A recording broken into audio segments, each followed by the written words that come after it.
Damn, Jason whispered under his breath. There was another casualty, caused by whatever sickos were after them, and another innocent one. So far, at least 5 people had died because of whatever was going on. Charles, the unnamed kid who'd powered the ganger's spell, Melody Barnes and her friend Willow, and now this innocent kid, whose only crime was that he'd been playing in what should have been his safe living room at the wrong time. He switched off the TV and picked up the evening newspaper instead. The explosion story was there too, on the front page, along with a story about a hostage situation in a San Jose bank that had ended with 4 people dead, a small puff piece on Gordon Lucas's upcoming charity gala, a gloomy article about the rising unemployment rate, and another one detailing the recent uptick in gang activity all over the Bay Area. Jason sighed as he leafed half-heartedly through the rest of the front section. They sure don't report much good news these days. He was about to toss it down in disgust when his gaze fell on a small article on the back page. Local woman dies in single vehicle accident.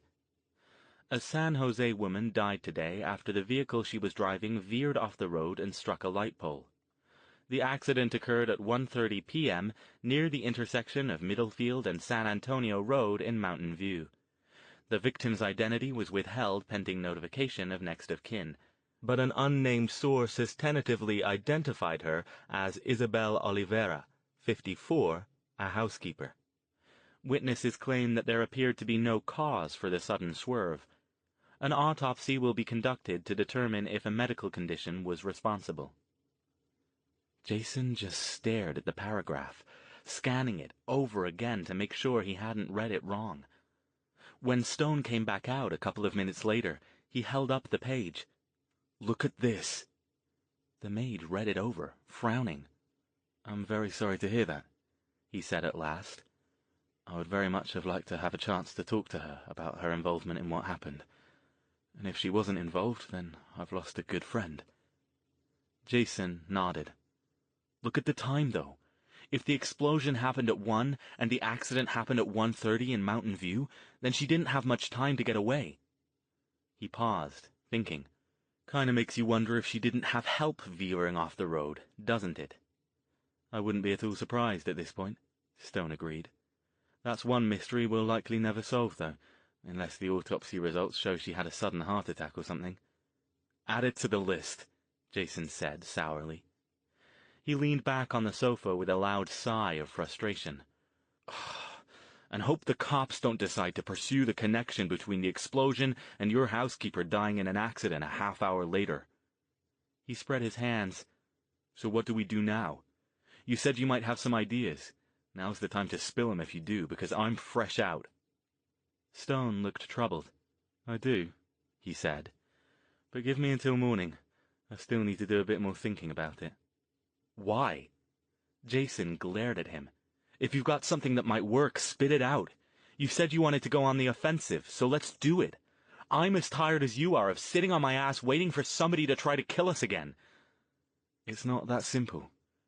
Stone didn't meet his eyes. "The idea I've got in mind requires some rather extreme action, and in all honesty, I'm not sure I'm ready to take it yet." Jason opened his mouth to speak again, but Stone held up his hand. "I'm sorry, Jason, but this one's my call. As I said, I'll give it some thought and let you know in the morning. That's the best I'll do." Jason started to protest again, but he got a look at Stone's eyes and stopped in mid-word. "Okay, I guess I'm stuck with it since you're the only game in town at the moment." "Thank you," Stone said softly. He did genuinely look troubled. More so than he had following the explosion. "I promise, whatever I decide, you'll know in the morning." The next morning couldn't come soon enough for Jason. He had gone to bed early since there wasn't much else to do. He tried to read one of the books left on the shelf, but stopped after a few pages. He couldn't get into the classics when he was a kid in school, and Dracula wasn't any more interesting now that he had a few more years on him. When he got up to use the bathroom around midnight, he saw a light still glowing in the front room. Stone was sitting there in silence, staring into the dancing flames of the fire he'd started in the fireplace. He looked like his mind was 1,000 miles away and wrestling with a difficult problem. Jason didn't disturb him. It was nearly 10 a.m. when Jason came back out the next morning.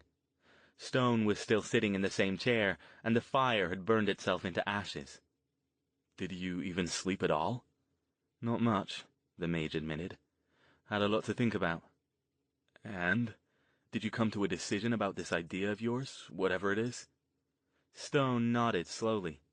"I did." "Are you going to tell me what it is?" Normally, this kind of evasiveness would have made Jason frustrated and impatient, two emotions he was never good at hiding. But right now, he almost felt sorry for Stone. The mage looked like a man contemplating an impossible decision. Again, Stone nodded without meeting Jason's eyes. "Yes, I don't see another option." "So, you've decided, whatever it is, you're going to do it?" "I am." He stood, and his expression changed from troubled to determined. "We need to go to England." Chapter 30. Jason stared at Stone, convinced he couldn't possibly have heard him correctly. "What did you say? Because I thought I heard you say we had to go to England." Stone nodded. "There's something there, at my home, that I need in order to do this." "Wait a sec. We don't have time for this. You know how hard it is to get a flight on short notice these days? And even if we left now and turned around to immediately come back after we get whatever this thing is, it'll take a minimum of 2 days. That's not even counting things like jet lag and delays getting tickets. Verity could be dead by then, if she's not already. And besides," he added, "I know this sounds a little crazy, but I don't like flying under good conditions. With these mystery wackos trying to kill us, I'd rather not be shut up in a metal tube with no exits for 10 or 11 hours, thanks." Stone took a deep breath. He appeared for a moment to be sizing Jason up, gauging his potential response to his next words. "We won't be flying," he said at last. Jason took a minute to let that sink in. "We're not flying? Well, we sure as hell can't drive. He stopped. "Wait a minute. This is some other magic thing you haven't told me about yet, isn't it?" "Yes." "What, you just sprinkle some pixie dust around, click your heels together 3 times, and say there's no place like London?" Stone didn't smile. "This is serious business, Jason, and it can be very dangerous. That's part of what I was trying to come to terms with last night, because I don't think it's safe for you to stay here while I go, so you'll have to come with me." "Okay," Jason said, glaring at him. "Why don't we start at the beginning? I know how much you like your cryptic little reveals, but right now I think we're pretty much past that. Tell me what the hell is going on." "It's very simple, really." Stone still wasn't rising to the bait. His voice was even, making him sound like he was lecturing to one of his classes on some mundane as things can get when you teach a called studies topic. It's possible, though potentially quite dangerous, to travel great distances in a short time. It requires a fair degree of magical skill and a specially prepared portal or gateway at both ends. Not all mages can do it by any means. A lot of them never bother to learn how to work the gateways. "But you did." Jason took a deep breath, feeling like he was once again taking one of his frequent detours into the Twilight Zone. "Yes. As it happens, I've one of my own back at home.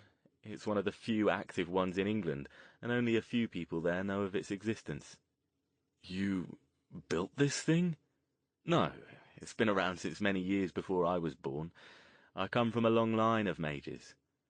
"Okay," Jason said. "So you've got one of these gateway things in England, and you know where one is around here?" "Yes." "And where is that? Up at Stanford, at some, I don't know, super-secret mage clubhouse somewhere?" "No, actually.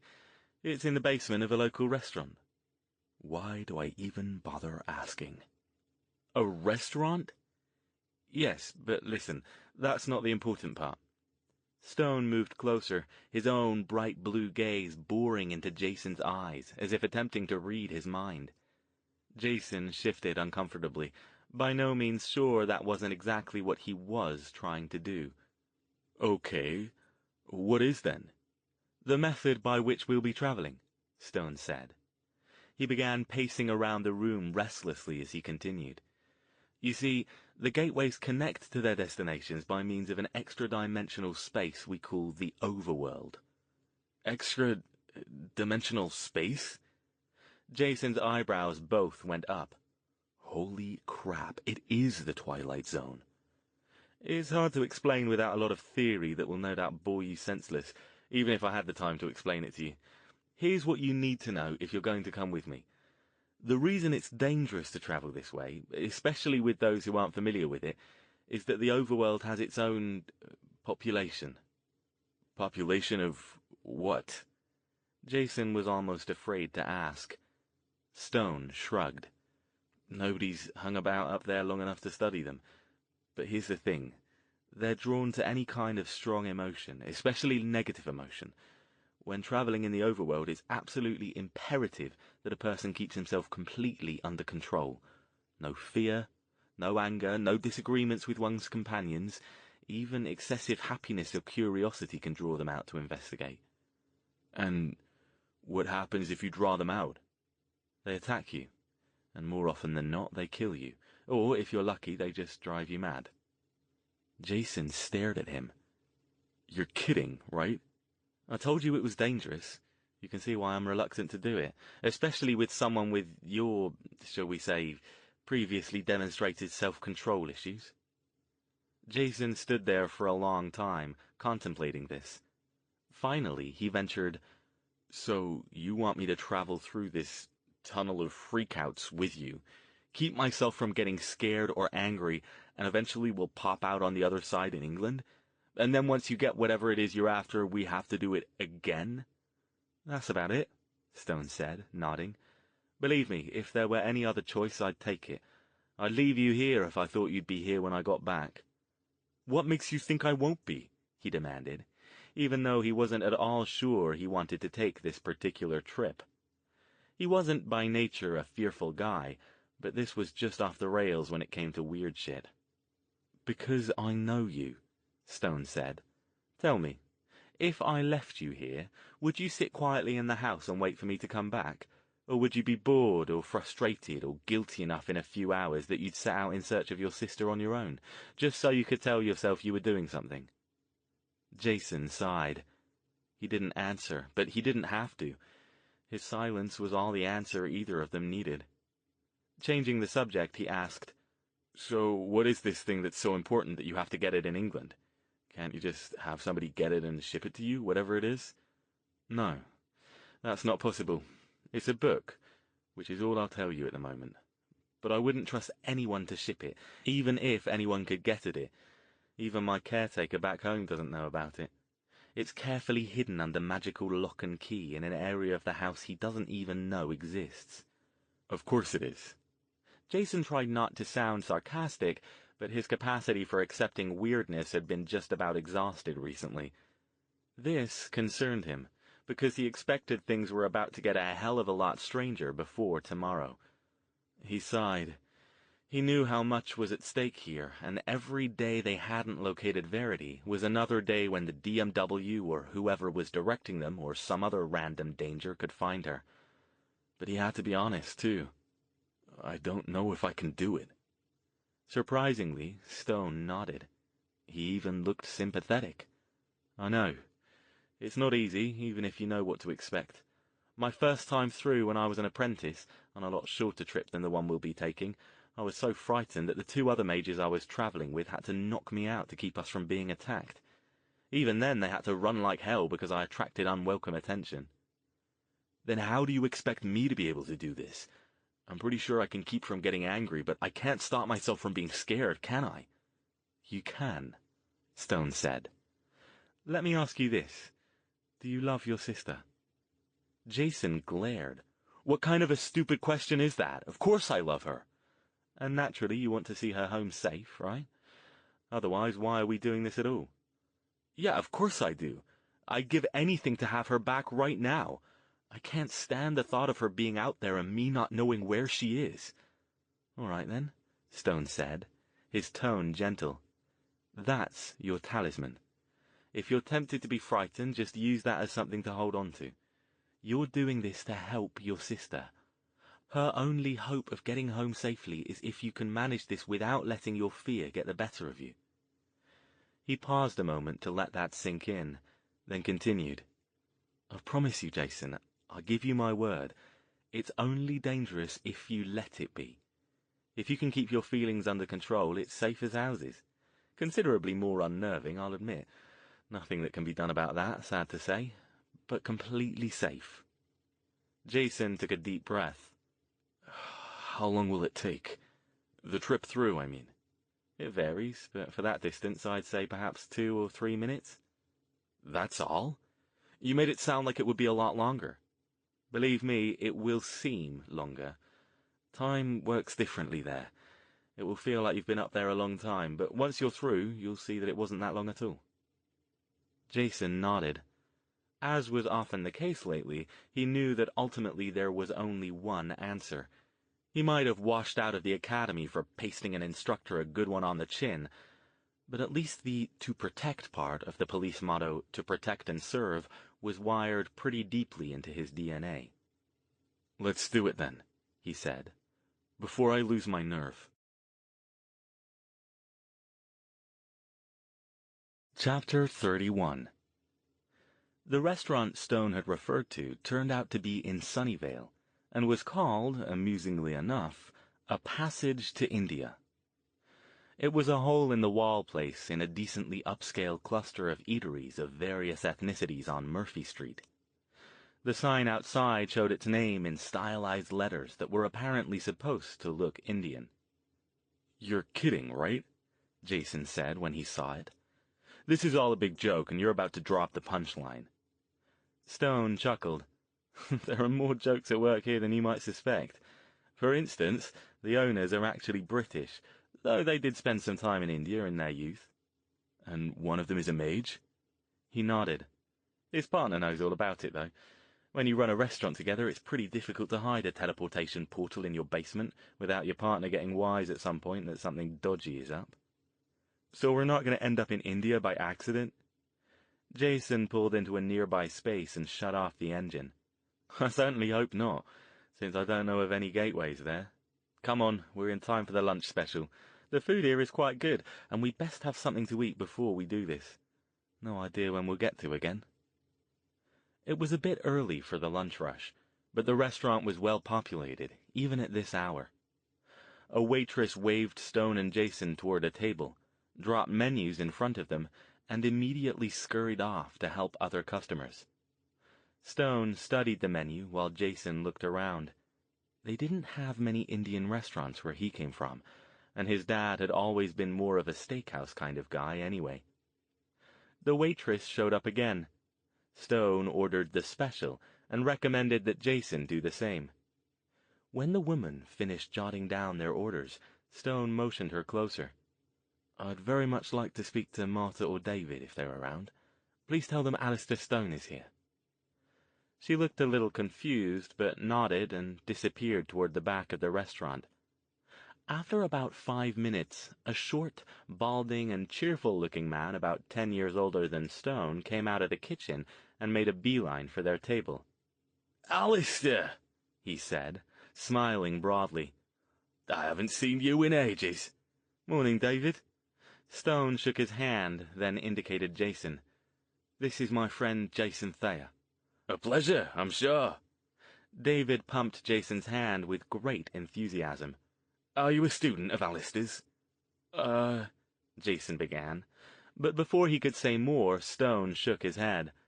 No, I'm helping him with a spot of difficulty he's gotten himself into, which is actually the reason for our visit. That and enjoying your excellent chicken tikka masala, of course. We need to take a little trip. I see. David's smiling expression didn't change, but something in his eyes did. He glanced at Jason. Both of you will be traveling? Stone nodded. Yes, both of us. I'll vouch for Mr. Thayer. You have my word he won't cause you any trouble. David regarded Jason for a long moment, sizing him up and considering Stone's words. "All right, then," he said at last. "We'll see to that right away. You just sit here and enjoy your meals. They're on the house this time, naturally, and I'll be off to assist you with your travel plans."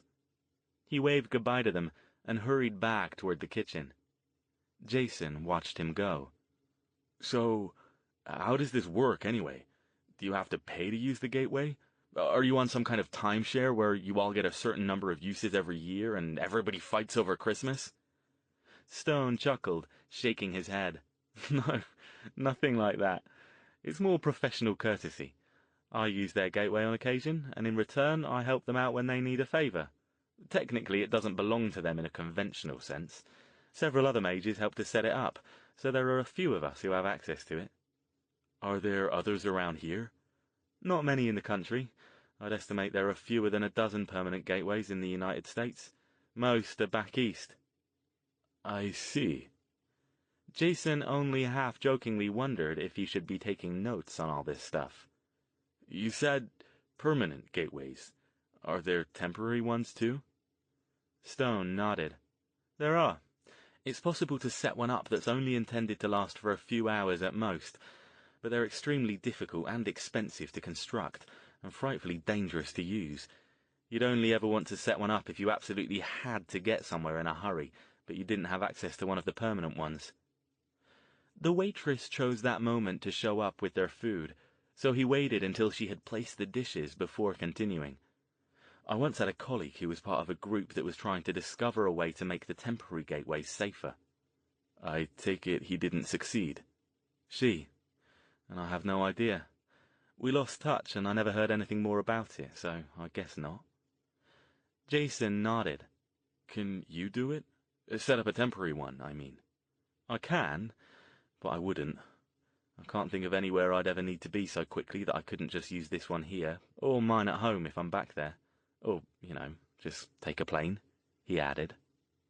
Jason let it go at that, concentrating on finishing his lunch. David came back out when they'd finished, this time accompanied by a woman who was taller and thinner than he was. "I hope everything was to your liking," David said, smiling. "Excellent, as usual," Stone replied. "My compliments to the chef." "Good, good." David extended a hand toward the kitchen door. "Perhaps you'd like to compliment him yourself, and take a small tour of the kitchen?" "We'd be delighted." Stone rose and indicated for Jason to do so as well. When he started to protest, the mage gave him the barest headshake, followed by a "come along" gesture. Jason sighed and followed, trying hard to contain his impatience. Perhaps this was the first test to see if he could control his emotions. But to his surprise, they walked right past the kitchen and out the other side, into a dingy, dimly lit hallway containing 2 doors. The one at the end was labeled Exit, and the other one said Maintenance. David went to a blank space on the wall halfway between the two, and stopped. He remained there for a few moments, and Jason thought he could hear him mumbling something under his breath. When he finished speaking, the wall shimmered for a second, and then a 3rd door appeared in the blank wall. This one wasn't labeled at all. He pulled it open and motioned them in. Jason, eyes wide, allowed himself to be herded through in front of Stone. A wooden stairway, lit only by a single bulb hanging overhead, led down. Boxes of non-perishable restaurant supplies were piled up on one side, and the foot of it was shrouded in darkness. The dusty odor of a disused space hung in the air. David and the woman headed down without a second glance, and Jason reluctantly followed. At the bottom, they followed a long, narrow hallway for a fair distance. Jason could see, far ahead, something glowing strangely, flickering and phosphorescent like some kind of weird swamp lights. Deciding that this would be a good time to start getting control over his fear, he caught up with the 2 restaurant owners as they stepped into an open room. David reached around the corner and flipped on a light switch. Jason wasn't sure what he expected to see, but this was definitely not it. The room, around 15 feet on a side, was empty of furniture. Its only decorations were a few rugs with Indian patterns spread on the floor. "What is it with you people and doing magic in basements?" he asked. "Somebody'd think you were all a bunch of vampires or something." David laughed. "I assure you, it's purely coincidental. This odd basement is part of why we chose this location for the restaurant. As you can see from the door upstairs, it would be very difficult for anyone to get in, or even find it, without our knowledge." Jason nodded, but he wasn't really listening. Instead, he was staring at the thing in the center of the room. About 7 feet tall and roughly as wide, with no physical frame or boundary, the magical gateway hung in the air like some sort of flickering movie screen. As he watched, transfixed, it cycled through a series of colors: blue, red, green, yellow, purple, white. The colors blended and ran together like watercolors, then flowed away from each other and skittered around the gateway's perimeter. It wasn't quite the most beautiful thing Jason had ever seen in person. A certain young lady he'd known rather intimately a few years ago took that distinction, but it was certainly near the top of the list. Every once in a while, he thought he saw images flickering over the colors, but every time he tried to focus on them, they would shift maddeningly away. It was like trying to watch a color television being washed out by a flood. "Jason?" A hand touched his shoulder and startled him out of his reverie. Stone stood there, looking very much like he understood what Jason was experiencing. "We need to get going." "Yeah." He tore himself away from the beautiful colors and looked at the mage. The reason they were here returning instantly to his mind. "What do I need to do?" "We'll leave you two to it, then," David said. "You'll be all right, Alastair." "We'll be fine. Thanks again. We shouldn't be gone long." They waited until the two restaurant owners had gone, and then Stone turned back to Jason. "All right. Are you ready?" "No," Jason admitted.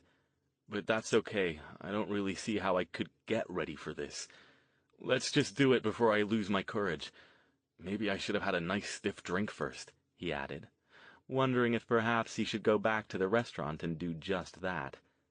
Plenty of people got good and drunk before taking flights to keep them from being scared. Why would it be any different for this? "Bad idea," Stone said, shaking his head. "I need you in control of your inhibitions, not losing them." Jason shrugged. "Can't blame a guy for trying." Stone faced the gateway. "All right, be quiet for a few minutes and let me do the spells to focus this properly, so we don't end up coming out in the wrong place. Then we'll step through together. Just stay close to me and remember what I told you. It's only dangerous if you want to make it so." Stone only took about 5 minutes to adjust the gateway, which to Jason looked like he simply stood in front of it and stared hard into its colorful depths. Nothing changed as far as he could tell. The colors were still the same, the strange watercolor effects still danced around, and the flickering images were as elusive as ever. But Stone seemed satisfied, because he turned back with a nod. "Ready to go," he said. "Let's do this. Stay close." "I don't have to hold your hand, do I?" The absurd thought almost made him laugh aloud. Be sure to hold tight to Daddy's hand while crossing the interdimensional space portal against the light. "Not necessary, but it wouldn't be a bad idea to keep hold of my shoulder or something. In any case, just make sure you don't stray far away. I can mask us a bit if we're close, but if you get out of my range, all bets are off." Jason couldn't think of any other ways to stall, so he nodded. "Let's go." He was surprised to hear his voice shaking a little. Together they stepped through the gateway. The feeling was one of the strangest Jason ever experienced, like stepping through a cool waterfall laced with an electrical field. His whole body felt energized. He half expected to look down at his hand and see it sparking. He looked over to make sure Stone was still there, and then took in his surroundings. He stood in what looked like a foggy tunnel. Most of the space ahead of him was featureless and gray, broken up by occasional dark shapes flitting back and forth, or flashes of, for lack of a better term, dark lightning arcing from one side to the other. The tunnel itself was a little larger in diameter than the gateway itself had been. Jason thought that perhaps 3 or 4 people could walk it abreast if they squeezed close. Tentatively, he tried out his voice. "So, we just go forward now?" It sounded dead and mechanical, the fog producing some kind of damping effect that removed all nuance. Stone nodded.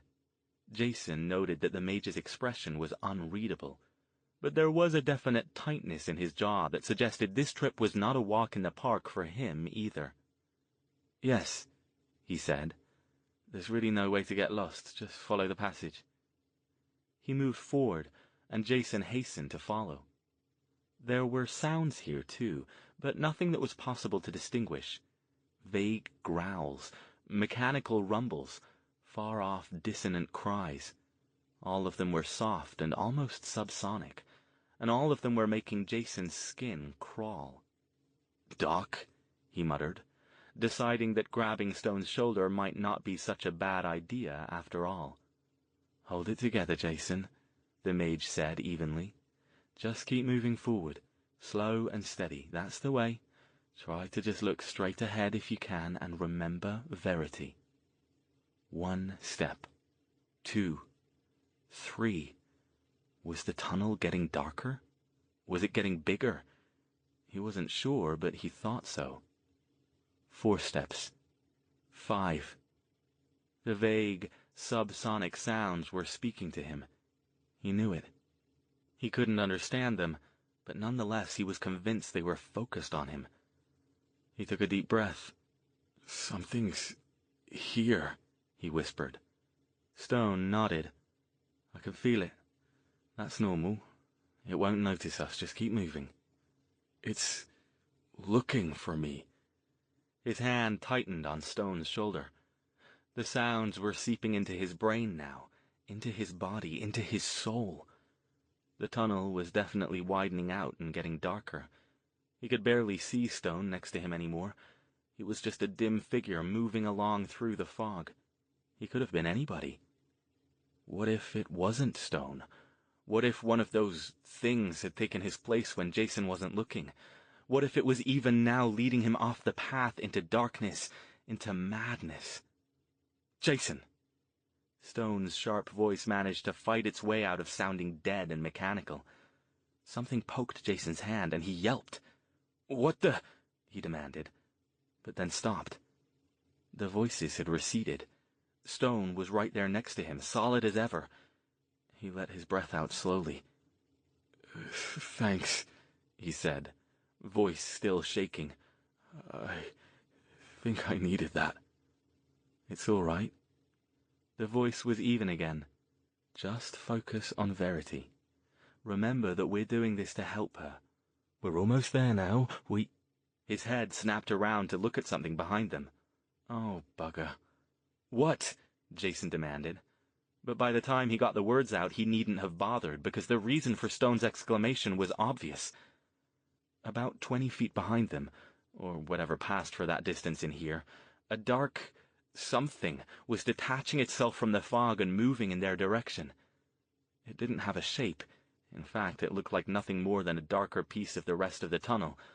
But as it broke free, it grew more solid, hovering a few feet off the ground, then proceeding with slow deliberation toward where they stood. "Holy shit," Jason breathed, catching a glimpse behind it. More of the dark things, farther away and still attached to the fog, were converging on the first one's location. His breath quickened. It was all he could do not to let go of Stone and take off, running. Some deep primal instinct told him that if any of those dark things reached him, that would be all she wrote. "What do we do?" he whispered urgently. "Just keep moving. Faster now." Stone's voice was tight and clipped. "My masking is holding, I think. They only got a glimpse when your fear flared back there. Just stay close and keep moving. Go, now." He stepped forward, moving at a brisk pace that wasn't quite a jog, but threatened to become one any second. "If I say the word, run straight ahead. You'll see a light in the distance. It will look like the portal we went through. Head for it and don't stop. It's vitally important that you don't stop. Got it?" Jason nodded several times, feeling each nod as a jerk of his head. "Run when you say. Got it. Think of Verity. I'm doing this for Verity. It's safe unless we attract attention. Gotta get through so I can help Verity." He dared not look behind to see if the things were getting closer, but he was convinced he could hear them breathing on his neck, feel them nipping at his heels. Any moment now they'd catch up. "Think of Verity. You're doing this for Verity."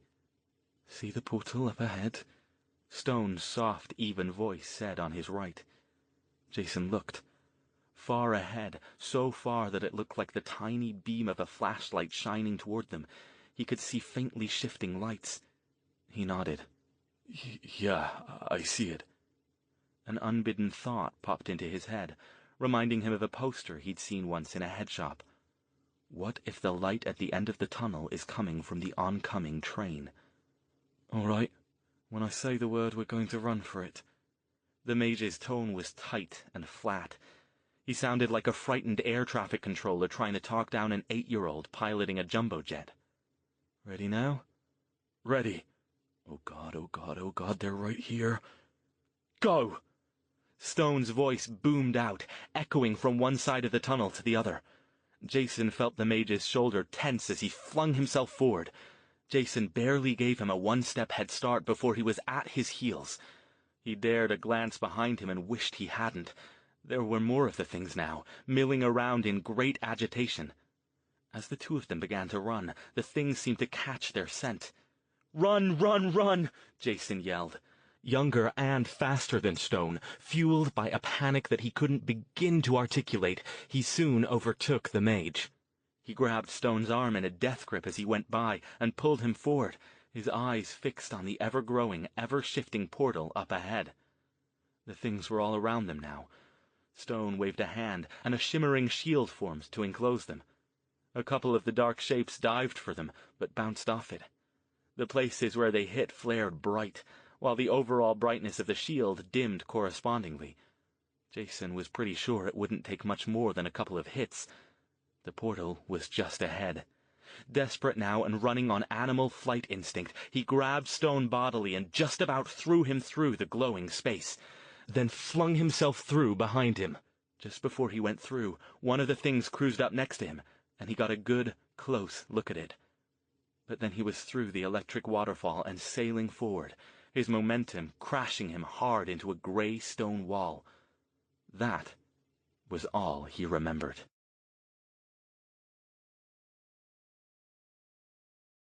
Chapter 32. When Jason opened his eyes, he was lying on a dusty stone floor. Gingerly he sat up. His muscles ached, and for a moment he couldn't remember why. Then he saw the wall only a couple of feet in front of him, and realized what had happened. Stone lay a few feet from him, stirring but clearly not fully awake yet. Jason took a deep breath, let it out slowly, and let his mind drift back over what had just happened. His whole body still shook, as his mind lit on the image of the thing he'd seen right before they'd exited the portal. A sudden, overwhelming wave of nausea swept over him. He looked wildly around and spotted a trash can next to a table. He barely made it there before his entire Passage to India lunch special made a violent and spectacular return appearance. For a while, he just knelt there, clutching the trash can, his hair hanging limply down over his eyes, and tried to get his breathing under control. What the hell had that been? He'd never been more terrified in his life. Those things, it was as if they had contained the essence of everything that was wrong with the world, and they had wanted him. He had no doubt of that. If this was how mages traveled, then he'd take a bus, thank you very much. He was going to have nightmares about that trip for the rest of his life. Again, an absurd thought popped into his mind. That was happening a lot lately, he noticed.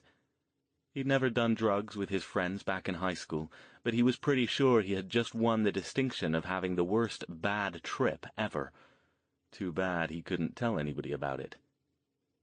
The nausea abating now, which was good because he didn't think he had anything else to offer if it hit him again, he dragged himself up and took in the area around him. Small stone room, table, wooden door, old bookshelf, light from a couple of electric sconces on the wall. Oh, and of course there was the shimmering portal in the middle of the room. Mustn't forget about that. Jason eyed it warily, not wanting to get too close, for fear one of those things would reach a hand or a claw or a tentacle or whatever else it had through and yank him, screaming for dear life, back through to the other side. Yeah, it was irrational. He didn't care. He thought he was entitled to a little irrationality right about now. He squatted down next to Stone. "Doc, wake up. I think we're wherever we were trying to get to."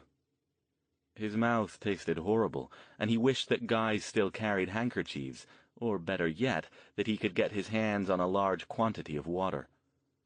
Stone put a hand to his head and winced. "You chucked me into a wall."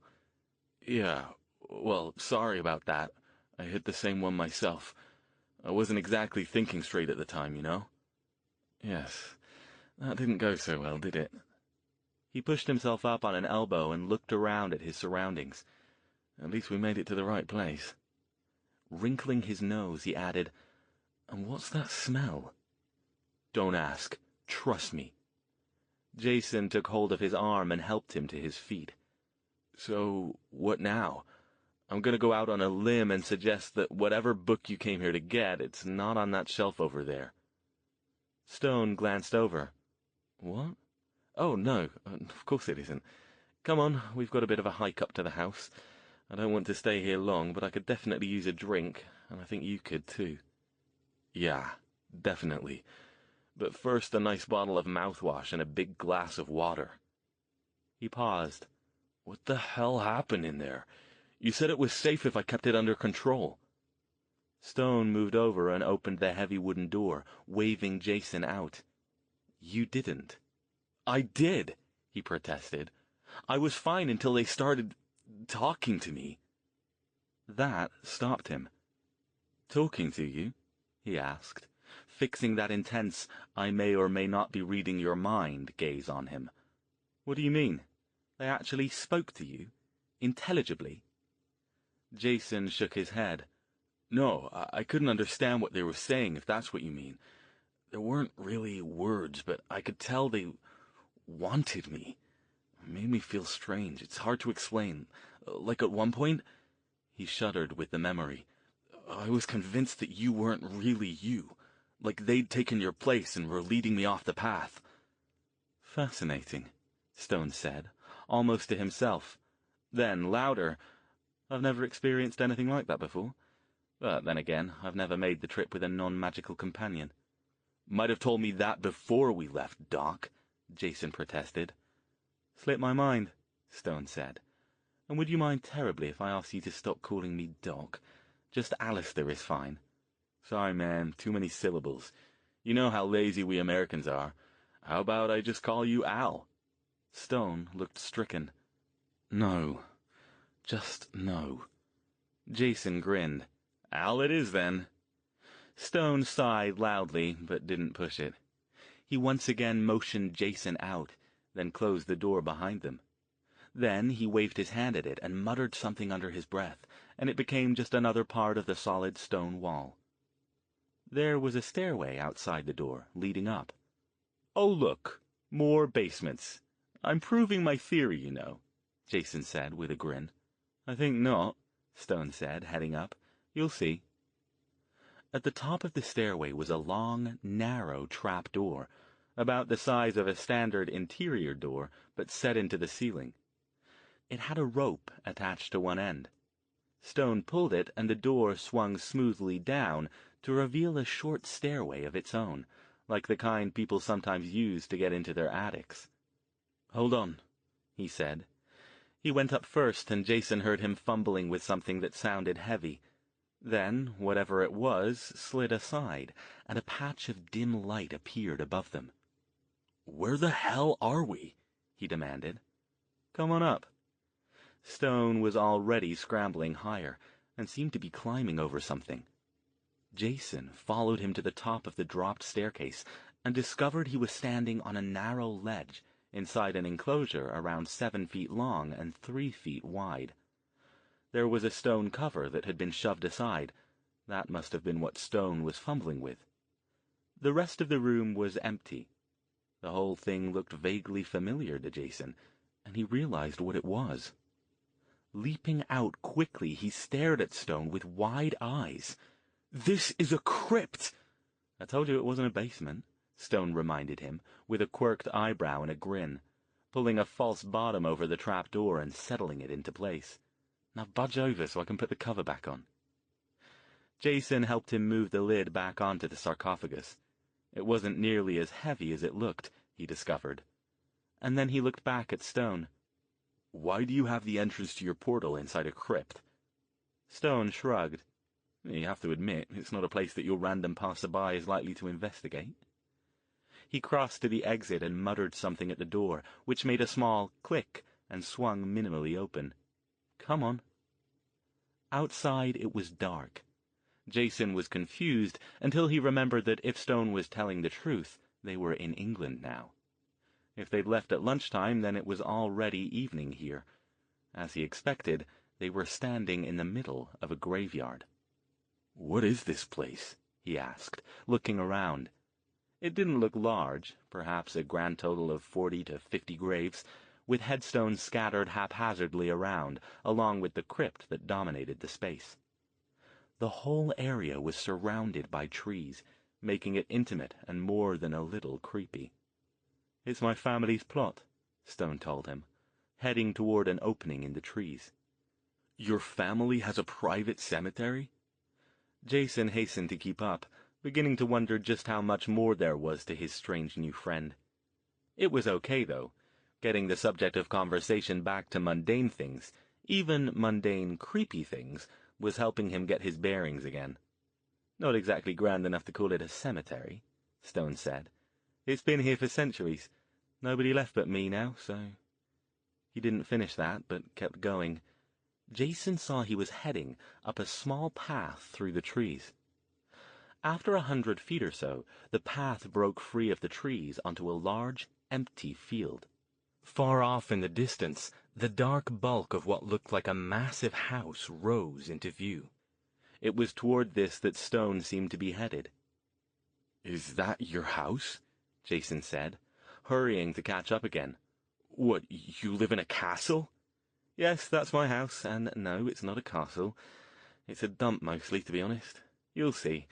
Come on, it's cold out here, and I'd really like to get inside and have that drink." They'd made it about halfway across the field when Jason spotted a small light bobbing toward them. He stiffened. "What's that?" "Ah, good." Stone didn't seem the least bit disturbed. In fact, he sounded pleased. "It's about bloody time." Picking up his pace, he hurried off in the direction of the bobbing light. Again, Jason had to speed up to catch him. "Aubrey," Stone said, "where have you been?" The light drew up to him, revealing itself to be a stocky old man in a flat cap, heavy coat, and plaid scarf, carrying an old-fashioned lantern. "I'm sorry, sir," he puffed. "Unavoidably detained. Come on, let's get you inside. I've laid the fire and I've got tea on." "Excellent." Stone motioned behind him. "Aubrey, this is Jason Thayer. Jason Aubrey Towns. He looks after the place when I'm not around, and generally looks after me when I am." The old man held up the lantern and squinted at Jason, looking him over. He had the severe, craggy face of a man who'd spent a lot of his life doing physical work out in the sun, but it lit up in a pleasant smile. "It's a pleasure to meet you, Mr. Thayer." Jason and Stone followed Aubrey back toward the house. As they drew close, Jason could see that Stone was right. It was not a castle at all.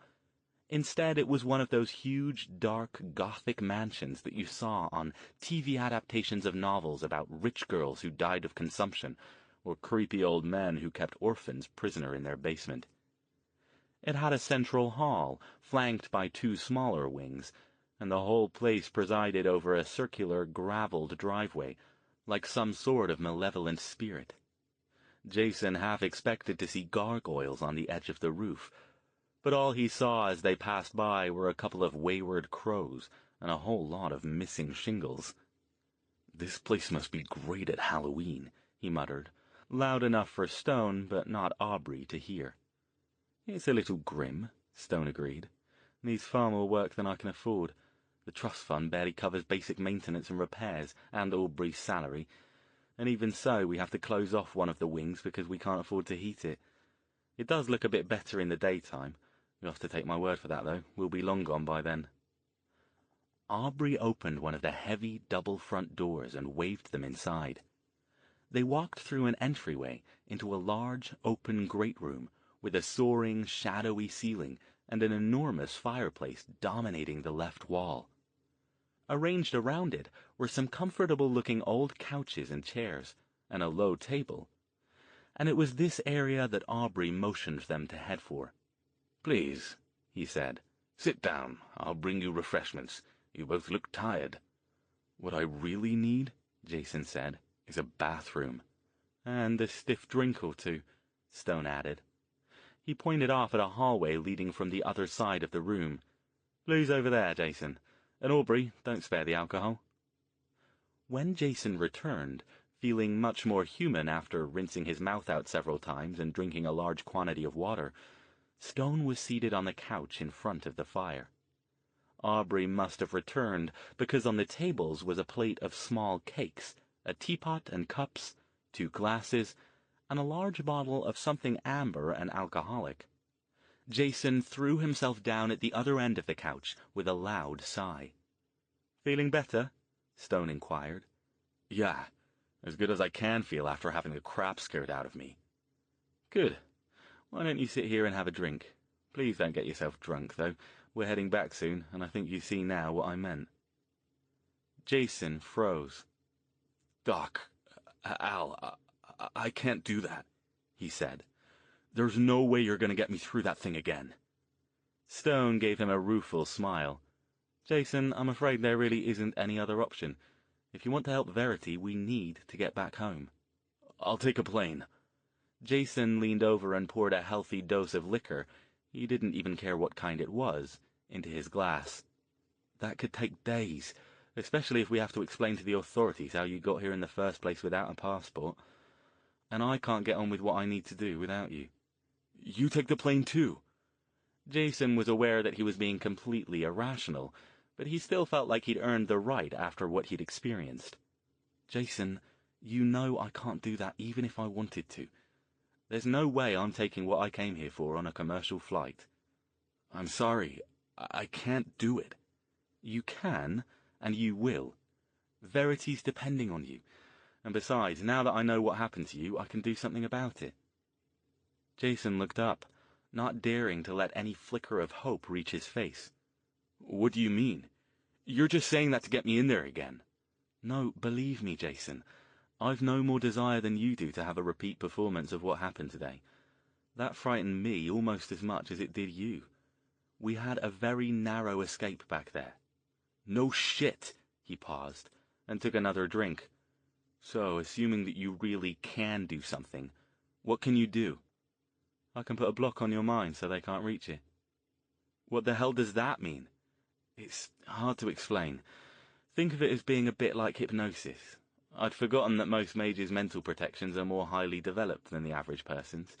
You're one of the most stubborn non-mages I've ever met, though, which will help. You've got the raw materials. I just need to tweak them a bit so those things won't be able to get in." Jason thought about that. "What will it feel like?" Stone shrugged. "Nothing, really. You won't even notice it." "Then how will I know you succeeded?" "You'll just have to trust me on that. And once we've successfully made the trip back, you'll know for sure." Jason took a deep breath. "Okay," he said at last. "For verity, I'll do it, but no more after this. You want me to do any more traveling, I'm taking a plane." "Fair enough," Stone said, nodding. He got up. "All right, then. You sit here and enjoy your post-portal snack, and I'll be off to retrieve what I came here for. We should be back on our way in less than half an hour." Stone returned about 15 minutes later, carrying a leather briefcase. Jason was still on the couch, staring moodily into the fire. He'd finished the whole plate of cakes and most of the tea, but hadn't touched the rest of the liquor. He rolled his head over the back of the couch as he heard Stone approach. "Find what you were after?" "I did." The mage dropped down on the couch next to him and put the briefcase down between them. "That's it? Can I see it?" Stone considered a moment, then opened the briefcase and pulled out a book. It was a little larger than a standard hardback, bound in cracked, dark brown leather with metal straps holding it together. In the center of the front cover was a dull red gem set into the leather. The book had no obvious title or any other markings. Even Jason, whose experience with books leaned more towards school textbooks and the occasional paperback bestseller, could tell it was quite old. "So, are you going to tell me what it is now?" "Not yet. Let's get back to California. All I'll say for now is that the reason I need it is because it contains the instructions for some techniques that might help us locate Verity." Jason looked a little surprised. "So, we're leaving already?" "Don't see why not. I've nothing more I need to do here. Do you?" He put the book back in the briefcase, snapped it shut, and stood. After a moment, Jason did too. They said goodbye to Aubrey, who seemed disappointed to hear that Stone was leaving so soon, and trooped back out across the field toward the little graveyard. Far sooner than he wanted to be, Jason was face to face with that flickering portal again. "So," he asked hesitantly, "you're sure whatever this block-my-mind thing is that you want to do will work? Because I'm not kidding. If what happened before happens again, you might as well just drop me off at the nut house." "Have a little faith," Stone said. "Just sit down here in the chair and be quiet." Jason did as he was told. Stone took the other chair, pulling it around so the two of them were facing each other, knees only an inch or two apart.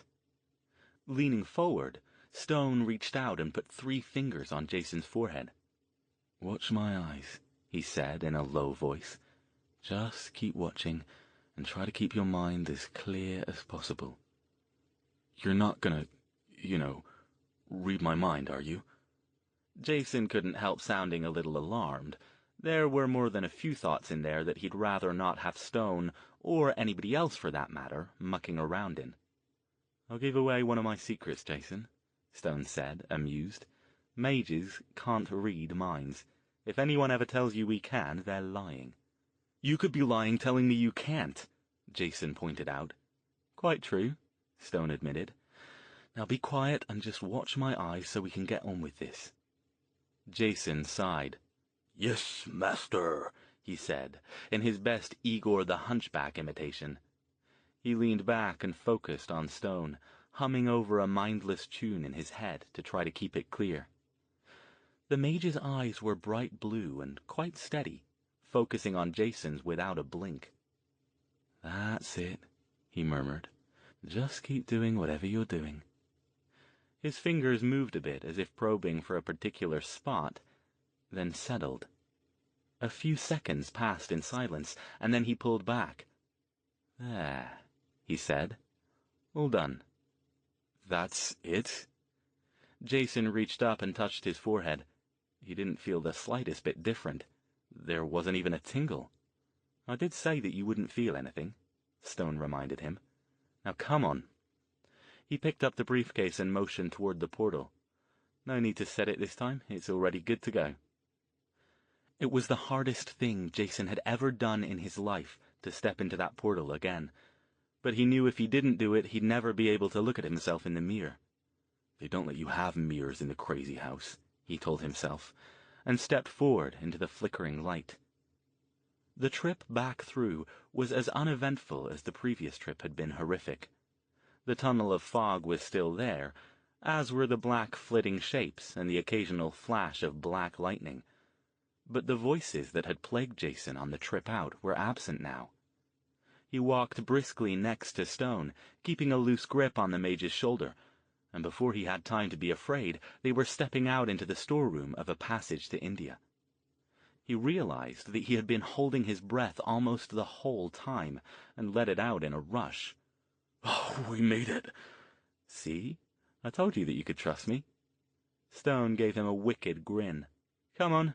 Unless you want something else to eat, I'd really like to get started on this as soon as possible. Let me just update the settings here so the next user doesn't show up in my graveyard, and we'll be off." Stone and Jason said goodbye to David and Marta, and soon they were heading north toward Palo Alto. For a long time they drove in silence, just watching the mid-afternoon traffic and almost subliminally keeping an eye out for DMW or other potential threats. Jason's mind kept going over everything that had happened in the past couple of days. He was getting better at accepting weirdness, but it still all seemed like a dream. He wouldn't have been surprised if he woke up in Ventura and realized that all of this had been a result of a bad batch of chili and too much beer. Would he regret it if it was? He wasn't sure at this point, if he had to be honest with himself. "Hey, Al?" he asked suddenly. Stone winced. "Yes?" "Can I ask you something?" "I suppose you can." "Why are you doing all this? A while ago I asked you if you knew me from somewhere, and you said something like, 'Let's assume for a moment that I don't.' What did you mean by that?" For a long time the mage didn't answer. "I don't know you, per se, but I knew your mother." Chapter 33. Jason nearly veered off the road. "What?" "Jason, drive the car!" Stone sounded alarmed. "Honestly, I'd rather not survive a trip through extra-dimensional space only to be wrapped around the back end of an 18-wheeler. "Sorry," Jason muttered, getting the car settled back on course again. You knew my mother? My mother died 18 years ago." "I know." "So how could you know her?" Stone watched the traffic out the front window. "I'm not sure I should say any more right now." "Why not?" "Well, driving properly and surprising news don't seem to play well together with you." Jason glared at him. "Out with it, Al. I won't drive off the road. It's not like you're going to tell me my mom was a mage or anything like that, right?" Stone was silent. "Right?" "Oh, holy crap." "I met her when I was almost 18, Stone said. I'd taken my first trip through the gateway. I told you about that before, to visit America and attend a meeting of a group of mages. She was there. She was ill. I don't believe she had much time left at that point. But I had the opportunity to talk with her for a while, and she took a liking to me, in a mentor sort of way. She told me about her family, her husband and young son and baby daughter, and how much she regretted that magic couldn't do anything about what was killing her." Jason did as he'd promised. He didn't run the car off the road. In fact, he was driving with even more care than usual. Hands knotted around the steering wheel, as if letting go would plunge the car instantly off a cliff. Did my dad know?" His voice came out dead, almost as mechanical as it had sounded in the overworld. "I don't think so." Stone's tone was gentle. "She said it was better that way. There would have been too many questions to answer. At that point, she didn't really practice magic much, being more focused on raising her family and dealing with her illness. But she did keep up on the latest developments and attended get-togethers when she could." Jason swallowed hard. A lump was rising in his throat, and he struggled to keep it under control. He didn't remember a lot about his mother. She died when he was still a young boy. But he did remember her as being kind, with a wicked sense of humor that leaned toward the macabre, and much more flighty and spontaneous than his steady, reliable father. What was she like?" "I only met her the one time, and it was a long time ago. But I do know that she made quite an impression on me." I think I might have had a bit of a schoolboy crush on her, truth be told, he said, chuckling. She teased me unmercifully about my difficulties coming through the gateway, and I do remember that she was quite practiced in the art, although that was obviously dimmed by her illness. Wow. There wasn't really much else he could say at the moment.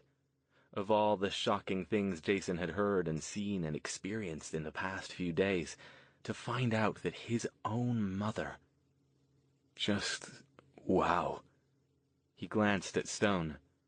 So, were you ever going to tell me this if I hadn't asked? Stone nodded. Eventually, yes. After this whole business was sorted and we got Verity back. I didn't want to fragment your concentration with it until then. Jason had to admit he'd been right about that. It was definitely fragmenting his concentration. So, is that how you found me? What? You know, back when you first got me away from the DMW. Were you keeping some sort of magical tabs on Mom's kids after all these years? Does your, I don't know, magic bat signal go off when we're in trouble? Stone chuckled. Hardly. If it did, then don't you think I'd be able to take you straight to Verity? No, I found you because I was investigating some odd murders and disappearances in the area, and one of the missing people turned out to be your sister. I recognized her name, so I changed my focus to look for her specifically. I was actually tracking Charles when I found you. So that's why you decided to help me instead of just getting me out of there and dropping me off somewhere? Exactly. Jason pondered all that for a moment. Well, at least it sort of makes sense. On more than one occasion he'd wondered why this guy, who'd essentially been a stranger, had put his life on the line numerous times to help out some random dude he'd met in a bad neighborhood. I'd really like to talk more about this, he said. We can later, right? I have a lot of things I want to ask you, but right now we should probably be focusing on getting V back. Stone nodded. Don't worry. If I haven't forgotten her after all these years, I won't do it in the next few days. They'd exited the freeway by now, and were heading back towards Stanford. Jason spotted a little knot of vagrants huddled together in a doorway, and it reminded him of the group at the library. I wonder where those bums ended up, he said. The ones at the library? Yeah. It's still freaking me out a little bit what they did. You know, hiding us from those fake cops and all. Are you sure they weren't mages of some kind? If they were, it was a type I've never seen before. I can't say it's not possible. As I told you, I'm reluctant to say anything isn't possible, but it's unlikely. Jason nodded, then remembered something else. The two bums I saw at the rest stop. I don't know if they had any kind of powers or abilities or whatever, but now I'm kind of wondering if those weird symbols are somehow connected to the weird abilities. I've wondered that myself, Stone admitted. About the symbols, anyway. The powers are something I never knew about until we saw them in action the other day. It's one of those projects I've got on my list to investigate that further. Perhaps even by tracking down some of them and talking to them, assuming they'd even give me the time of day. But between work and all the other things I've got on my plate, hunting down groups of hobos, magical or otherwise, has had to take a back seat. Hobos. Why was that word tickling something in Jason's mind, where bums or vagrants hadn't? Something he'd read a long time ago, when he was a kid, and then he had it. Hobos! He yelled. Stone jumped. Don't do that, he said, irritated. Hobos! Jason yelled again, ignoring him. That's it! That's what? Hobo code! So overwhelmed with his revelation that he couldn't hold it in any more, Jason pulled the car off the road and turned to Stone, his eyes blazing. That's what it is! Hobo code! Jason. Stone eyed him nervously, as if expecting his head to start spinning around on his neck or bats to fly out of his mouth. What the hell are you on about? Jason took several deep breaths, forcing himself to calm down enough to explain. When I was a kid, I read this book from the library about hobos. You know, bums who travel around the country by hopping trains. One of the things that interested me most about it was hobo code. This group of symbols that hobos use to let each other know things like which towns were safe to stop in, which houses had dogs, where nice ladies lived who'd give them food if they told a good sob story. That kind of thing. A couple of friends and I even used it for a couple of weeks, leaving messages around the neighborhood, until somebody read a book about something else and we forgot about it. Stone raised an eyebrow. I've never heard of such a thing. You wouldn't have, I'll bet, if you haven't been here that long.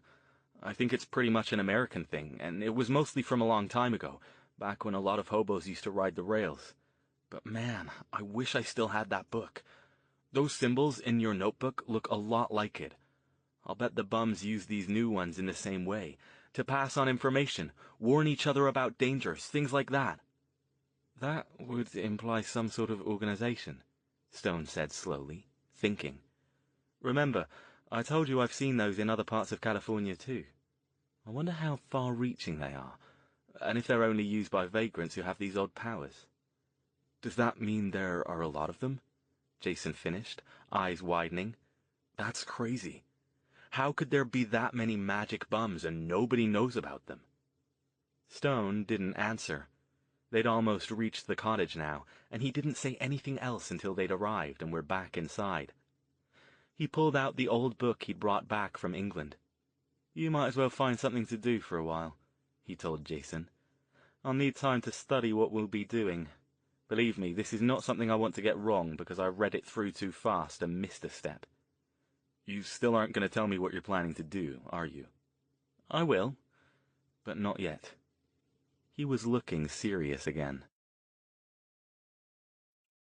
An hour later, Stone appeared in Jason's doorway and knocked once. Jason glanced up, startled. The mage looked like a man who'd spent the last hour contemplating his own mortality. You okay? You don't look so good. Stone sighed. I'm all right. Come on. We need to go a couple of places, and I need to find a place to do this. You can't do it here? Jason noticed that he was holding the briefcase containing the book. Not enough room, and not safe. Jason stared at him. Not safe? For who? For anyone. Al? Just bear with me, all right? Let me get what we need, and then I'll explain everything. You'll still have the opportunity to back out after you've heard the details. Back out? You mean I need to be a part of this too? Yes. How? I don't know any magic. Jason tossed the magazine he'd been reading aside and swung his legs off the bed. Jason, please. All will be revealed. Just come with me. Jason followed him out to the car. Do you mind if I drive? Stone asked. It'll be easier than trying to give you directions. Sure. That's fine. The first place Stone stopped was his office on campus, where he disappeared for 5 minutes and returned with a leather satchel. Next, he went back to Madame Juan's, but this time came out with nothing. Jason looked puzzled. If you're going to do a ritual, don't you need all those candles and other doohickeys you got before? It's not that kind of ritual, he said, and started the car again. The few things I need, Madame Juan can't supply, but she did convince a friend of hers to allow us to use a location she knows. Their final stop made Jason nervous. It was a tiny, unmarked store in a bad East Palo Alto neighborhood, where most of the other store windows were broken or boarded up, with faded "For Lease" signs hanging in them. Jason said, looking around. I don't like this. He didn't see any DMW or other immediate threats, but he knew they could appear from around any corner at any time. He did spot what he was pretty sure was an example of the modern hobo code, chalked on the side of the building next to the one to which Stone was headed. He didn't recognize the symbol, though. I know. I don't like it either, but we've got no choice. Just wait here. I'll put a small enchantment on the car so anyone happening by won't notice it. I won't be long. By the time Stone returned 10 minutes later, Jason had swiveled his neck around so much trying to watch everywhere at once that it was starting to ache. A couple people, including one guy Jason was almost certain was DMW, had walked by, but hadn't stopped or appeared to even notice the car. Stone dropped back into the driver's seat and tossed another bag into the back seat next to the leather satchel. So, what was that place? Jason asked as they pulled back out into traffic. "Another magical supply store. Like Madame Juan's. In name only. This one caters to a slightly more nefarious clientele." Jason stared at him. "It's a black magic shop?" Stone nodded. "Right in one." "And you went there and they let you get away?" He looked around again as if expecting to find someone following him. "Not all black mages are evil," Stone told him. "Some of them simply prefer more expedient methods of getting things done, and have a somewhat more malleable moral core. The proprietor of that shop and I go back a long way.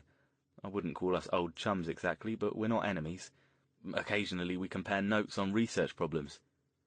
"Did you have to tell him what we were doing?" In Jason's mind, the fewer unnecessary people who knew about their search for verity, the better.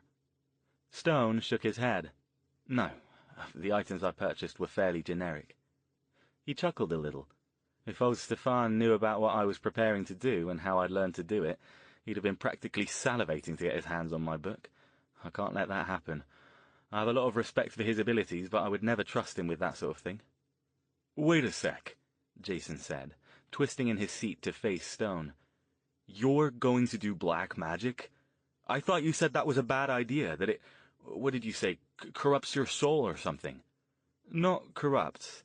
Not something this small and simple. Blots a bit, yes. But it has to be done, and it's not like this is the first time I've done magic that's not strictly white." He smiled a little, but his eyes were still serious. "I guess you could say I'm a white mage with a few streaks of grey here and there." They continued driving, and Jason soon realized they weren't heading back to the cottage near Stanford. "We're not going home?" he asked, surprised. Stone shook his head. "I'd like to get moving on this as soon as possible so we can find Verity. It will be dark soon, no helping that, but if we succeed, I'd rather not be out tracking her down at midnight." "So where are we going?" "Madame Juan has a friend who lives in the Los Gatos Hills. He's got an outbuilding he's willing to let us use." "How far is that?" "We should be there in half an hour or so."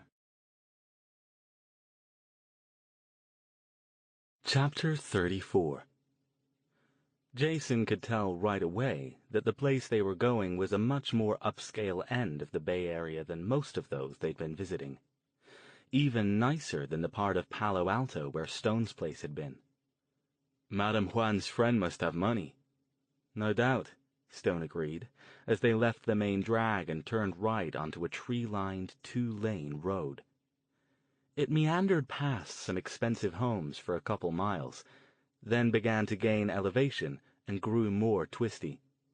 The streetlights were infrequent, but they all worked up here, and Jason could see the closed gates along the road and the twinkling lights far back from them, indicating homes at the ends of long driveways. Their destination was a small building behind an impressive-looking house at the end of another long, sweeping driveway. Stone got out of the car, gathered up the items in the back seat, and motioned for Jason to follow him. Jason wasn't sure what he expected to see, but if he'd been given 20 guesses, he wouldn't have come close.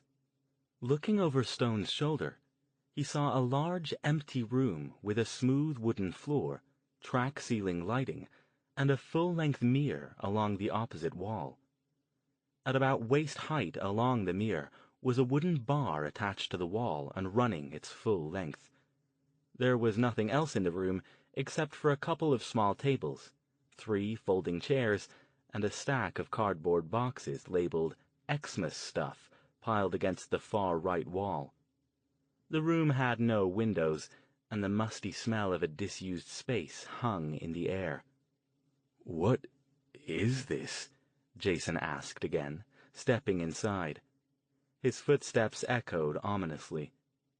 Stone closed the door and put his various bags and cases down on the smaller of the tables. Madame Juan's friend's daughter was quite serious about the ballet, so he built her this studio so she would have a place to practice. She's at university back east now, though, and he hasn't got around to repurposing the room for other uses. "So we're gonna do magic in a ballet studio?" Jason sounded dubious. "I guess it's better than a barn, or a basement." Much better than a barn, since one of my main requirements was a large mirror. Stone grabbed the larger table and began dragging it across the room. "Give me a hand, will you?" Jason picked up the other end of the table and, under Stone's direction, helped him place it directly in front of the mirror, halfway along the wall. Stone retrieved the items from the other table and brought them over. Opening the leather satchel first, he pulled out a wooden bookstand with a small, flexible attached light and put it in the center of the table. Then he removed 2 red candles. Jason was starting to surmise that it was impossible to do magic rituals without at least 1 candle, and placed them on either side of the bookstand. Finally, he took out a purple silk cloth and laid it out lengthwise in front of the stand, and a black leather sheath from which he drew a black-bladed knife. He placed that on top of the cloth. Stone put the satchel aside and took up the bag. From it, he took a shallow copper chalice and put it down behind the bookstand, between the 2 candles. Then he removed a smaller bag. Crouching down near the wall, he carefully poured reddish sand in a thin line, making a semicircle that surrounded the table and about 3 feet of space around it. It looked like he was using icing to decorate some kind of weird cake. When he finished, the 2 ends of the semicircle met the mirror, making the real half and its reflection appear like a full circle. Then he stepped back and examined the scene. Nodding, he picked up the briefcase, withdrew the book, opened it to a particular page, and placed it on the stand, taking care not to smudge the sand. Jason moved in closer and looked at the open book. The pages themselves seemed to be made of some sort of heavy parchment, or possibly thin cured leather. The text written on them was in rust-colored ink, and didn't look even close to any written language he'd ever seen.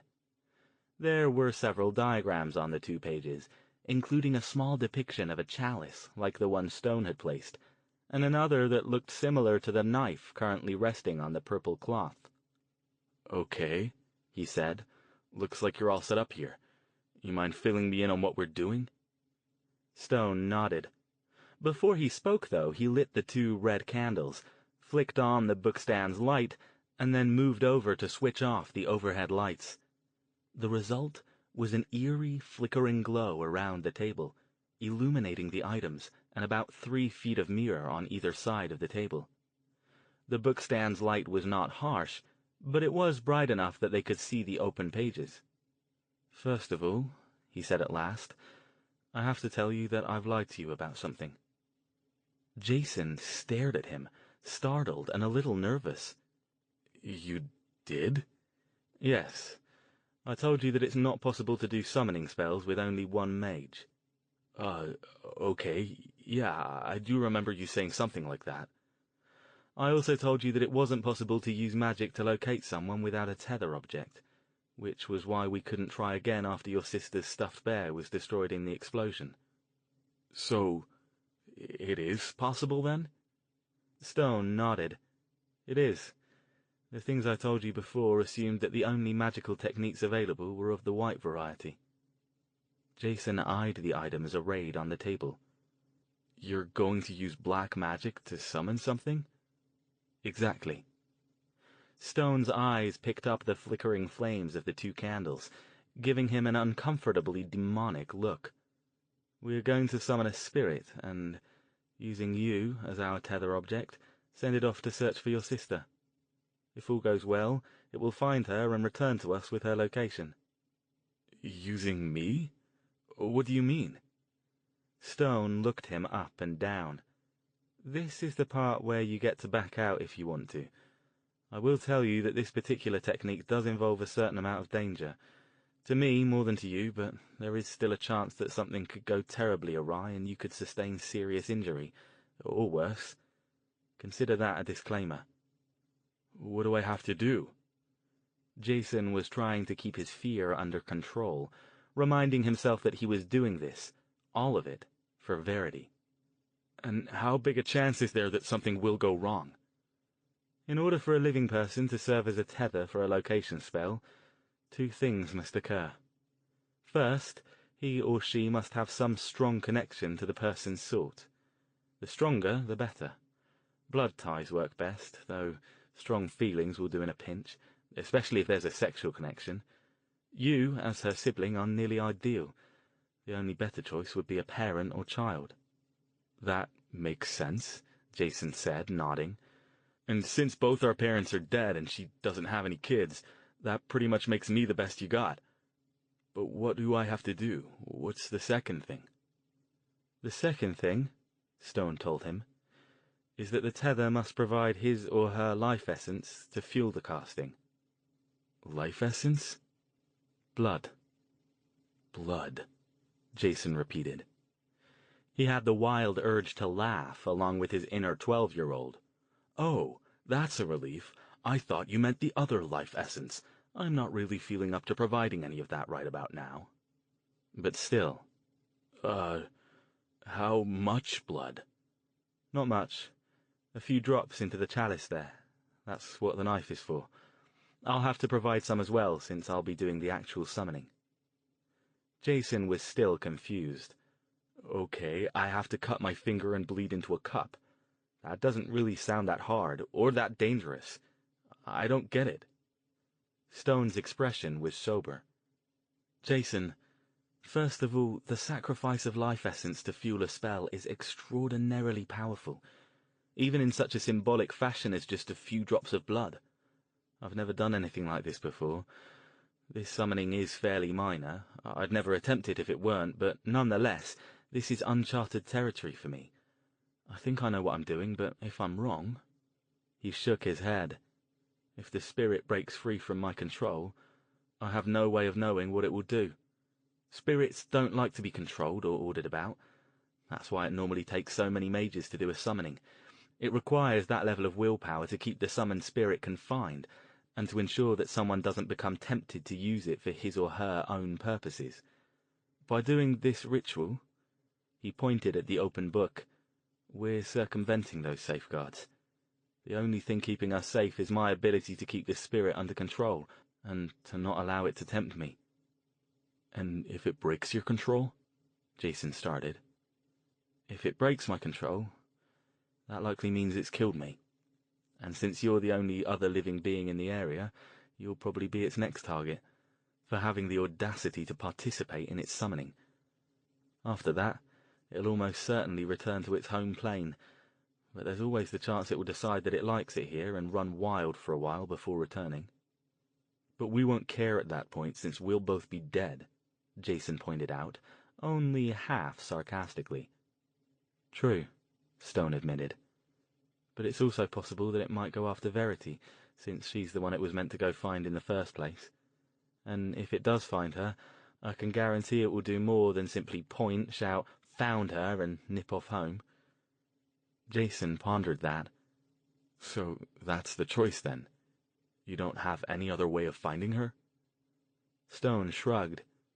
We can always continue looking by more conventional means, but you can see how well that's worked out so far.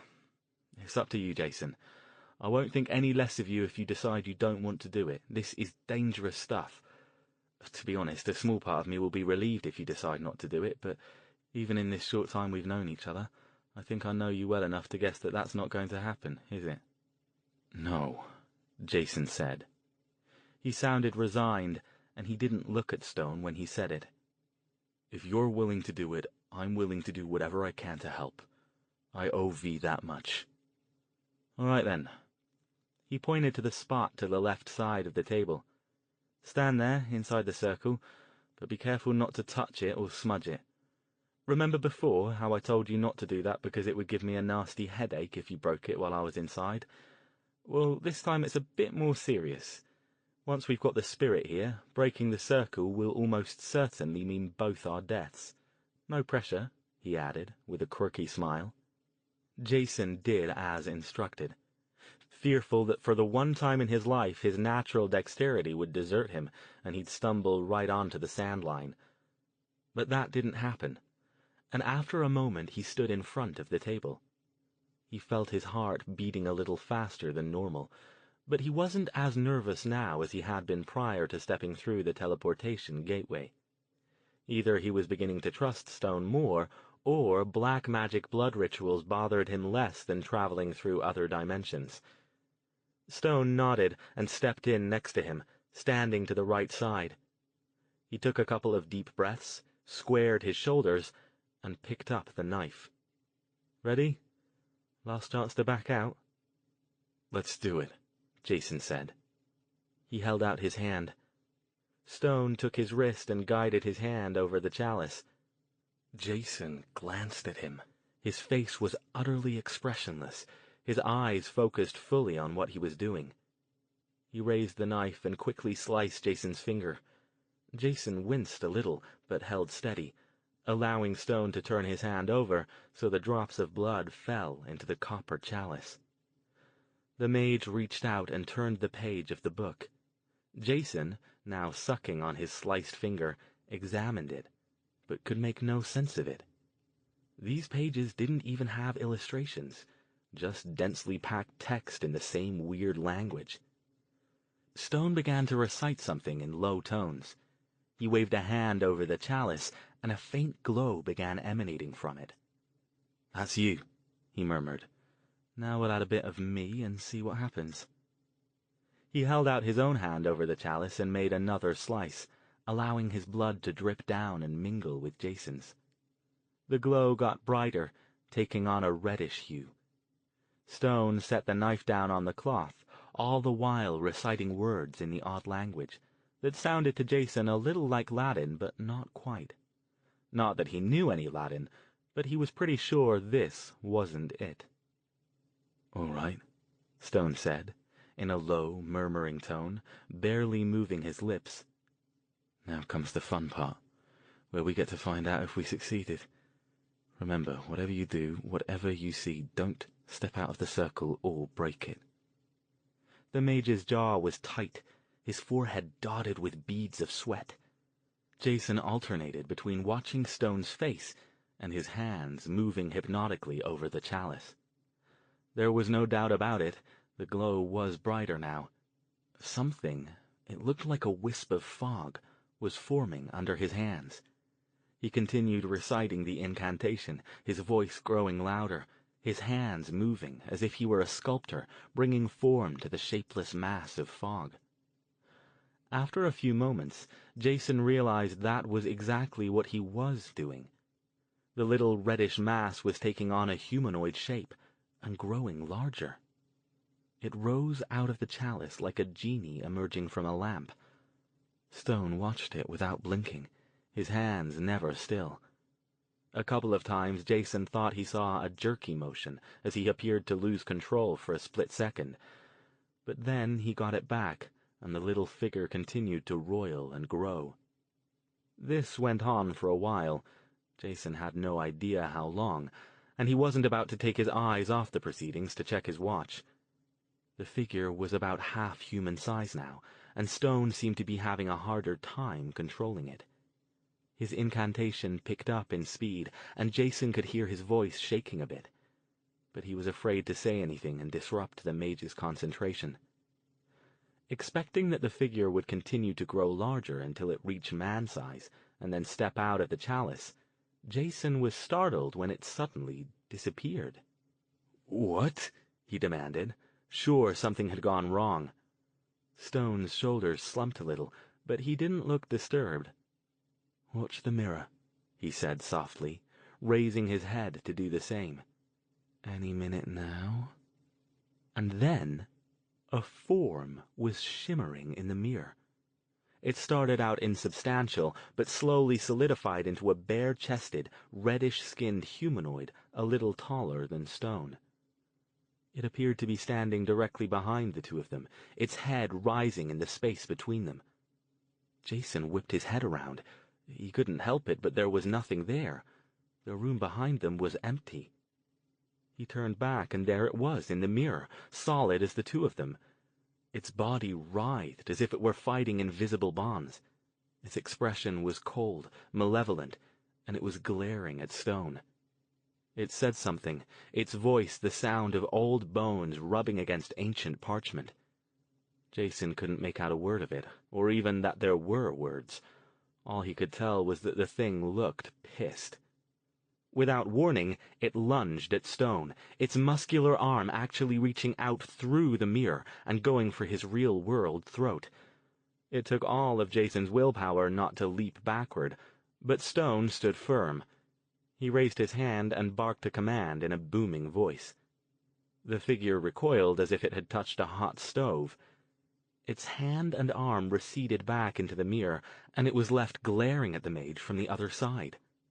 If looks could kill, Jason thought, Al would be a fine red mist right about now. I think I've got it now, Stone said under his breath. His voice was still shaking, more than a little now. I'm going to send it out. Jason nodded quickly. He'd be glad to be rid of it. To his uninitiated eyes, the thing looked like nothing more than a demon straight from hell. He was a little worried that it might not just settle for finding Verity and bringing back news, but he knew he'd come way too far now not to trust Stone. The mage reached out and put his hands directly on the mirror, one on either side of the spirit's body.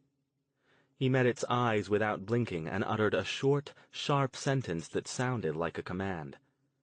The spirit glared at him for several seconds, but then made a noise that could have been a resigned grumble, executed the most infinitesimal of all possible bows, and winked out. "There," Stone said in a rush of breath, finally allowing himself to focus on Jason. "Did it work?" Jason moved to step back out of the circle, but Stone grabbed his arm and shook his head emphatically. "Don't do that," he said, panting. "We can't leave the circle until the spirit's returned and been dismissed. And as for your question, I don't know. We won't know until it comes back, but it didn't rip us limb from limb, and my commands seem to have worked on it, so at least it appears that I performed the summoning correctly." He swiped sweat off his forehead with his sleeve. Jason let his breath out. "You're sure that thing won't hurt Verity?" "I'm not sure of anything," Stone told him. "If it follows my orders it won't, but there's no way to know that right now. Might as well get as comfortable as you can in here. I don't expect it will be long before it's back, if it's had success." There wasn't any good way to get comfortable within the tiny confines of the circle. There wasn't enough room to sit down, and Jason didn't want to lean against the table for fear of knocking over the book or one of the candles. So he just stood there, shifting from foot to foot and trying to keep himself occupied by studying the strange characters on the open page. Every few seconds, he'd glance up at the mirror to make sure it hadn't sprouted any extra reflections, but so far the two of them were alone in the room. Stone, meanwhile, stood without moving, staring moodily into the mirror without appearing to see it. A minute passed, then 5, then 10. Jason looked at his watch. "You said this would be quick if it worked, right?" "I said I thought so," Stone reminded him. "Remember, this is as new to me as it is to you. Be patient." Jason noticed that he was starting to look a little restless himself, though. 15 minutes. 20. Still no sign of the spirit. Jason let out a loud sigh, his natural tendency to want to move nearly overwhelming now. "How do we know if it doesn't work? Do we have to stand in here forever?" Stone was about to answer when he stiffened, startled. "It's back," he said, pointing at the mirror. Jason spun around. Sure enough, the reddish figure had reappeared behind them in the mirror, looking as angry as ever. It said something to Stone in its bones and parchment voice, punctuated by many growls and other sounds of displeasure. The mage nodded. "She's there now, then?" he asked. The figure snarled and glared at Stone. It appeared to be contemplating another lunge out into the real world, but eyed the mage warily and decided against it. Instead, it spat at him. The spittle flew out, contacted its own side of the mirror, and ran down toward the table with a sizzle.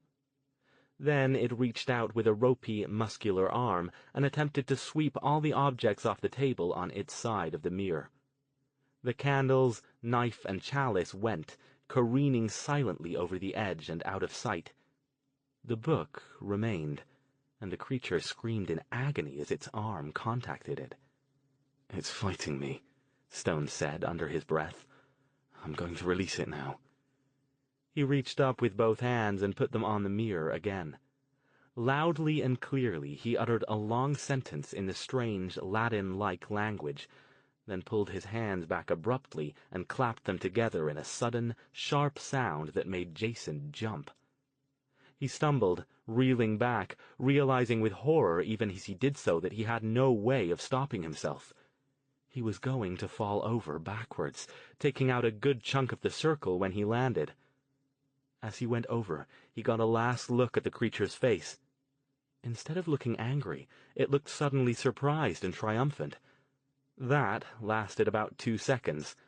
It flung itself forward again, clawed hands eagerly reaching in front of it, reaching for Stone, for Jason. And it winked out. Its scream of frustration and agony abruptly cut off as it was sent back to whatever dimension it called home. A second after that, Jason crashed to the floor and, just as he thought he would, smudged a significant portion of the circle.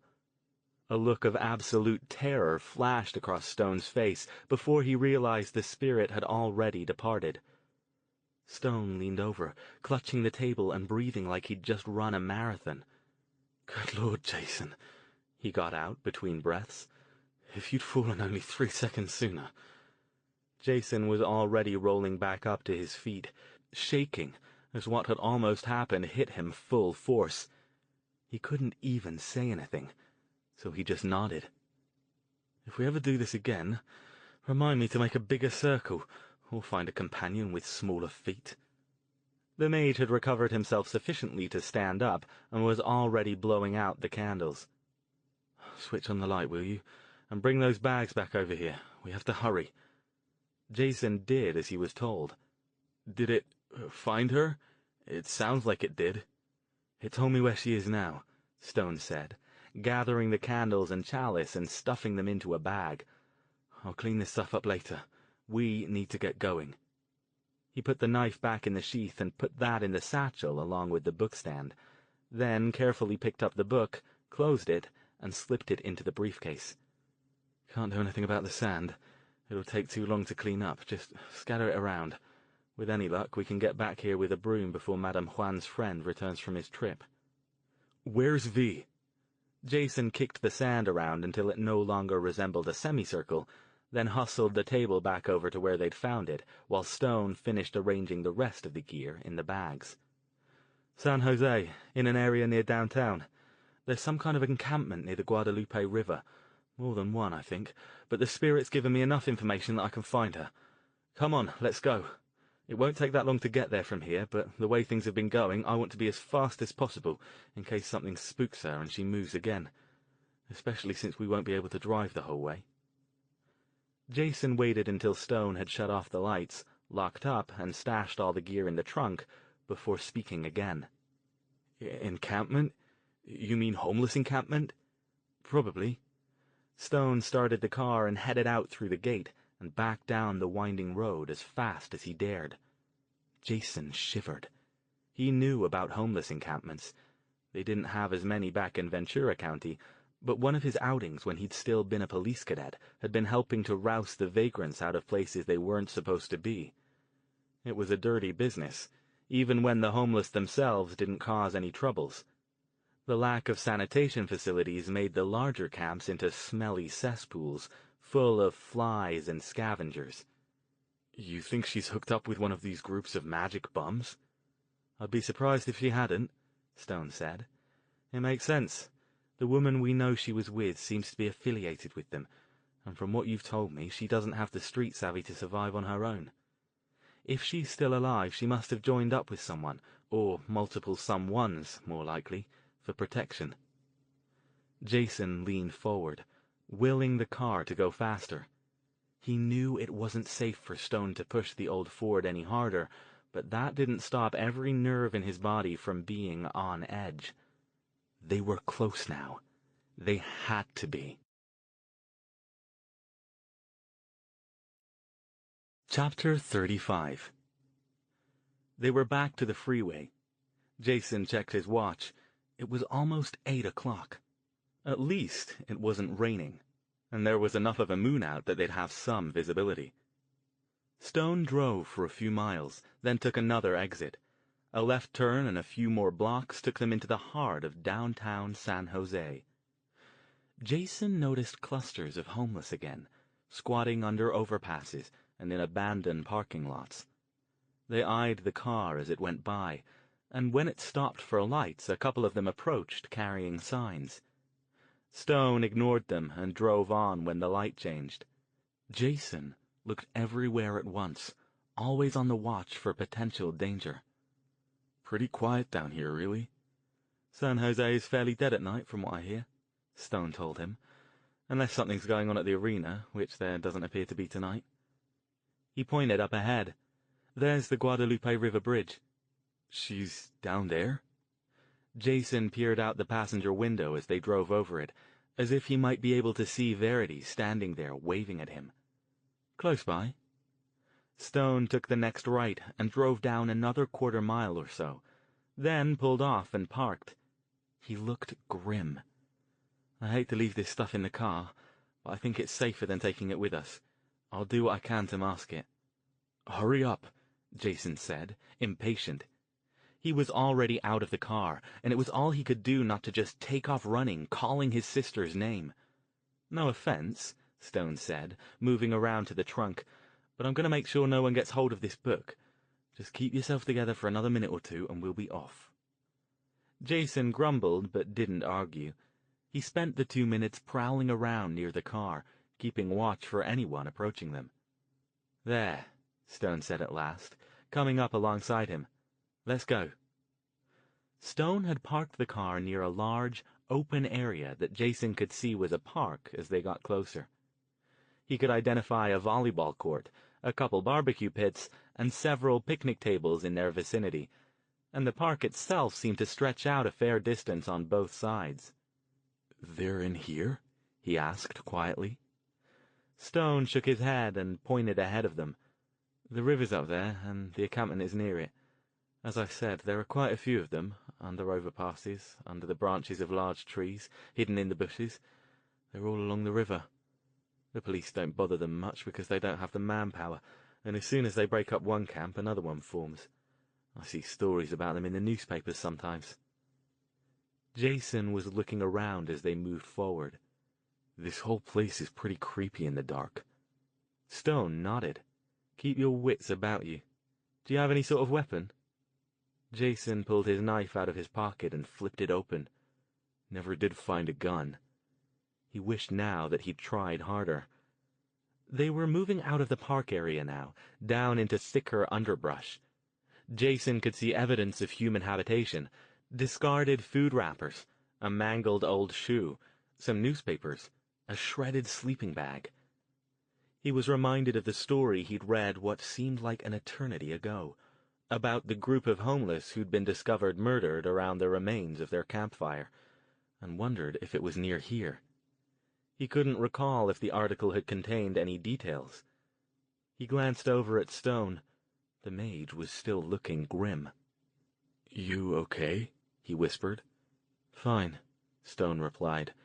Just this sort of terrain isn't exactly my forte. Jason grinned.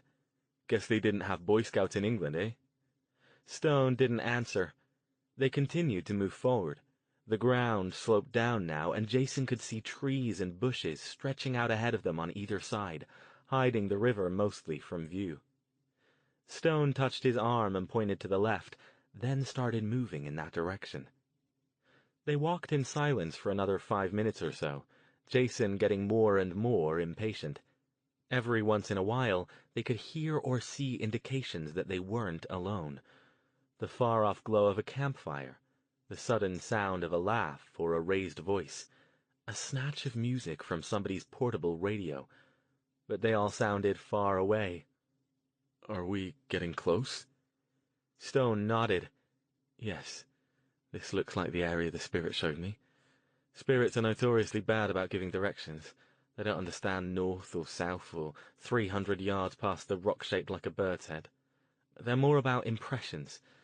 I've been looking around trying to match the vision it gave me with the landscape, and this looks about right. Come on, let's go down closer to the trees.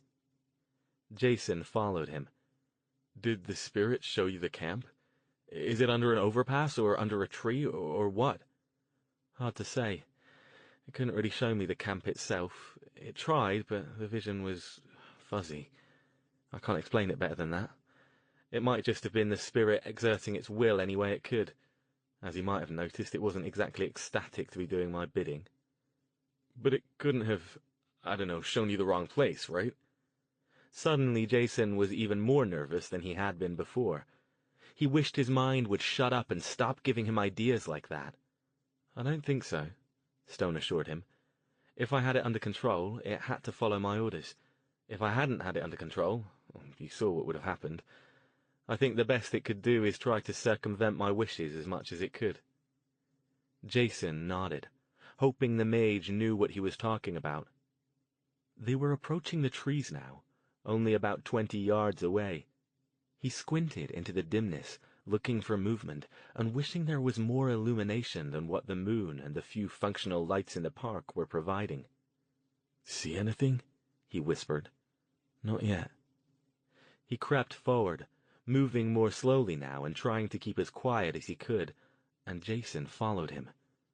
As they reached the trees and stepped under their canopy, the dim light was cut in half, leaving them with visibility of only a few feet. If I'm interpreting the spirit's instructions correctly, they should be somewhere close to the other side of these trees. Jason stayed level with him, his gaze never holding still.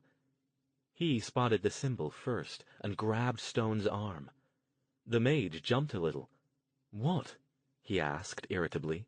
"Look!" Jason pointed. On the large trunk of a nearby tree was the triangle and ray symbol, sprayed there in white paint. Stone nodded, satisfied. "Then we are in the right place. Good. He didn't get to finish his sentence. Suddenly there was laughter. High, maniacal laughter, and it was all around them.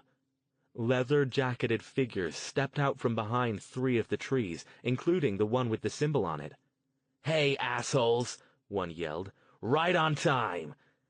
The others laughed even louder, as if that were the funniest thing they'd ever heard. Jason spun around. More figures were moving from behind other trees. All of them held knives, chains, or other close-fighting weapons. "Shit," he whispered under his breath to Stone. "DMW, we're surrounded." "Stay calm," Stone muttered. He didn't look calm, though. He looked tense. He remained facing forward, while Jason, his back to him, watched the rear. So far the gangers weren't moving, content to form a ring around their prey. The one who'd spoken before laughed again. "We thought you might be here. The boss told us about you, that you might be coming. Big mistake, and now you're gonna die. Any last words?" "The boss?" Stone asked, sounding a lot more confident than Jason knew he was. "And who would that be? Who's telling you lot what to do?" Another ganger snorted in contempt. The leader moved a little closer to Stone. "None of your business. But we know everything. We know you're a magic man, and we know you should keep closer track of your little friends so they don't talk to the wrong people." He laughed again. "'Cause, see, I think he liked us better than he liked you." "What's he mean by that?" Jason whispered, barely moving his lips. Stone didn't answer. Instead, he whispered, "Get ready. I'm going to try to take out the leader. If he drops, try to break through the line where he's standing." "Hey!" the lead ganger yelled. "No talking. You're here to die, not to chat. And we're gonna make it nice and slow so we can enjoy it. How do you like that?" He took a step forward, as did the other gangers. Jason, back to back with Stone, could feel the mage tense. He turned his head in time to see Stone raise his arms and snap out a command. Bright light formed around his hands, then flew out and hit the lead ganger and the one next to him. They screamed and staggered backward. The second ganger fell, and the leader dropped to his knees. "Get him!" the ganger screamed, as behind Jason, Stone stumbled, reeling. Jason didn't hesitate. Grabbing Stone's arm, he vaulted forward into the place vacated by the fallen ganger. If they could get out of the circle so they weren't surrounded anymore, they might have a chance. He slashed at the lead ganger's arm as he went by, and was rewarded by an angry grunt of pain. "Are we shielded at all?" he muttered in Stone's ear. "Barely. Be careful." The gangers approached now, trying to circle back around behind them. "Take him!" the leader yelled, clutching his arm and trying to struggle back to his feet. "Boss says they can't get to the bitch. Just fucking kill him." Jason clutched his knife, dropping into a defensive stance as two gangers surged forward. He could feel Stone tense again, preparing another spell. The mage was still on his feet, but Jason didn't think he'd be able to get off too much more magic before he was exhausted. He lunged at the ganger on the right, getting in under his wild swing and stabbing through his leather jacket. Dark red blood sprayed out, and the ganger roared in pain. Meanwhile, Stone went after the other one. He ducked sideways and grabbed the kid's arm. Again, his hands flared, and a glowing nimbus formed around the ganger's entire upper body. He shrieked and dropped, but Stone's shield flickered alarmingly. Stone was so busy dealing with the ganger in his face that he didn't notice one of the others in the shadows. Before he could react, before Jason even saw what was happening, a knife flew across the clearing, slipped past the flickering shield, and buried itself in Stone's side. The mage, arm to arm with Jason, suddenly sagged, his face going dead white and his hands clutching at the hilt. He dropped to his knees, then fell over and curled up, writhing. "Al!" Jason didn't know what to do next. Several of the gangers were still functional, and Stone was out of action now. He stood, legs spread wide, crouched low, trying to look in every direction at once, but he didn't see a way out of this one. There wouldn't be any 11th-hour rescue this time. His rescuer was lying at his feet, bleeding, possibly dying. "Oh, man. V, I'm so sorry. I tried." He crouched lower and waited, planning to at least take out a couple of them before they took him down. Then, suddenly, it seemed like the clearing was full of more people than it had been before. "More? I can't even handle these." A ganger leaped forward, swinging a chain at Jason's head. Before Jason could jump back, a voice, a female voice, yelled, "Get out!" The ganger did something very strange then. He clutched his head and staggered back, dropping the chain. As Jason watched, something, some sort of shimmering, barely visible ball of energy flew up out of the ganger's head. It paused for a moment, then darted toward Jason. Jason yelled something inarticulate and held up his hands to block it, but it stopped before it reached him. For a second it hovered there, looking as confused as it was possible for a shimmering ball of energy to look. And then it dissipated, flying into pieces and then vanishing. Jason was so confused by what happened that he wasn't paying attention to what was going on around him. But something was happening. All around him, the remaining gangers were turning tail and running. They didn't even stop to grab their injured colleagues. They simply took off, screaming.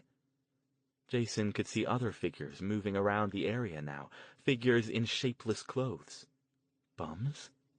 How could it... Something hit him hard on the back of the head, and he pitched forward and didn't see anything else. Chapter 36. When Jason awoke, he was lying on something soft that smelled like 6 weeks' worth of B.O. He grunted, opening his eyes. His head felt woozy, but it didn't hurt. He remembered getting hit pretty hard. What had happened? And then the memories rushed back all at once.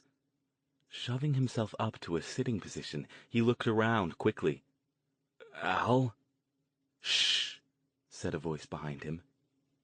He turned to find himself facing a young woman sitting cross-legged by a crackling fire next to the sleeping bag he'd been lying on.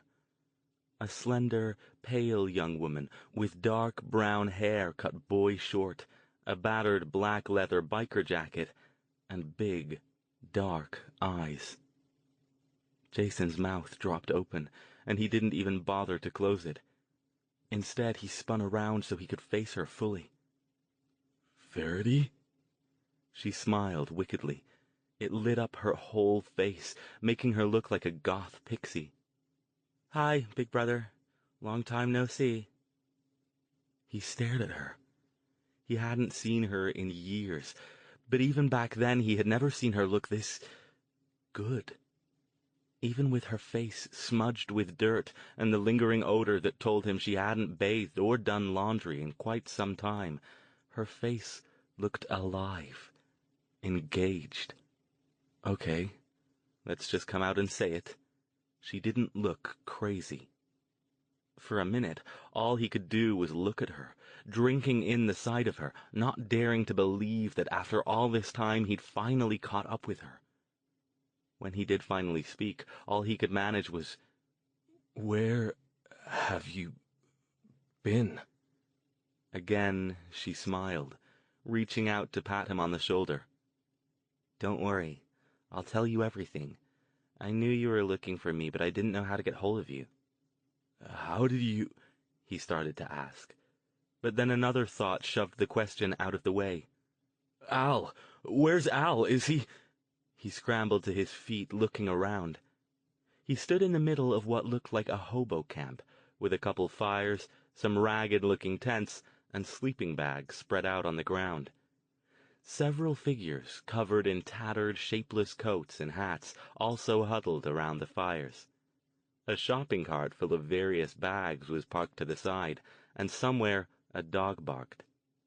Jason didn't see anybody who looked like Stone, though. "You didn't leave him?" "Your friend?" Verity got up to join him. At his nod, she pointed at one of the tents. "He's in there. He was in a bad way. Lamar's working on him, though. He should be okay." Jason's blood froze. The ganger had buried his knife, his no doubt far from sanitary knife, in Stone's side, and some bum was working on him inside a dirty tent in a camp that smelled, quite literally, like shit. Verity momentarily forgotten, he hurried across past the fire and flung open the tent flap. Inside, by the light of the ancient lantern flickering in the corner, Jason took in the scene.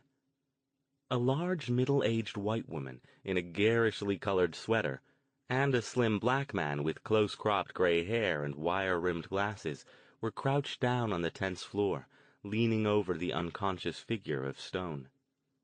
The mage was dead pale. They had removed his overcoat and shirt, and Jason could see they'd pressed some kind of compress onto his side. Blood was already seeping through it. "Hey!" Jason yelled, and the two crouching figures looked up, startled. "What the hell are you doing to him? He needs a hospital." "Hush," the woman said, as if speaking to a young child. "Your friend'll be fine." "Look," Jason said, exasperated, dropping down next to them. "I'm grateful that you guys saved us from those gangers. I have no idea how you did it, but that's not important right now. I don't want to offend you or anything, but it's not clean here. You're gonna kill him trying to help him. I'm just gonna go call an ambulance and—" "It's all right," the black man said. His voice was soft and gentle, and he didn't seem at all disturbed by Jason's agitated tone. "Look." He lifted the bloody compress. Jason glanced down, then did a double take and stared. "What the hell?" Stone's side was covered with blood. It had seeped down to stain the top part of his jeans, and a larger stain flowered on the tattered sleeping bag he was lying on. But there was no sign of a wound. His skin was whole, without any scar or mark, or any indication that it had ever been broken. "How did you—" The old man shook his head and smiled. "He's lost a fair amount of blood, and I believe he was already weakened by the spells he cast. He'll probably be unconscious for a while, but I promise you he'll be fine. He's in no danger." "Well, no more than any of the rest of us ever are," the woman said wryly. She picked up Stone's overcoat and gently covered him with it. The mage shifted slightly, but didn't awaken. "Wait," Jason said, looking back and forth between Stone and the black man. "You know about magic?" "Come on out, Jason," another voice said. Jason turned to see Verity had poked her head unnoticed through the tent flap. "Let's go get something to eat and we can talk. It looks like your friend's going to be out of it for a while. Good time to catch each other up." Jason took a last look at Stone. The mage's breathing appeared to be regular, and he didn't look in any immediate danger, so he got up and followed Verity out of the tent. She led him over to one of the campfires, picked up 2 old, mismatched plates, and ladled something that looked like baked beans from a pot hanging over the fire onto both of them. She handed one to Jason, along with a plastic fork. "Don't worry," she said, obviously noticing the look of suspicion and distaste he hadn't been quick enough to hide. "It's okay. I've been eating their cooking for a while now, and I haven't been sick yet."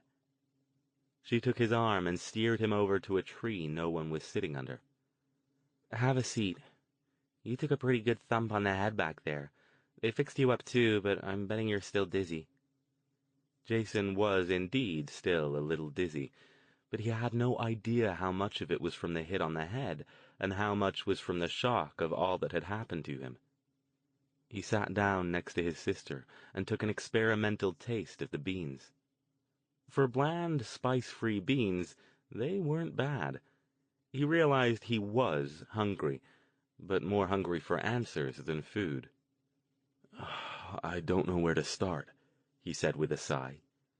He looked Verity up and down. "So, you've been here this whole time?" "Not here," she said. "We move around a lot. We have to. You saw the kind of thing they have to deal with, and that's just the start. Cops, people who just want to hassle them because they think it's fun. It really sucks." Jason leaned back against the tree and rubbed his head. "Oh, God. Verity, I have so many questions. It seems like all I've been doing for the last several days is asking questions." "We're safe here," she told him. "We're not going anywhere for a while, and it's way too early to go to bed. Just start somewhere. I don't know if I can answer them all, but I'll tell you what I can, and I'll ask a few too, okay?" Jason nodded wearily. "Okay." He ate a couple more forkfuls of beans and thought over all the things he wanted to ask. Finally, he looked at her. "You seem better," he ventured. "You mean I don't seem like I'm crazy anymore?" "Well, I wouldn't have said it that way, but yeah." "Let me get back to that. That part's a little more complicated. But you're right, I'm not. At least for now, and hopefully not ever again." "Okay, then. Why don't you start by telling me what happened at New Horizons? Why did you leave? What did you see? Where did you go after you left?" Slow down," she said, laughing. Then her expression sobered. "I heard a rumor that Charles was dead. Do you know if that's true?" Jason nodded, looking down at his plate. "Yeah." When he glanced up at her, he was surprised to see tears sparkling in the corners of her eyes. "I'm sorry, V." "Yeah." Roughly, she swiped her sleeve across her face. "He was a good guy. He was the only one who even tried to make that hell of a place tolerable for me." "V, Yeah, I know. You're sorry you never visited, but you didn't know how to deal with your batshit crazy sister. I get it. Why don't we just forget about that for now, okay? I'm not sure if I've forgiven you for it yet, and I might still tell you what I think about it, but later. Right now, we have more important things to deal with." Her voice sounded bitter, but surprisingly mature. When had Verity grown up so much? She was silent for almost a minute, concentrating on eating. Then she looked at Jason. "So, yeah. I woke up one night and thought I heard something, so I went downstairs to check it out. We weren't supposed to be downstairs after lights out, so I was afraid I'd get caught, but I had to find out what it was. What did it sound like? Like a kid, screaming. She took a deep breath and shuddered a little. When I got there, I noticed the basement door was open, and it's never open. I heard a voice and somebody whimpering, so I snuck down there. I have no idea why I was brave enough to do that, but the kid seemed like he was in trouble or hurt, and I kind of thought of you. Me? She nodded. Yeah. How you always used to protect the little kids in the neighborhood from bullies. Remember? Jason smiled. That had been a long time ago. Yeah, I remember. So I opened the door and looked inside, and there was a guy in there standing over a kid. A boy, maybe 9 or 10. The kid was scared to death, and the guy, I couldn't see his face because his back was to me. It was like he was getting off on this kid's fear. Jason's eyes widened. You mean he was... Verity shook her head. He wasn't molesting the kid, if that's what you meant. Everybody had their clothes on, but he was definitely getting something from scaring him. And then he reached out and touched his head, and... She paused, as if gathering her courage to continue speaking. And then the kid screamed again, and he disappeared. Disappeared? A cold chill ran down Jason's back at that. What she'd described sounded exactly like what he'd seen the night Charles had died. Yeah, I know it sounds hard to believe, but... No, I believe you. Go on. She looked surprised by that, but didn't ask. So after he did that, I screamed. I couldn't help it. I was scared to death. And the guy turned round, and his eyes were all freaky, and he came at me, and I just sort of pushed him with my mind. She looked at him again. This all sounds like I'm back to crazy, doesn't it? I'm not sure, Jason said. He had to be honest. What do you mean you pushed at him? I can't describe it. It was like I was punching him with my mind, and then something flew out of him. It looked like some kind of shimmery thing. It flew at me, but I shoved it away, just like I'd done with the man. Then it flew away, and the guy fell over. Jason stared hard at Verity, riveted by her words. This was all sounding so familiar, all except the pushing with her mind part. He had no idea what she meant by that. And then you ran away? She nodded. I didn't even stay to see if the guy was dead or alive. I just ran back upstairs and straight into Charles. He was in the kitchen. I almost knocked him down, I was going so fast. I thought I was busted for sure, but he saw my face, how scared I was, and asked me what was wrong. I told him I saw something terrible in the basement. Did he go check it out? She shook her head. I think he thought there was bad stuff going on at New Horizons for a while. He told me I had to get out and he'd help me. That's when I went to call you, but you didn't answer. Jason sighed. If only he hadn't been out of town for 2 days.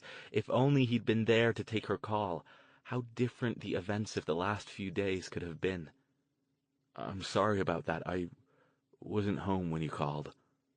Well, it's good that you weren't just ignoring me, she said, this time without bitterness. I went back to find Charles, and he told me to pack up and get ready to go fast. He said he had a friend I could stay with. After I got back with my stuff, he sent me down the block to a payphone and gave me his friend's address and cab fare to get there. Told me to lie low and he'd be in touch. This friend, it was Melody Barnes, right? Verity nodded. Yeah. She's dead too, isn't she? Yeah. She and her friend Willow were both dead. So many dead people, Verity whispered, looking down at her lap. For a long time she didn't speak. Then, pulling herself together, she continued. Anyway, Willow and her friend Susanna came to visit Melody. Susanna was homeless. There was something weird about her. We were all just sitting in the living room talking when all of a sudden she looks up like a dog that smelled something.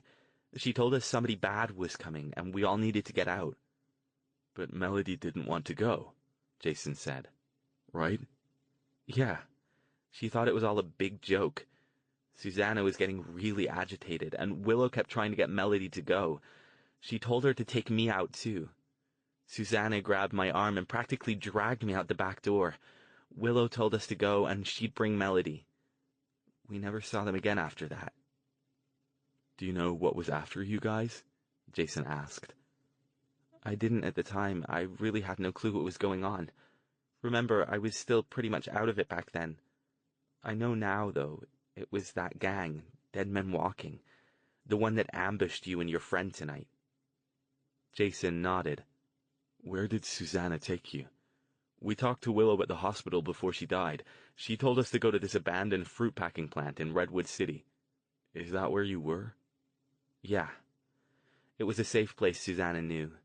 She and some of her group were squatting there. We took a bus over as far as we could, then walked the rest of the way. Her group was there, but we didn't stay very long. She was still freaked out that somebody was after us.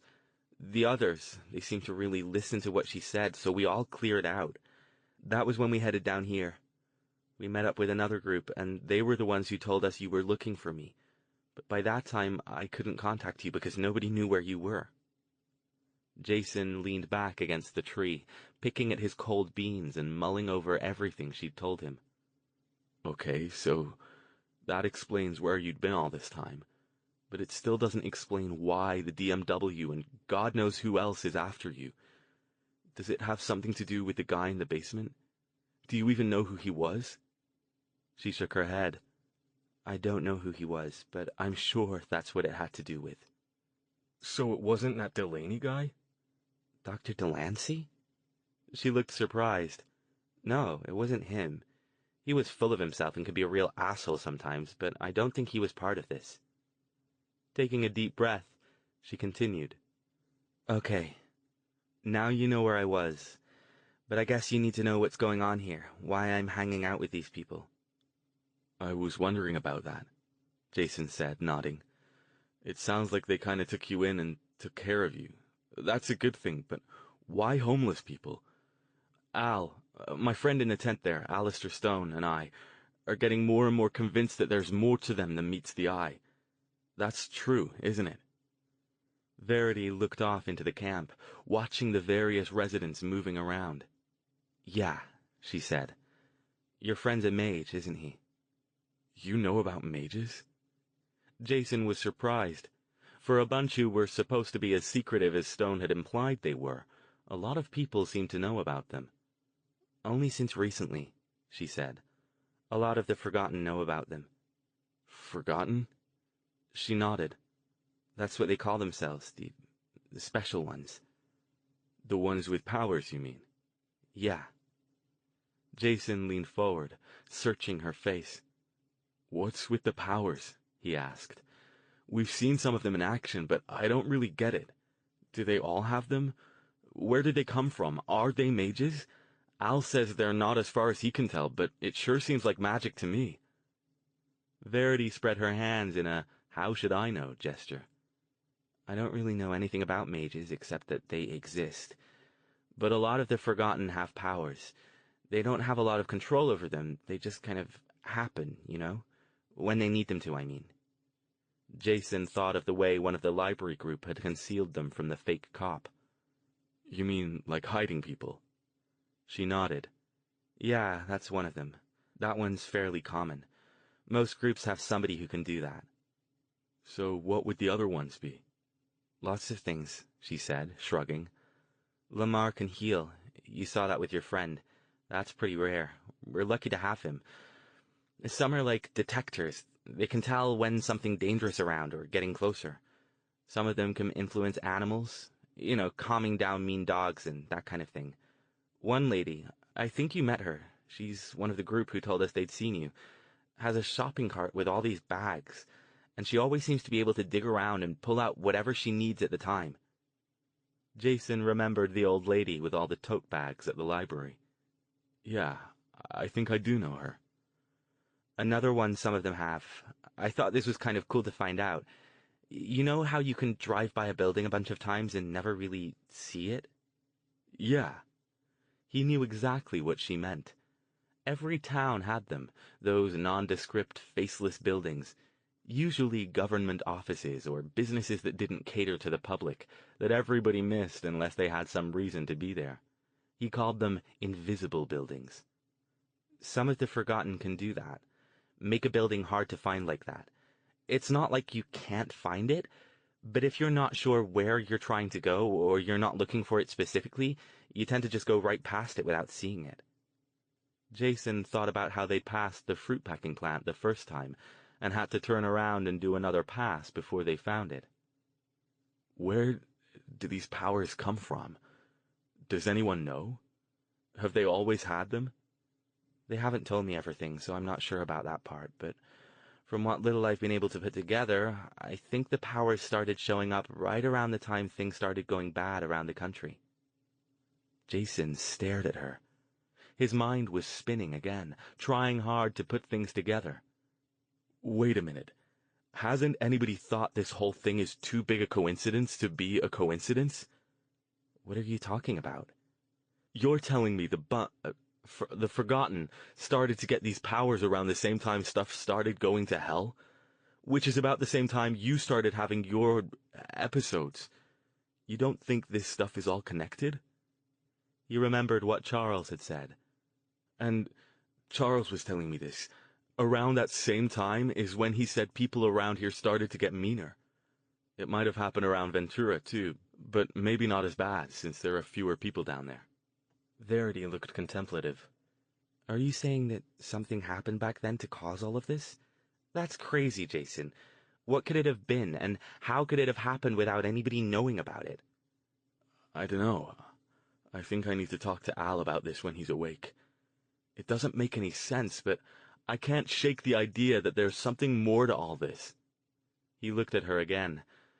Putting that aside for now, though, I got more questions. I don't think I'm going to run out anytime soon, so what is it about these symbols I see all over the place? Is that a Forgotten thing, too? Verity nodded. They told me about that. They use them to communicate with other groups. It's dangerous to let the groups get too big. People squabble, and it makes us more vulnerable to attacks. You have to remember, even though they have these weird powers, most of these people have some kind of mental stuff going on. They don't always play well together. But they use the symbols to let each other know things. What places are safe, what places are dangerous, where the evil is. The evil? Jason leaned forward, stiffening. What's the evil? Oh, right. I didn't tell you about that. That's what they call it. Kind of a dumb name, I know, but what is it? They don't know exactly. It's the shimmery thing I saw coming out of that guy in the basement. It's some kind of spirit or being or something, and it possesses people. Some of the Forgotten can see it in people, see when they're possessed. That's one of the reasons they stick together. It's trying to kill them, because they're the only ones who can, or almost the only ones. Nobody knows why. They possess people? That explains a lot. How? Can they possess anybody? Do you know they've possessed you? Jason considered it a mark of just how far he'd come in the past few days that he accepted this information without questioning it. Verity shook her head, holding up her hands to ward off his questions. Jason, stop. I don't know all this stuff.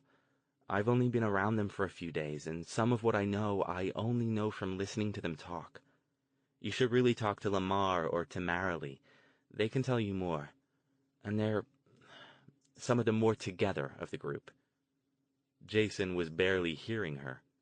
Could being possessed by these evil things have been what caused your episodes? Caused you to go crazy? No, that much I do know. Forgotten can't be possessed. I think it has to do with the powers somehow, or with how their brains are mixed up. But wait, that means you're... Jason's head was reeling again. Yeah, I guess I am, sorta. Though I don't think I have any powers. What about that mind-pushing thing you were talking about? Her eyes widened, and she stared at him. Oh my God, Jason, I didn't even think of that. I didn't tell anybody about it because I didn't think they'd believe me, By that time, I wasn't even sure myself that I'd really done it. I thought I was just remembering things wrong, like I used to do a lot. And I wasn't even sure I could do it again, but I did it tonight, to get that guy off you. I saw him about to attack you, and I sort of went on instinct, and it worked. Good thing, too, Jason said. So how are you not having problems anymore? Did these guys stop it somehow? Not stop it, she said. I guess it's more like suppress it. It's one of the things Susanna can do. It doesn't always work, though. She said it's only ever worked on 3 or 4 people she's tried it on, and if I get too far away from her, it'll probably stop working. Her main power is keeping us hidden so we don't get found, and sometimes knowing when bad stuff is coming. I guess it's kind of rare to have more than one power, too. She's the only one I know who does. The DMW, are they part of this evil? That would make a lot of sense, too. He remembered something else Charles had said. How they'd been a small potatoes gang until a few years ago, then gotten a new leader and took several steps up the food chain in short order. Verity nodded. Yeah, some of them are. They're kind of the foot soldiers. That's another thing I think is true, but like I said, you really should talk to Lamar or Marilee. I think they have, levels. Some of them are more powerful than others. The more powerful ones use the DMW, maybe other gangs too, to do their dirty work. Jason said, thinking that over. He looked up and saw a shadowy figure heading across the camp toward them. As it got closer, it resolved into a familiar form. Hector, the alcoholic ex-military man Stone and he had seen at the library. He stumped up and stood in front of them. Hey, Jason said. Haven't seen you in a while. Hector nodded, the tang of marijuana mingled with his usual odor. Your friend's awake. He wants to talk to you, he said in his gruff, abrupt tone, then turned and stalked off the way he'd come. Chapter 37. Jason leapt to his feet. To Verity he said, I'll be back soon, okay? I want to talk to you some more. I still have some more questions, and you probably do too. She nodded and rolled her eyes. Not like I'm going anywhere. Jason grinned and hurried back to the tent, poking his head through the flap. The woman in the colorful sweater was gone now. Lamar waved at him. I'll leave you two alone, he said, getting up slowly. Jason helped him up and waited until he'd left, then dropped down next to Stone. The mage was still pale and looked exhausted, but his eyes were open. Hey, Jason said. You okay? You gave me quite a scare out there. Stone smiled faintly. I gave myself quite a scare, he said. His voice had nearly no volume behind it. Jason had to lean in to hear him. The man who's been patching me up tells me that I missed the big reunion. Jason nodded. Yeah, you did. She's here, Al. I've been talking to her, and I've got plenty to tell you. Oh? Stone tried to struggle up to a more elevated position, but failed and sank back, panting. Perhaps I'll wait a bit before I try that. Does it hurt? Jason indicated Stone's side, covered now by his wool overcoat. Surprisingly, not at all. I'm not sure why. I distinctly remember seeing that knife sticking out of my side and quite a lot of blood before I blacked out. But all I feel is ghastly. So tired I can barely move, but no pain. He glanced up at Jason. I suppose that's one of the things you want to tell me about. You're sure you're up to this? It can wait. If you need to... Stone glared at him. Jason, if you have answers to any of our little puzzles, I want to hear them. Don't be cruel. I don't have the strength to zap you right now. Jason grinned. Same old Al. Okay, I'll tell you what V's told me so far, but I think we're going to have to talk to the others to get the rest. Trying not to forget anything or leave anything out, he told Stone the story of what had happened to Verity, and what she'd revealed about the Forgotten. Stone's bright blue gaze, dimmed a little by exhaustion but still laser-sharp, focused in on Jason's face, barely blinking the entire time he spoke. The mage didn't ask any questions while Jason was telling the story, but he tensed when he got to the part about the evil and the possessions. "So you're saying," he said when Jason finished, "that these so-called evil, this force or spirit, can possess people at will?" "I'm not sure," Jason said, shifting position. The tent floor was uncomfortable, and even though he was getting acclimated to the smell of the camp, it was still pretty bad. "Verity said we need to talk to Lamar. I guess that's the guy who was in here. Or Marilee. She said they know more." Stone nodded, but didn't appear to be listening closely. His eyes were closed again. "Al, you okay?" Jason asked him, nudging his shoulder. The mage opened his eyes. "Just thinking," he said. "There's something here I'm convinced I'm missing, but it's eluding me. Brain's a bit foggy right now, but this is fascinating. Somehow all of this seems to be connected to something that happened a few years back, but what?"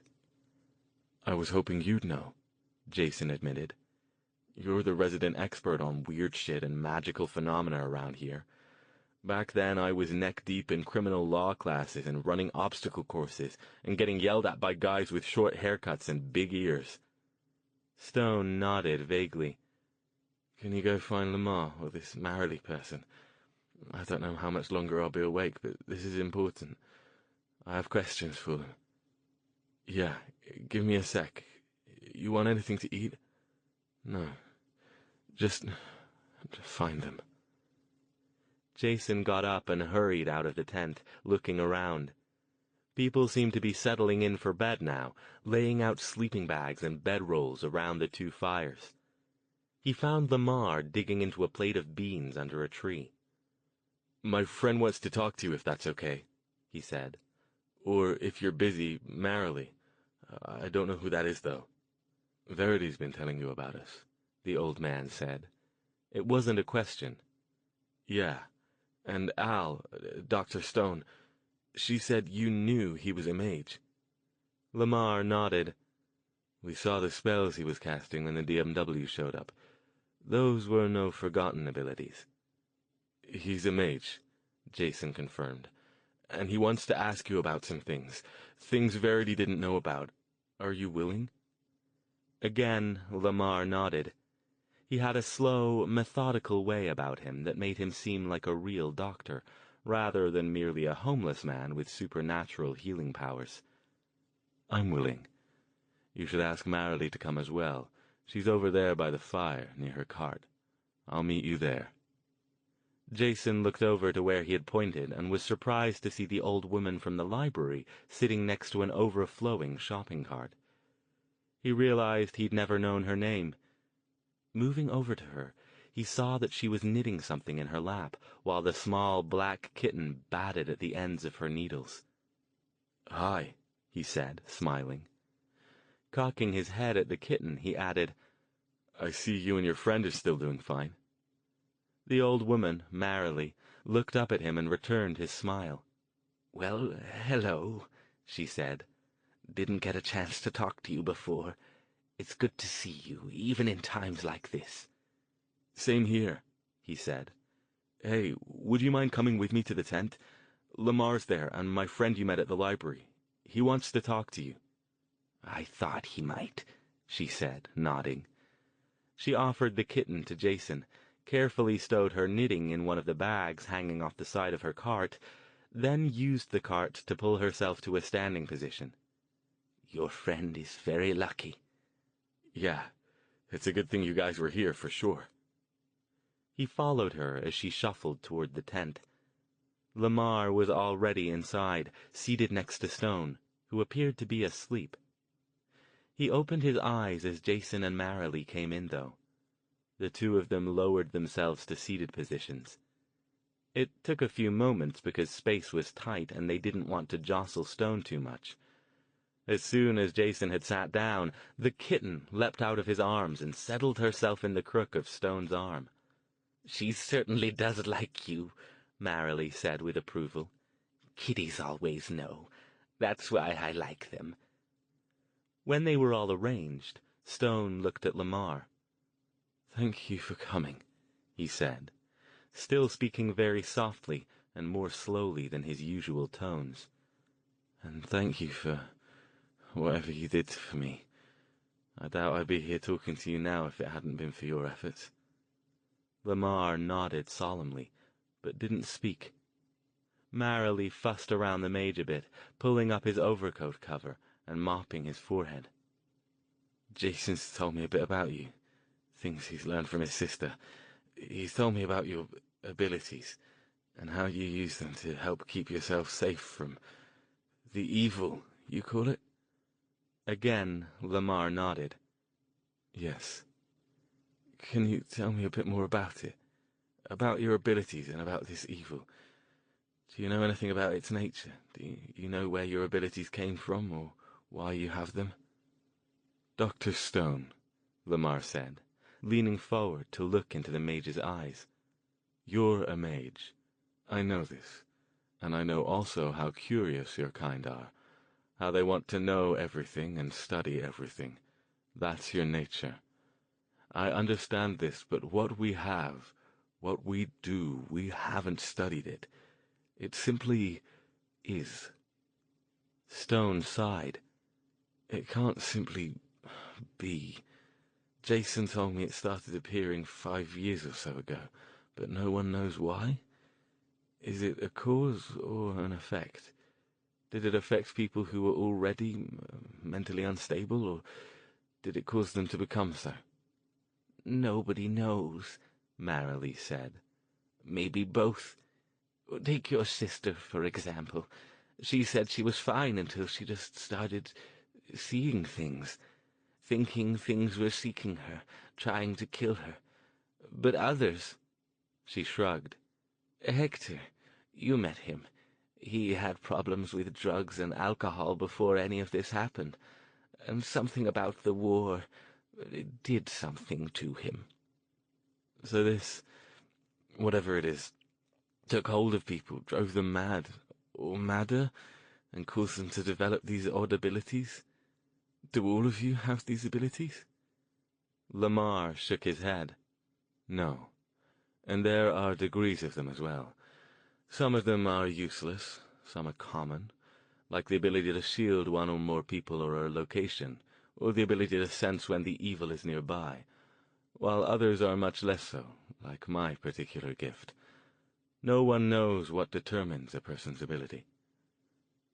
"Verity said you can't control them," Jason pointed out. "That they just sort of happen when you need them." "Yes," Marilee said. "It's instinctual. It's more a sense of... we see someone we want to help, or we pick up on something in our heads without realizing it, and it just flows out of us." "And one of you healed my wound?" Stone asked. He lifted up his overcoat to inspect the bloody aftermath of his knife wound. "I did," Lamar said. "You healed it completely. It doesn't hurt, I don't feel feverish, which means that you likely haven't left any of whatever was on that knife inside of me. That's amazing. I can do a bit of healing magic, but nothing like this." He shivered a bit and let the overcoat drop back down. "So, about this evil, what is it exactly?" Lamar shook his head. "Nobody knows that, not exactly. We try to avoid it when we can. It's dangerous and unpredictable, but it seems to be some kind of..." He struggled for the right words. "Disembodied life force that seeks out humans to possess." "Why, though? What does it get from this possession? Does it just want a physical body?" Stone turned a little toward Lamar and paled a bit more.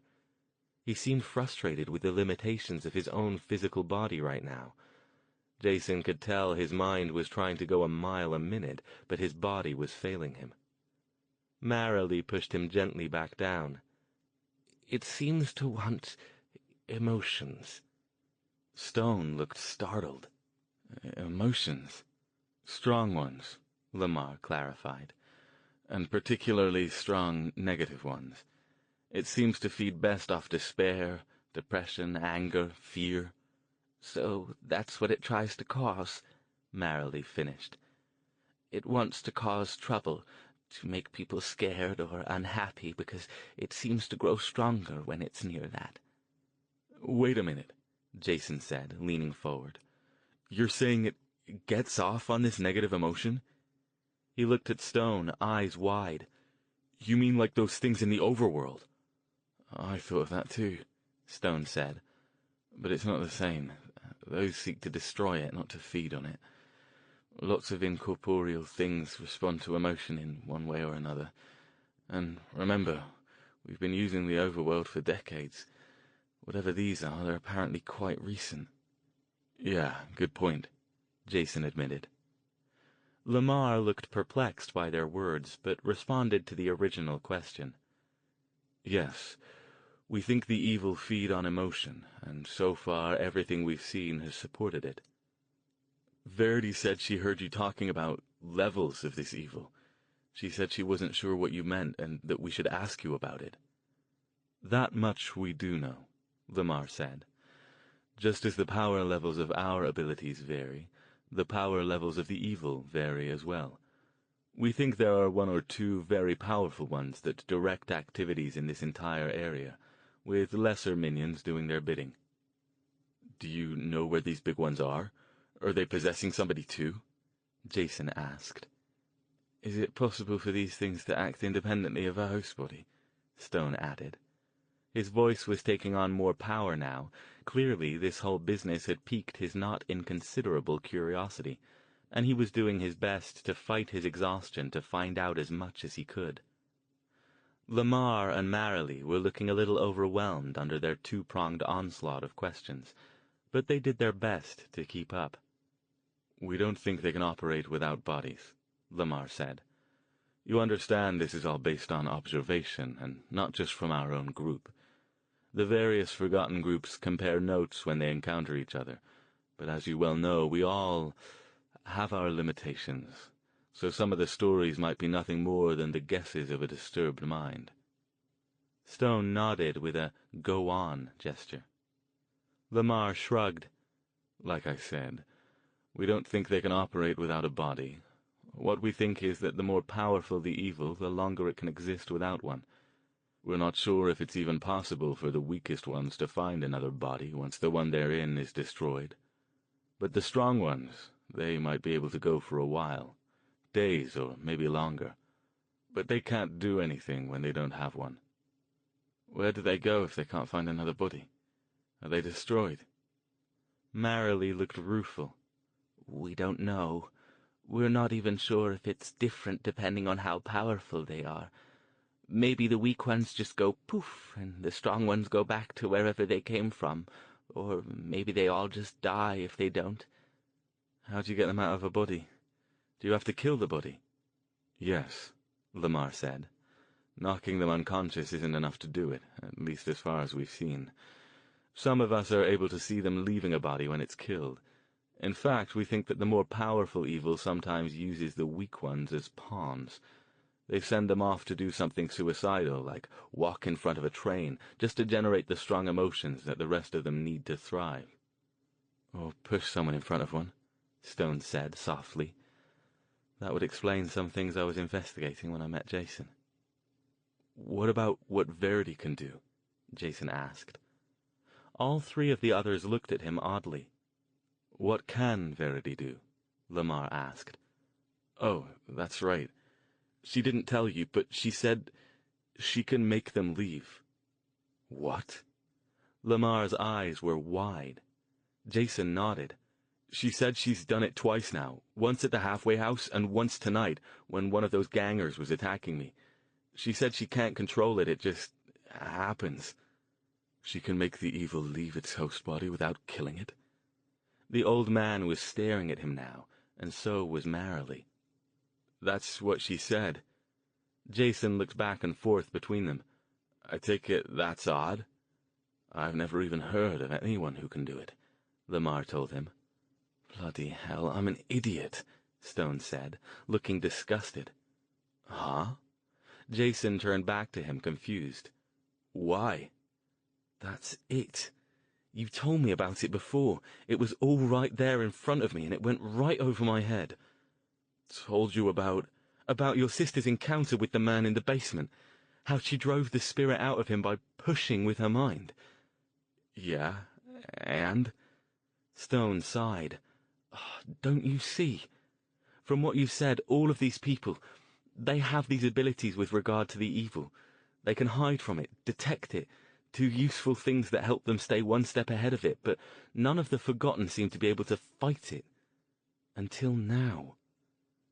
When Jason still looked confused, Stone fixed him with a withering stare. "Honestly, Jason, I'm the one who's supposed to be operating at diminished capacity right now. Let me spell it out for you. Your sister can fight them. She can destroy them. Therefore, she's a threat." "But she can't control it," Jason protested. "But she has the potential to be able to control it," Stone reminded him. "And if she does ever get that ability under control, she actually represents several kinds of threats." "How so? I get that she can drive them out, but—" Stone took a deep breath. "Look around you. Look at these people. No offense intended," he added, glancing at Lamar and Marilee. "But they're disaffected. They're marginalized. Most of them have mental issues that make it difficult for them to deal with the general public. They have very little contact, by choice, with the authorities. I'm correct, aren't I?" he asked Lamar. The old man nodded. "You are, yes. We avoid the authorities. The police and other similar agencies are prime hunting grounds for the evil.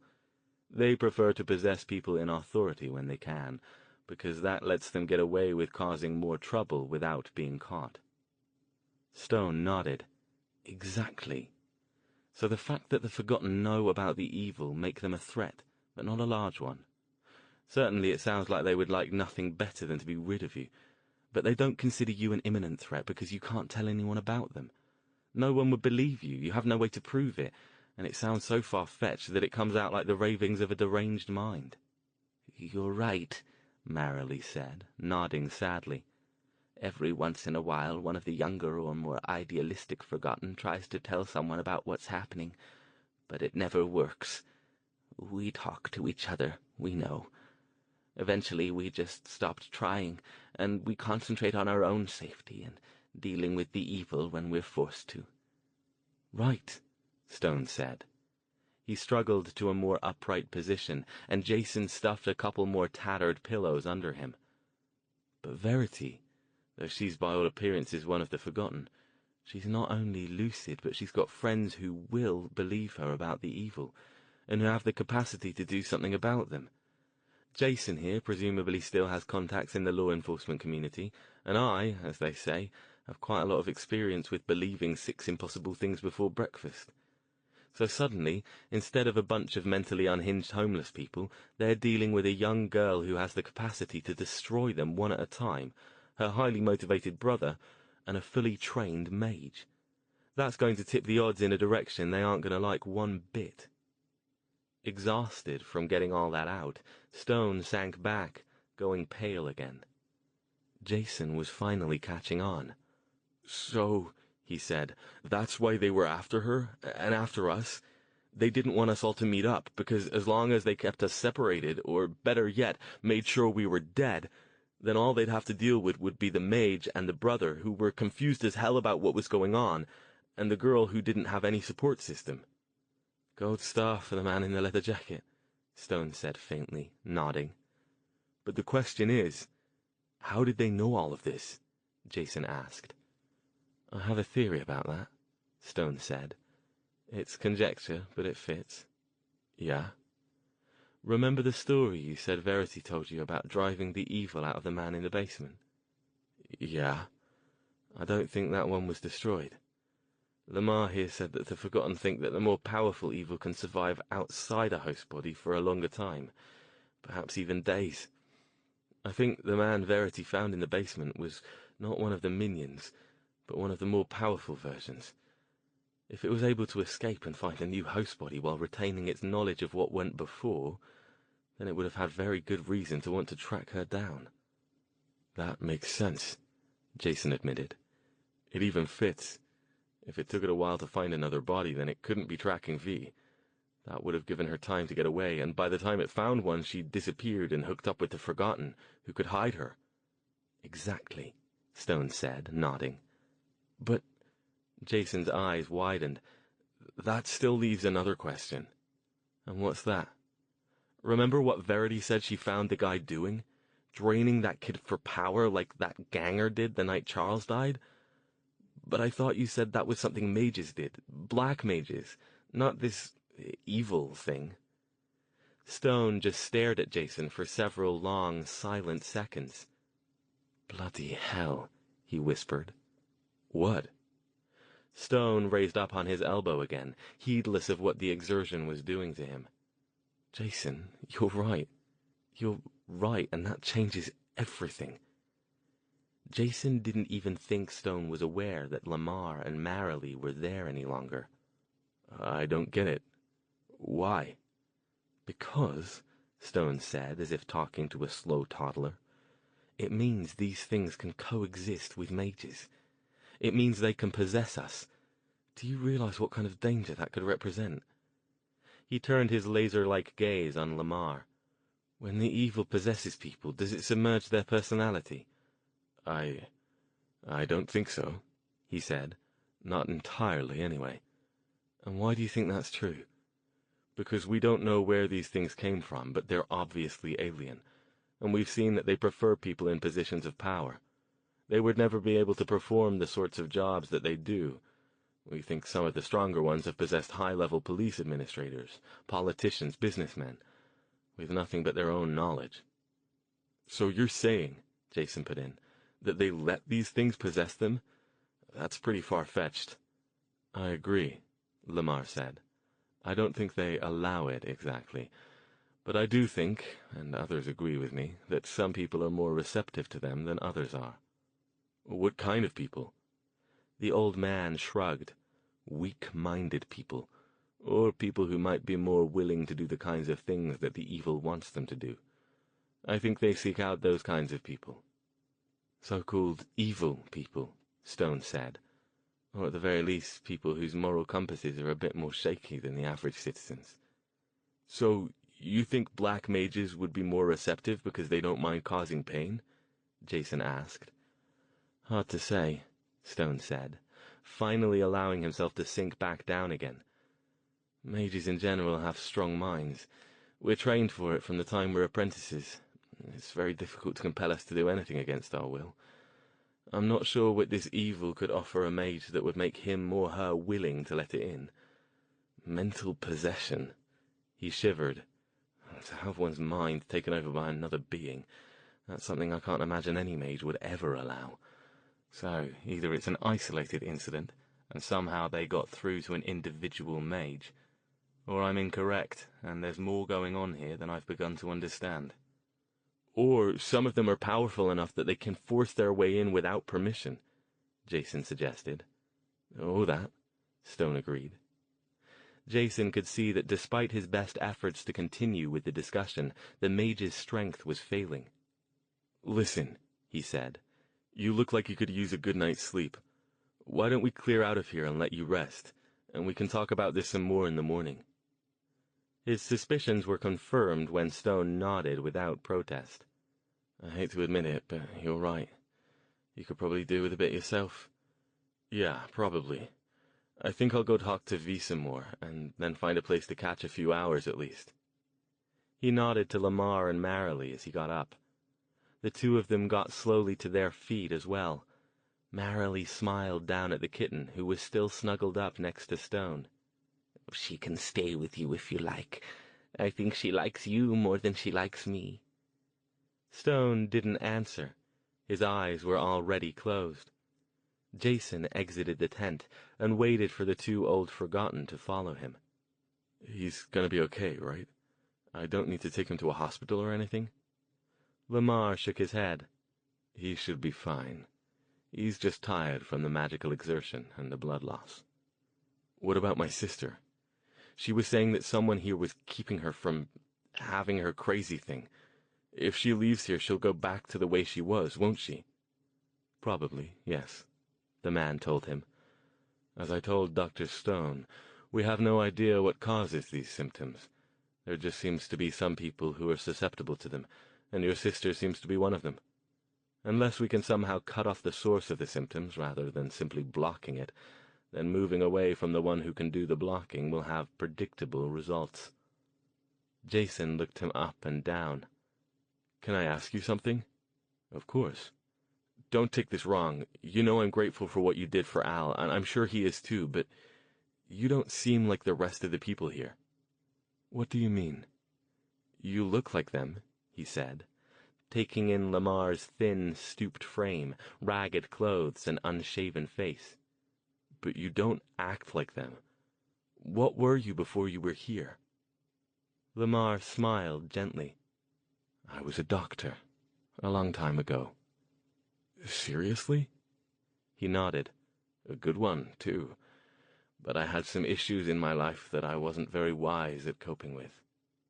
He patted Jason on the arm. I like it here, Mr. Thayer. I can take care of people, but the pressure that drove me away from my good life doesn't exist here. Just having to wonder where your next meal coming from and being stalked by some weird disembodied alien body snatcher who wants to kill you because you know too much. Lamar chuckled. True, there's that. But we have each other, and we've adapted. The forgotten are very resilient. We have to be. We're all each other have. The rest of the world pretty much ignores us, hence the name we've chosen for ourselves. Jason nodded, realizing uncomfortably how much truth there was to the old man's words. How many times had he himself walked right by homeless people without even noticing them? It was just too much trouble to stop and talk to them, to give them some change, to even recognize their humanity. Why do you stay out here? There are places you can go, shelters. No, that's not possible. Lamar gave him the kind of look you give a beloved small child who had just made an amusing grammatical error. Don't forget, the evil are hunting us. They want as many of us dead as they can manage. Wouldn't you think homeless shelters would be the best place for them to hunt? I guess I didn't think of that, Jason mumbled. Lamar smiled. We do what we can to survive. It's best to just avoid them, since none of us enjoy the alternative. Maybe if we can find more of us who have your sister's gift, we'll never have to kill anyone again. You actually care about killing them? Of course we do. Not the evil, of course. If I could kill every last one of those things by saying the word, I'd do it in an instant. But the people they possessed, they're just people like you or me. Maybe they've made some bad choices in their lives, but that doesn't give us the right to pass final judgment on them. Jason nodded. He supposed that was right. He'd never been a religious man, but his instincts were to protect people, not to kill them. Even homicidal gang members deserved trials, or society would degenerate even further than it already had. Again, Lamar patted his arm. Go find your sister, Jason. Get some sleep. Yeah, I should do that. I'll see you in the morning. Lamar moved off back toward the fire, and Jason went in search of Verity. By now, most of the forgotten were asleep, huddled around the two fires or wrapped in heavy old blankets. He thought he spotted Frank the scribbler a distance away, but he didn't head over to check. Hey, Jason, over here.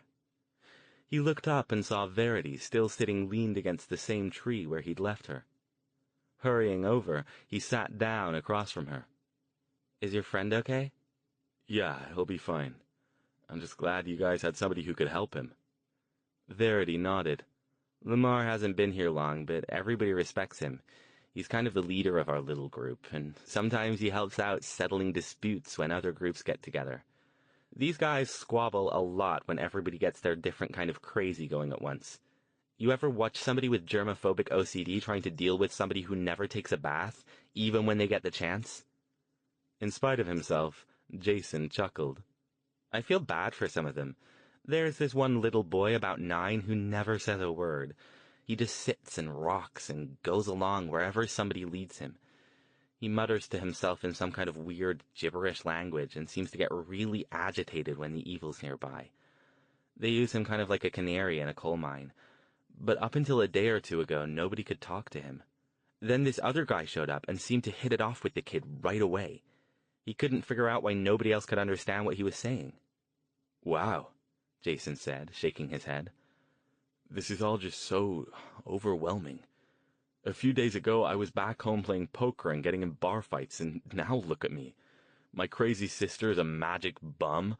My new friend is a mage who moonlights as a college professor and travels by teleport gateway. I've seen more people get killed than I have during the whole rest of my life, and I've found out some weird spirit things from Dimension X are out to take us all over and make us miserable so they can get their jollies. He shrugged, flashing her a lopsided grin. What's next? Talking cats?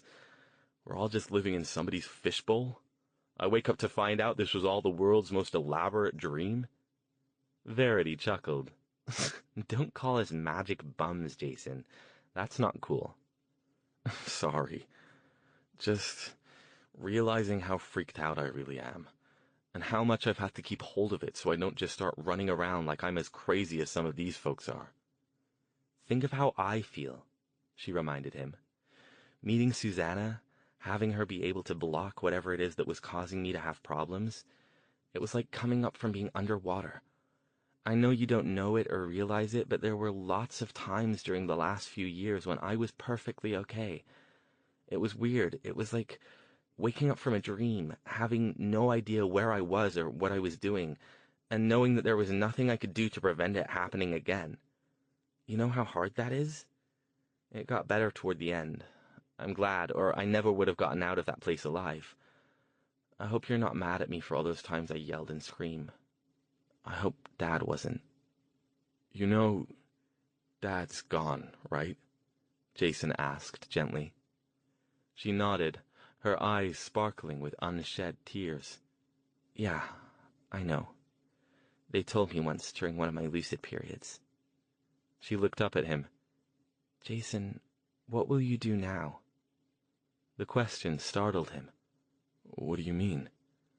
Well, tomorrow you're going to wake up, and your friend's going to wake up, and there's no reason at all why you need to stay here. You have lives, jobs, things to do. You're not crazy, and you won't go crazy if you get away from the people keeping you sane. So what will you do? For a long time he didn't answer. I don't know, he said at last. I don't know what I can do. I don't want to leave you here, but it sounds like you don't want to go. I can't go, she said. I want to go home with you, or maybe just get a place around here and start having a normal life, but until we figure out why I'm like I am, I can't do it. She sighed. I like these people a lot, but I can't help feeling like I've given up one prison for another, you know? Jason nodded.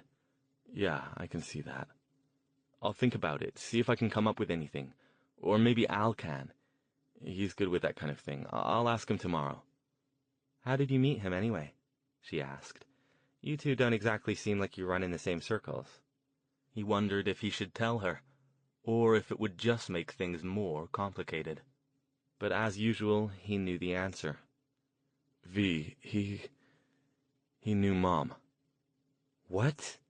Her eyes went wide. How could he... Long story. I'll tell you the whole thing later. Short version is that he was investigating some of these weird disappearances, and he recognized your name as one of them. We ended up at the same place, and he got me out of a jam.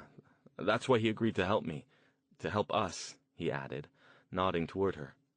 This I gotta hear, she agreed. But you're right, tomorrow. Unless you're planning on leaving right away. You really should get some sleep. You look tired. We're not going anywhere for a while. Too much we still need to talk about with these guys.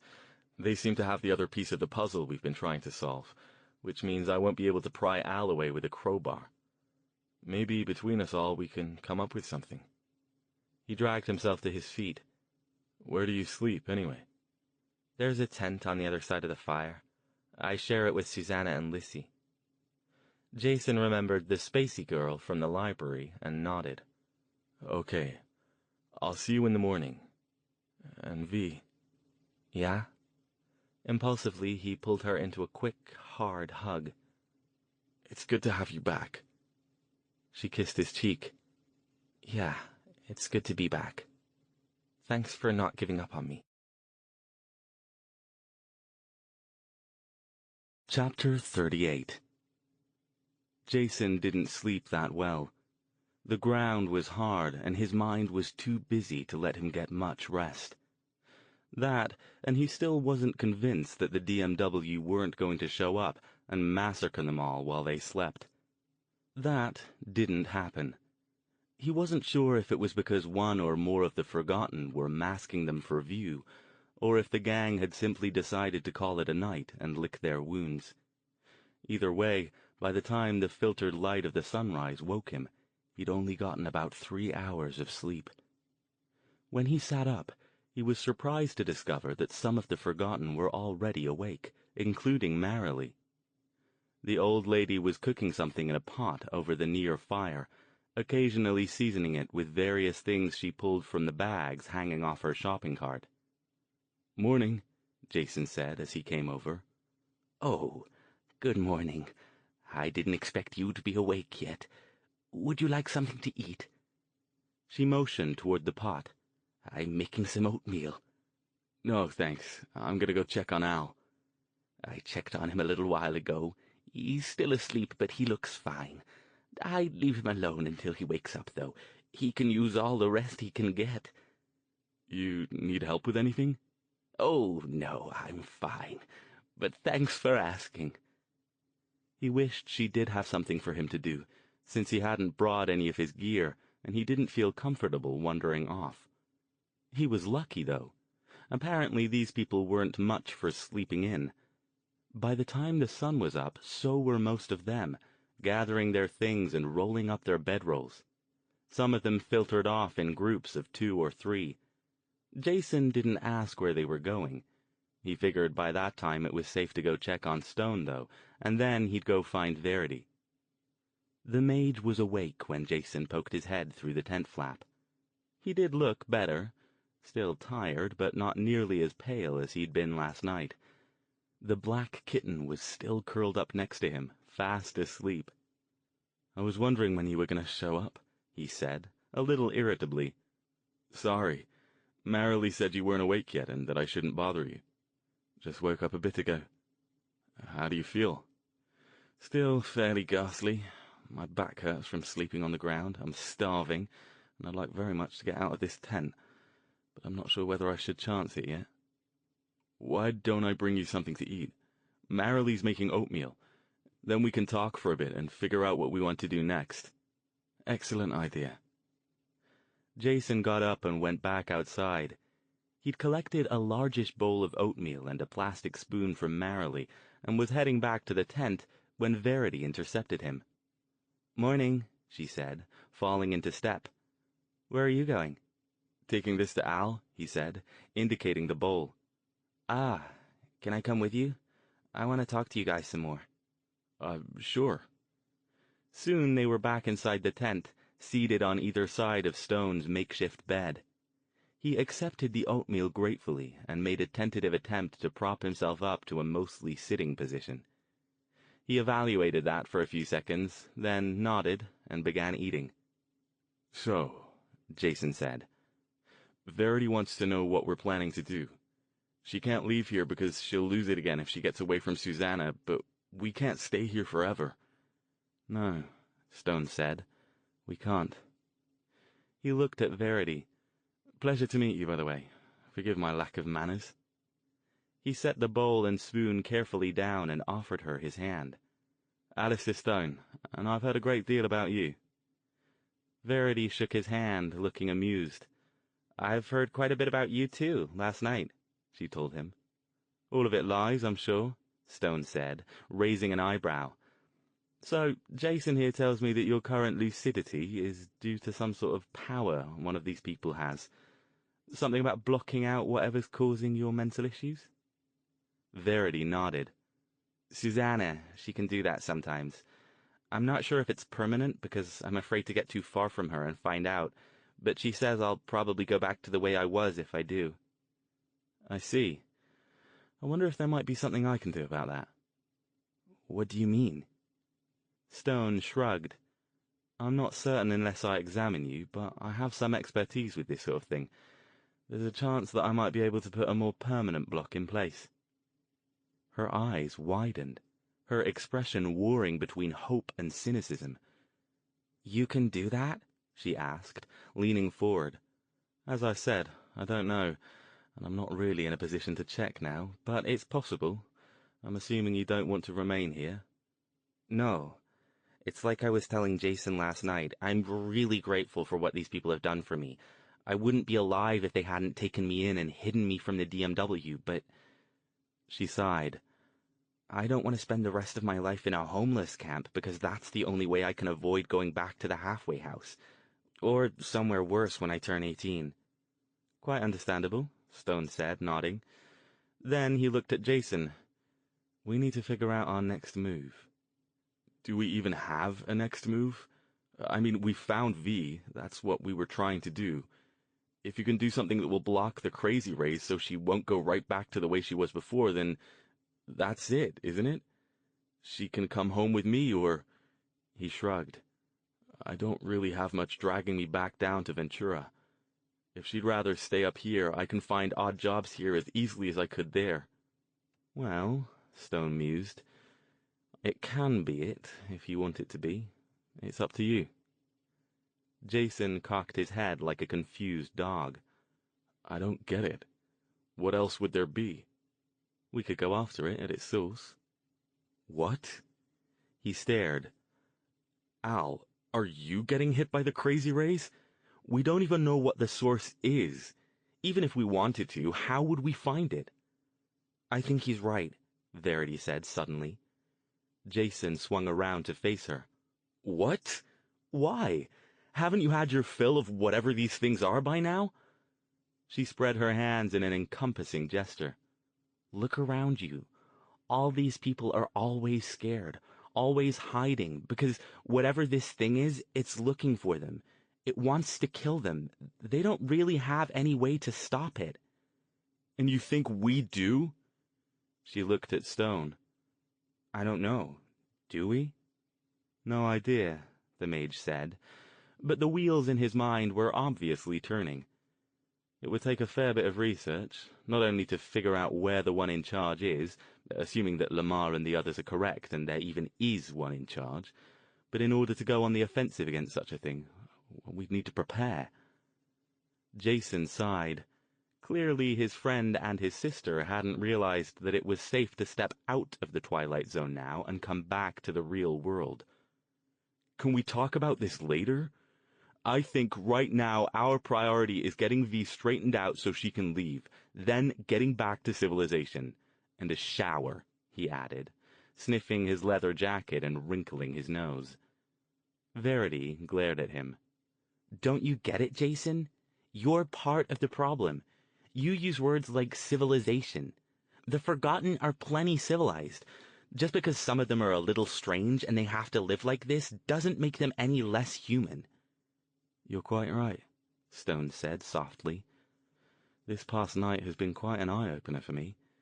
It fascinates me that this whole subculture, this whole society, has existed right under our noses, and I never noticed it. I don't think anybody has. And you, she said, turning her glare on Stone, you sound like you just want to study them. They're not some kind of science experiment, they're people. Believe me, I spent enough time like them to know. Do you know how much it sucks to have people ignore you or be scared of you because you don't act normal? What the hell is normal anyway? Stone raised his hand to ward off her words. Calm down, he said.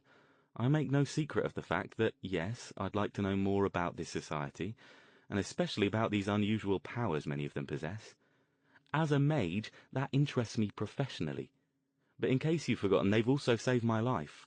I owe them something for that.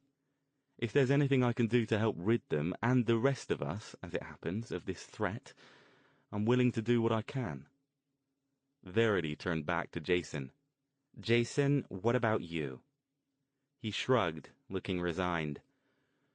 Looks like I'm outvoted, so I guess I'm in. But I still don't think this is a great idea. He paused for a moment, and then, So what now?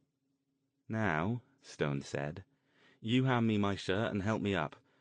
I think I'm feeling brave enough to venture out, and we need to discuss some things with the Forgotten. Jason did as requested, helping the mage shrug into his shirt and overcoat. The kitten, unceremoniously evicted from her warm sleeping spot, mewed a protest and began looking for a new one. Verity scooped her up. I'll take her back to Marilee, she said. You guys come out when you're ready. Stone, once Jason hauled him up to his feet, was alarmingly unsteady at first. His face paled again, and he looked like he was going to keel over any second. But things seemed to improve the longer he remained upright. You gonna make it? Jason asked, hovering nearby, ready to grab him. I think so, he said. As I said before, nothing hurts except my stiff back, which is hardly short of amazing. Just feeling a bit dizzy. Jason nodded. We need to get you more to eat than a bowl of oatmeal. His stomach rumbled in sympathy at the thought. And me too, it sounds like. The camp was fully awake now, split between people sitting around eating and those who were cleaning up the area, striking tents, putting out fires, gathering trash. They found Lamar sitting under his favorite tree with Verity and a couple of other Forgotten they didn't recognize. You guys look like you're getting ready to leave, Jason said, helping Stone sit down, and then doing so himself. Lamar nodded. We are. We can't afford to stay in the same place for too long.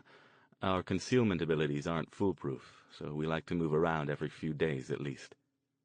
Where are you going? One of our scouts found an abandoned building in Mountain View. We'll probably head there. We prefer buildings to outside camps. They're more defensible and obviously warmer this time of year. How do you guys operate? Jason asked.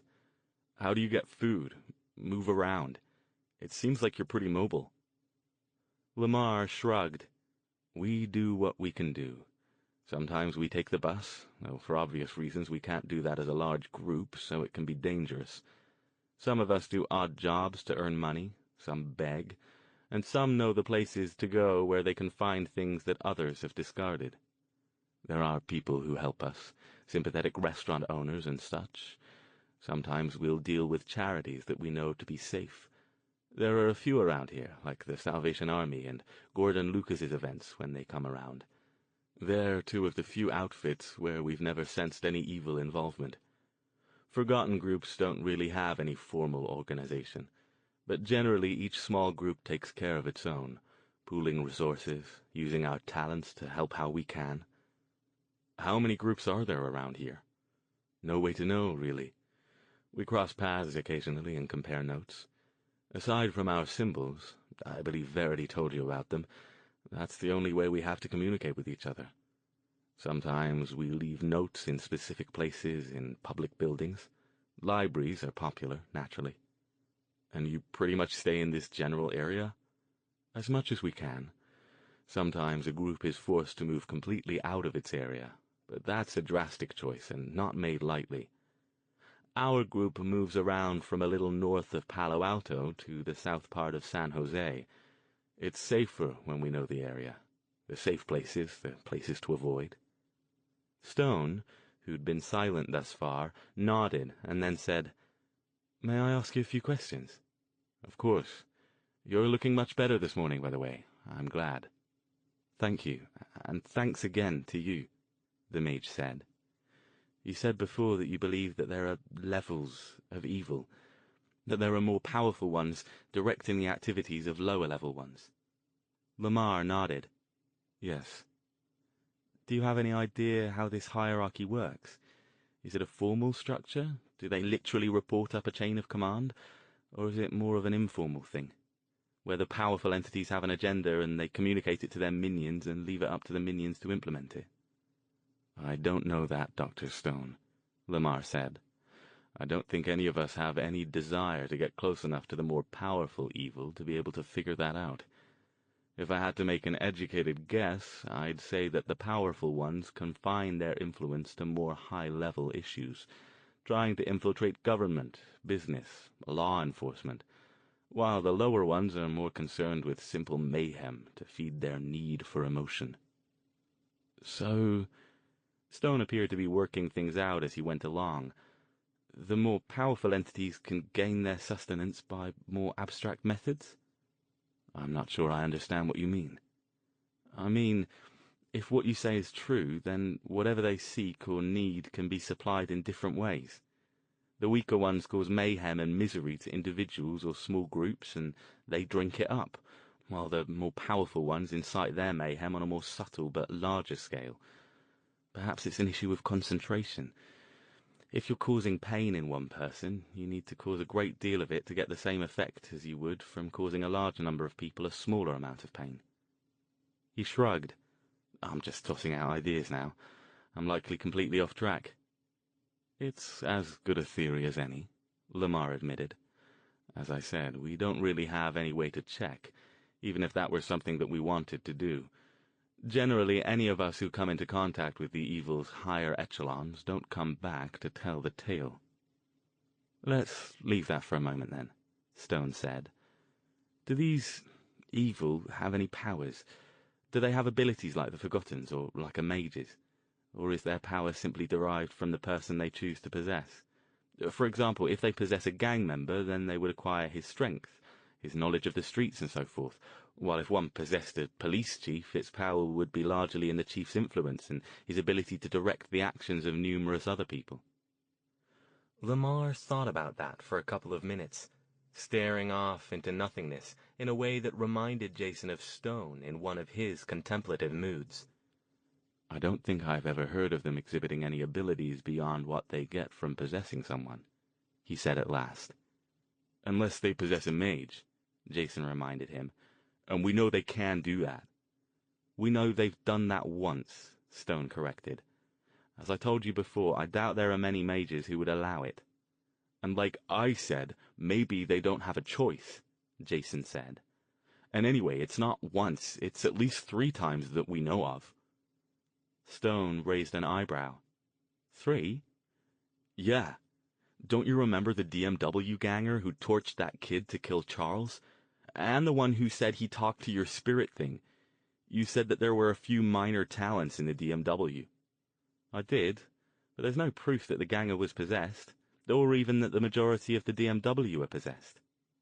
He gave Lamar a questioning look. We don't think they are, Lamar confirmed. I wasn't aware that there were mages in the gang. If there are, there aren't many. But if there were enough evil around to possess every member of the DMW, along with all the others we've encountered... He shuddered. I doubt any of the Forgotten would still be alive. Marilee came over with Lissy, who was humming to herself. Mind if we join you? The old lady asked. When Lamar waved her to a seat, both of them settled down next to the tree. Stone nodded politely to them, but kept going. Which brings up another question. Do they reproduce? Marilee's eyes widened. The evil? Dr. Stone has many questions about the evil, Lamar told her. I'm trying to answer them as best I can. To Stone, he said, that's another question we don't know anything about. Given that they essentially showed up a few years back, we have no idea where they came from, or whether more are able to come from that place. Nor do we have any idea if they're reproducing. Stone nodded. It rather makes sense that they do. As sinister as they are, from what I understand, they operate like any other living entity. They seek out sustenance, and they seek to further their own agenda. It only makes sense that they have some way to reproduce, even if it's simply to split themselves in two. I never thought about that, Lamar said. I guess we've got enough to worry about with the ones that are already here, without thinking about them producing more. He tilted his head. Do you mind if I ask you a question, Dr. Stone? Not at all. Lamar nodded. Why are you so interested in the inner workings of the evil?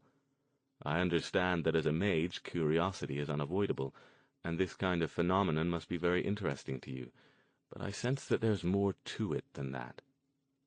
Lissy, unnoticed until now, giggled. Magic Man wants to kill him, she said matter-of-factly, waving a long blade of grass for Marily's kitten to bat at. Lamar and Marily both stared at him as that sunk in. Is that true? The old man asked in a near whisper. He had a strange expression, not quite fear and not quite hope. Stone looked troubled. I don't know. The thought had crossed my mind. If we can track down the ones in charge, perhaps we can destroy them, or at least force them to go back to wherever they came from. That might put the rest of them into such disarray that they'd be a reduced threat and easier to deal with individually. But there are a lot of problems with that approach. For example, we don't know where these so-called leaders keep themselves. And if driving the evil out of a person requires killing that person, then what I'm proposing essentially amounts to mass murder. I'm not really prepared to go down that path. But it doesn't, Verity reminded him. Remember, I can drive them out without killing the person. True, Stone said, but you said yourself that you have no conscious control over your ability, and you're only one person. Lamar said he's never heard of anyone else with your ability. Even if you were willing to do it, the danger would be immense. Verity shrugged. I don't care about danger. I'm pissed at these things for taking away a third of my life. If there's a way to kick their asses, I'm in. Jason started to say something, then got a look at his sister's face and decided not to. Stone sighed. Well, in any case, it's not something we could do overnight, even if we decided to give it a go. It will require thought and planning, and probably more than a bit of help on the part of the Forgotten, if they're willing. I don't see any way this can work unless we can identify where their leader, well, at least the one who's taken over our area, is located, and I don't see how Jason or I would be much help there. He looked at Lamar. Your group, the other groups you talk to, you see things, you hear things, you communicate with each other. That's what we'd need. But perhaps you don't even want to get involved, and I certainly don't blame you. It could be dangerous for you as well, and I wouldn't want to put you and your people in danger. When Lamar started to say something, he held up his hand. Please, don't make any decisions now. I'm not going to either. Just talk it over with your group and any others you happen to encounter in your travels. If you all decide you're willing, then I'll do what I can to help you. Me too, Verity said. She looked at Jason. He took a deep breath. After a long pause, he nodded. Back to the Twilight Zone, he muttered, just loudly enough for Stone to hear. Good, Stone said briskly. Now then, I'm going to have to head back home for a while, and I think Jason wants to come along as well.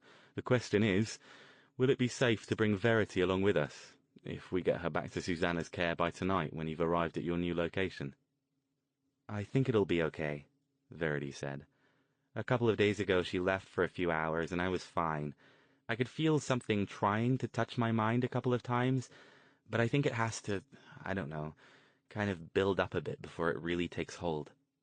A few hours should be plenty of time, Stone said. Slowly and carefully he got up and turned to Lamar. Thank you again for all you've done for me, for all of us.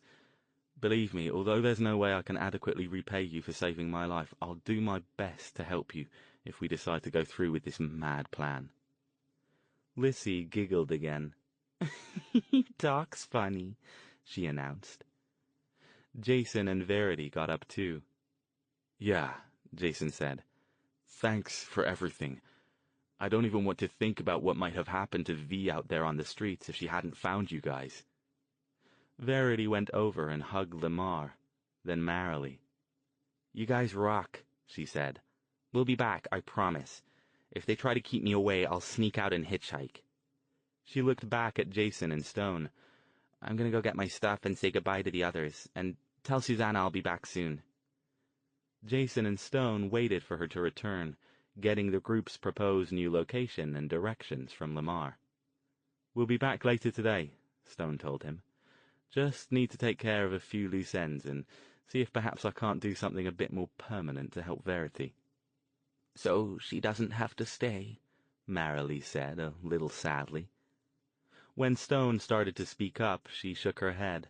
"No, don't worry about it. Of course she shouldn't have to stay here. This is no life for a young girl, or anyone if they have any other choice. Maybe if your plan, whatever it turns out to be, works out, then some of the others of us will be able to go back to their other lives." She sounded wistful. Stone leaned down and patted her shoulder. "We'll do what we can to help you all." He cocked his head toward the kitten, who was now playing with the hem of Lissy's dress. "After all, I've taken a liking to that little one there. I can't let anything happen to her friends." Verity was coming back across the camp now, carrying a small backpack. "Okay," she said. "I'm ready. Susanna says she thinks I'll be okay for 6 or 8 hours." "Well then, we'd best get moving," Stone said. Chapter 39. Amazingly, the car was still where they'd left it, and didn't look like anybody had messed with it or was currently watching it. Stone let out his held breath in a rush of relief as he opened the trunk and discovered the leather-bound book was still there, safe in its briefcase. "I'm glad I was too out of it to think about this last night," he said. "I would have been frantic worrying about it." Leaving it where it was, he climbed into the passenger seat and motioned for Jason to drive. Verity got in the back. "Nice ride," she told Jason, grinning. "Very attractive. Never thought I'd see you in something with 4 wheels, especially something old ladies would turn down for being too uncool." "Yeah, well, Al doesn't like to ride on the back of my bike," he told her. "That and the DMW blew it up." He turned to Stone. "Where are we going?" "Back to Palo Alto," he said. "Ideally, I'd like to stop at the nearest restaurant and order one of everything on the menu, but given how we look, and doubtless smell, I think a stop at home for showers all around should be our first destination. Then I want to go to my bank and put that," he hooked his thumb over his shoulder toward the trunk, "in my safe deposit box. Then food." It took them a little over an hour to get back to their temporary home near campus, clean up and change clothes, and take the book to the bank.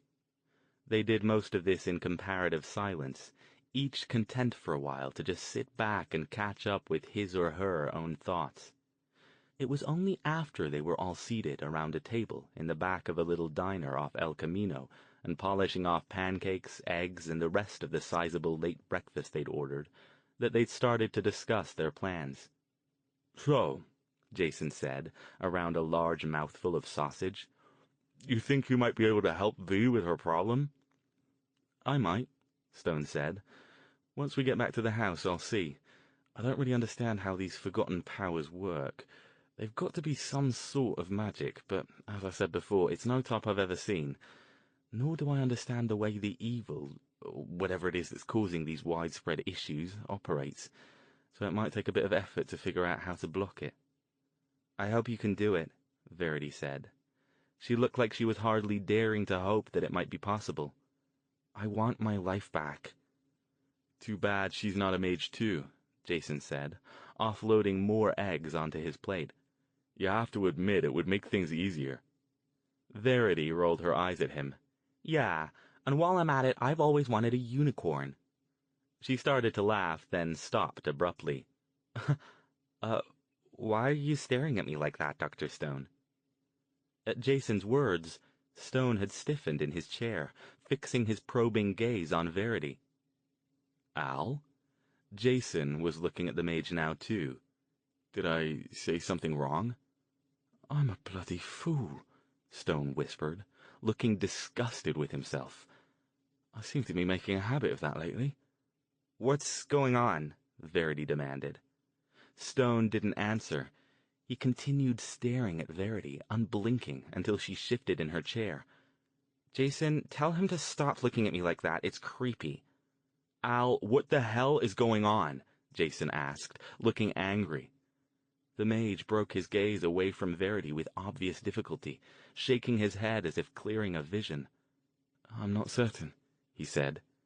"I'd need to do more checking. Finish up. We need to get back home." There was a certain urgency in his tone now. "Is something wrong?" Verity asked, looking back and forth between them.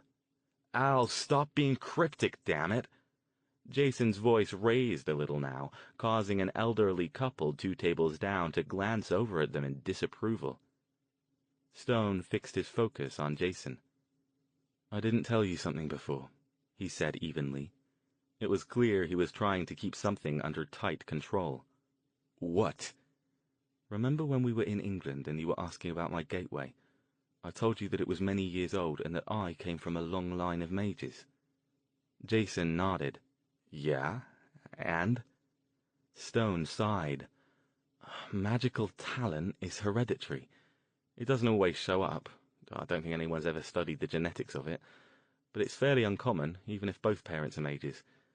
But when it shows up, it's much more likely to follow the same sex line for whatever reason. Fathers tend to produce magical sons, and mothers tend to produce magical daughters." He emphasized those last words, driving them into Jason's brain like bright nails. Sometimes it took Jason a little while to catch on to things, particularly things in the realm of the strange and unbelievable. But when Stone's words finally sunk in, he just sat there, eyes wide, mouth open, looking like somebody had just punched him hard in the soul. "Oh, holy shit." "What?" Verity yelled. "Look, I hate to sound like a kid butting into the grown-up conversation here, but it sounds like you two are talking about me. I'd kind of like to be in on the joke." "I assure you, there's no joke," Stone said. He looked dead serious. "V." Jason turned to face her, forcing himself to be calm. "Al told me before. The reason he agreed to help me find you after we ran into each other. Remember I told you last night he knew Mom, a long time ago?" She stared at him, then turned to stare at Stone. "I forgot about that. You really knew our mother?" He nodded. "I did. But that's not all he told me," Jason continued, dragging her attention back to him. "V, he says that Mom was a mage." Only the fact that the diner had gotten much busier over the time they'd been there masked the loud clatter of Verity dropping her fork onto the nearly empty plate. "Mom was—" Jason patted her shoulder. "It's okay, I understand how you're feeling. I've spent the last few days in a perpetual state of, what the hell's the next weird thing going to be? You get used to it after a while, but it's a little hard at first." Verity looked like she wasn't sure who she should be paying attention to. She darted her gaze back and forth between them, and finally settled on Stone. "You're saying that our mom was a mage? Like you?" Again, Stone nodded. "Quite a good one, too." "I never knew her. She died when I was a baby." She stared down at her plate, then back up again. When she spoke again, she sounded uncertain. "Am I understanding you right? You said magic can get passed down, and that mothers pass it to daughters usually?" "Yes." "So there's a chance—" "There is. And from the look of my very preliminary once-over, a strong one. But I wouldn't say for sure until I've had a chance to give you a proper examination." She cocked her head at him and gave him a sideways look. "Examination? Don't worry, it's quite painless. It mostly involves you sitting in a chair and me running a few tests." She didn't answer for a long time. Then she said, "And if it's true? If you find out I am one, then what?" Stone shrugged. "Then it's up to you. Being a mage isn't something you simply wake up one day and discover. Even having the talent doesn't give you the ability to cast spells or perform any other sort of magical rituals. It takes years of study to be any good. I've been at it for over 20 years now, and I still have a lot to learn. Where do you study? Generally, you apprentice yourself to another mage. As I told Jason before, there are no magic schools per se. But let's not get ahead of ourselves. I don't want to get your hopes up and then find out that you don't have the talent. But I will say this. If it turns out that you do, it will make things easier on us. Why is that? Jason asked. He still looked like he was recovering from being gut-punched. Because it means I'll be able to teach her how to do her own blocking.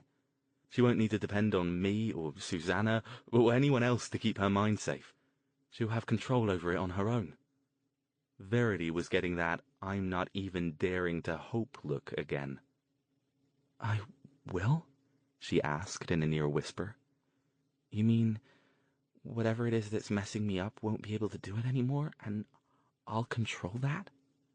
If you have magical talent and apply yourself, yes. Stone waved to the waitress for the check. If it turns out that you don't, then I'll do my best to put the blocks up myself. You'll probably have to come back to me to have them renewed every once in a while, but either way, you should be able to live a normal life. Verity's shoulders slumped a little, and tears shone in her eyes. She swiped them away in frustration. I can't believe it, she said softly. Finally, after all this time. Stone paid the check, and they got out of the diner. He walked fast toward the car, seemingly lost in thought, so Jason hung back to walk with Verity. Do you really think he can do it? She asked him. I think so, he said. I've seen him do a lot of fairly amazing things, and some damn weird ones, too. He's an odd guy, but so far everything he's claimed to be able to do, he's done. He ruffled her hair. A mage. He shook his head. That's going to be pretty freaky if it turns out to be true. It's hard enough having a mage for a friend. Now I'm going to have one for a sister? You'd better treat me right, she said, laughing, or I'll turn you into a frog. Then she got serious. I don't know, Jason. This is all too weird. Why can't things just be normal like they used to be when we were back home? I've been asking myself that a lot in the last few days, he admitted. I think we might be done with normal for a while, though, so we better get used to it. Pick up the pace, you two, Stone called. He'd already reached the car and was waiting impatiently for them to catch up. Yes, master, Jason replied in his Igor voice. If I end up being a mage and studying with him, I don't have to call him master, do I? Verity asked, wrinkling her nose. 'Cause that would be creepy. He'll probably make you do his laundry, too, he told her, keeping his face deadpan and ducking as she aimed a punch at his shoulder. Chapter 40.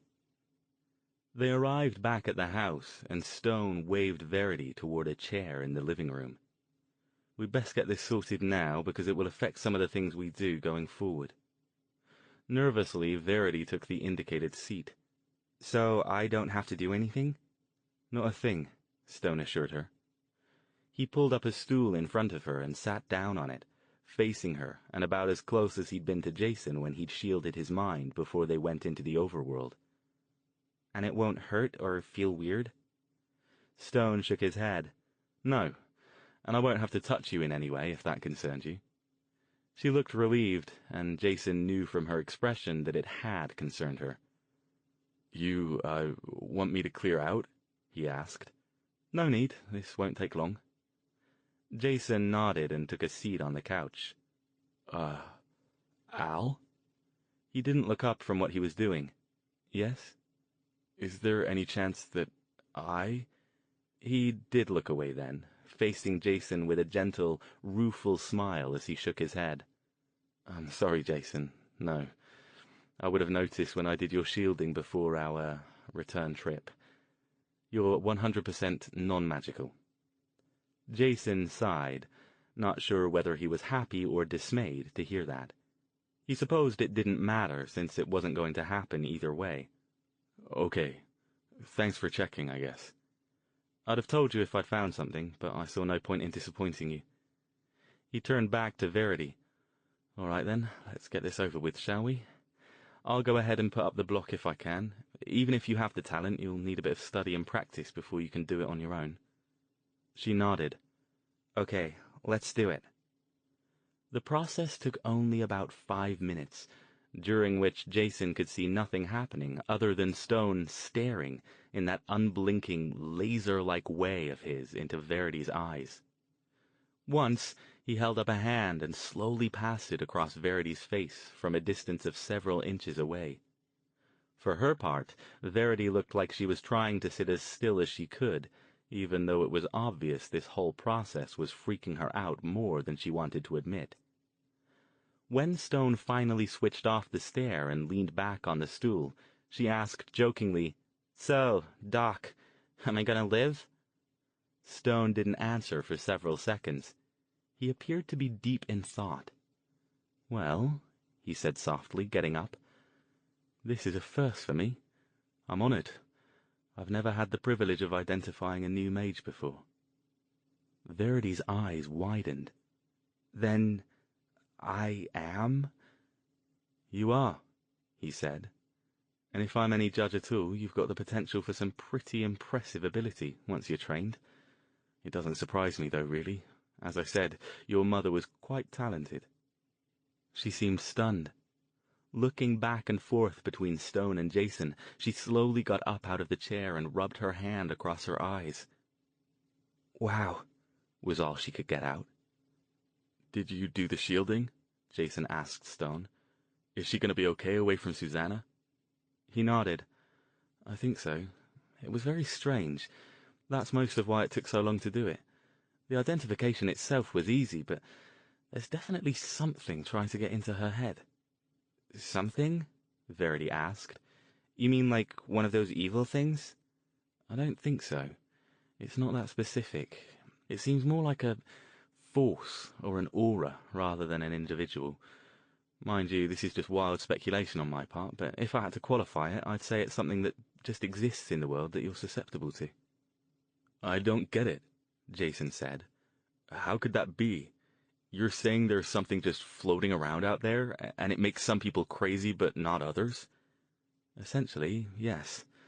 That's my impression anyway. I could be dead wrong. But whatever this is, it just showed up a few years ago?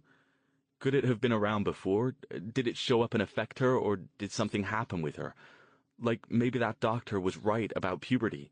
That made her more vulnerable to it? Stone spread his hands in an I don't know gesture. I couldn't tell you.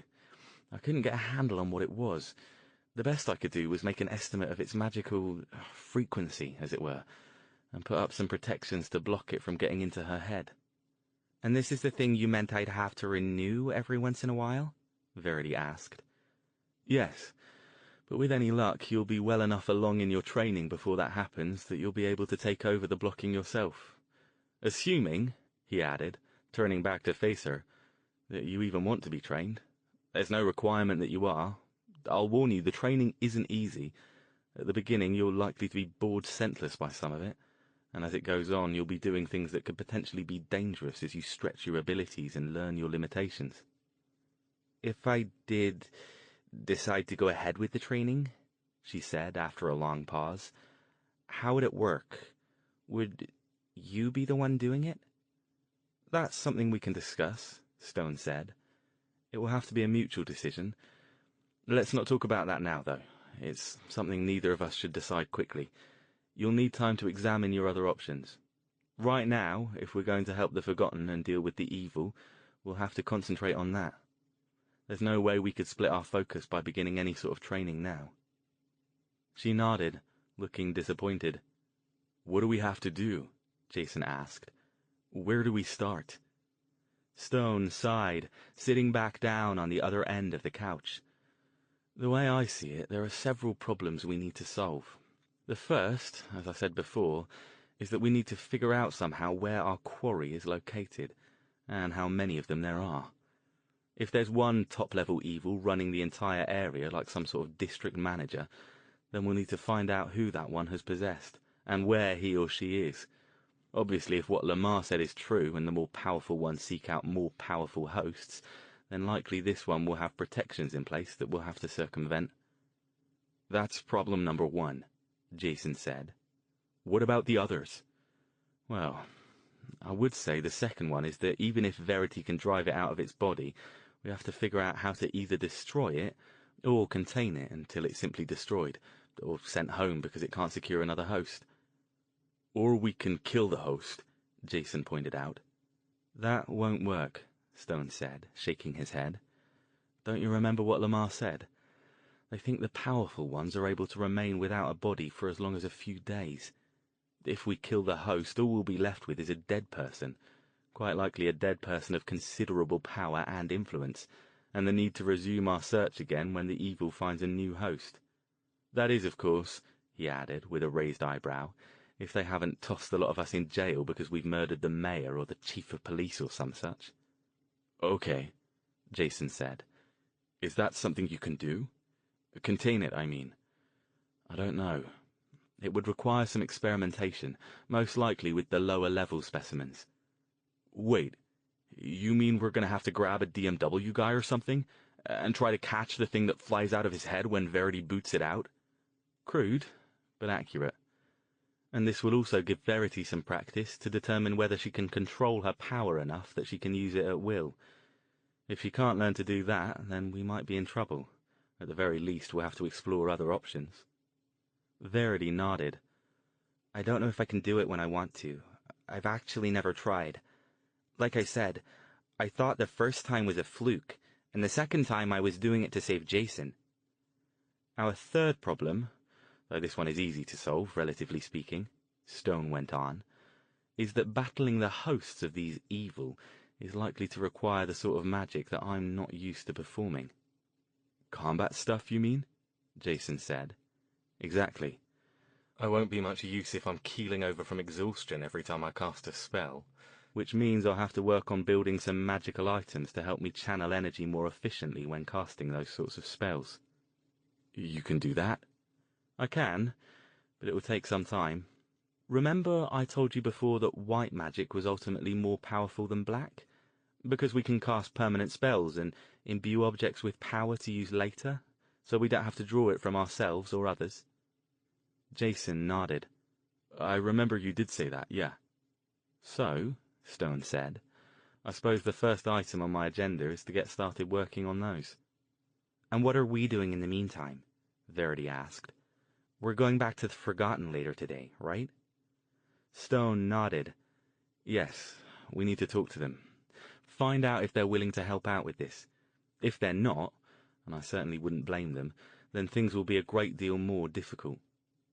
He sighed. Actually, I think my first step before anything else is to secure better lodgings, especially if Verity's going to remain with us for a while. This place and its 2 bedrooms won't work. It's also not practical to do magic here. Not enough room. Tell you what, I'm sure you two have a lot of catching up to do. Why don't you do that for the next couple of hours, and I'll make some calls and see if I can't locate a better place, at least temporarily. I wouldn't leave the house if I were you, though. Too much risk that someone will spot you.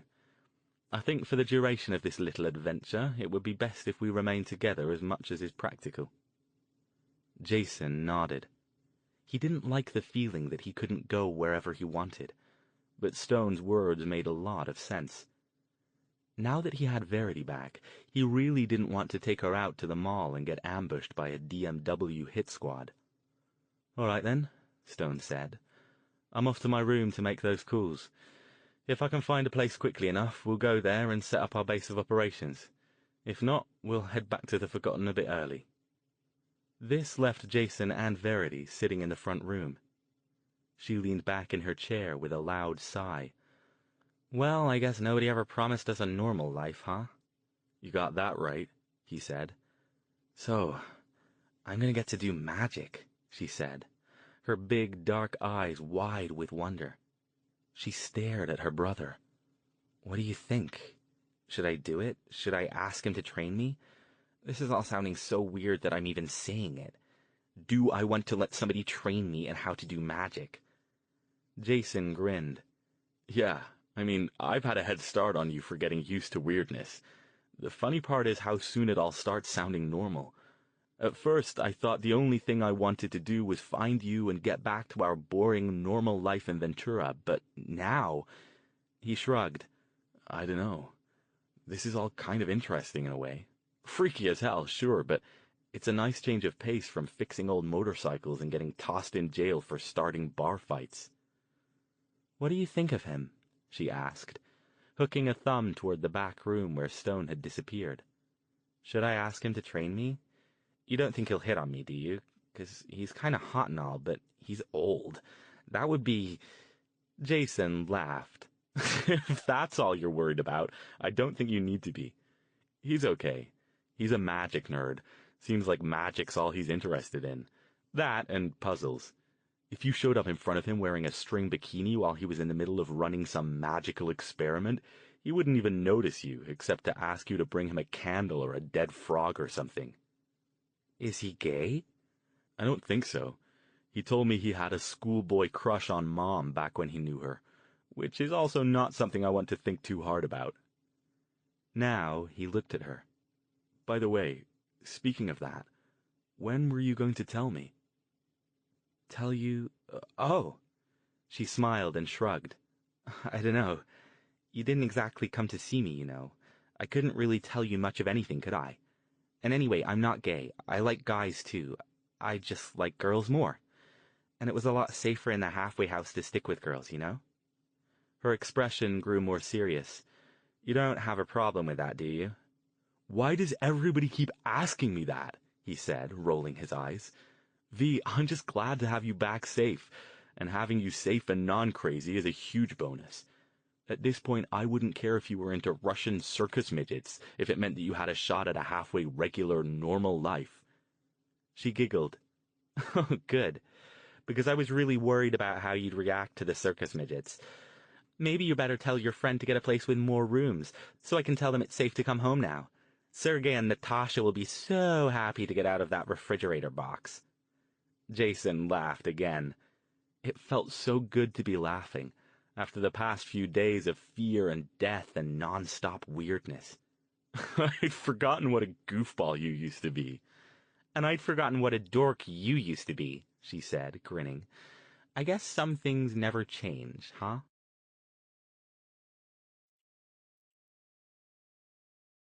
Chapter 41. When Stone returned an hour later, the two of them were sitting on the couch together, cheerfully making fun of an old black-and-white movie on the television.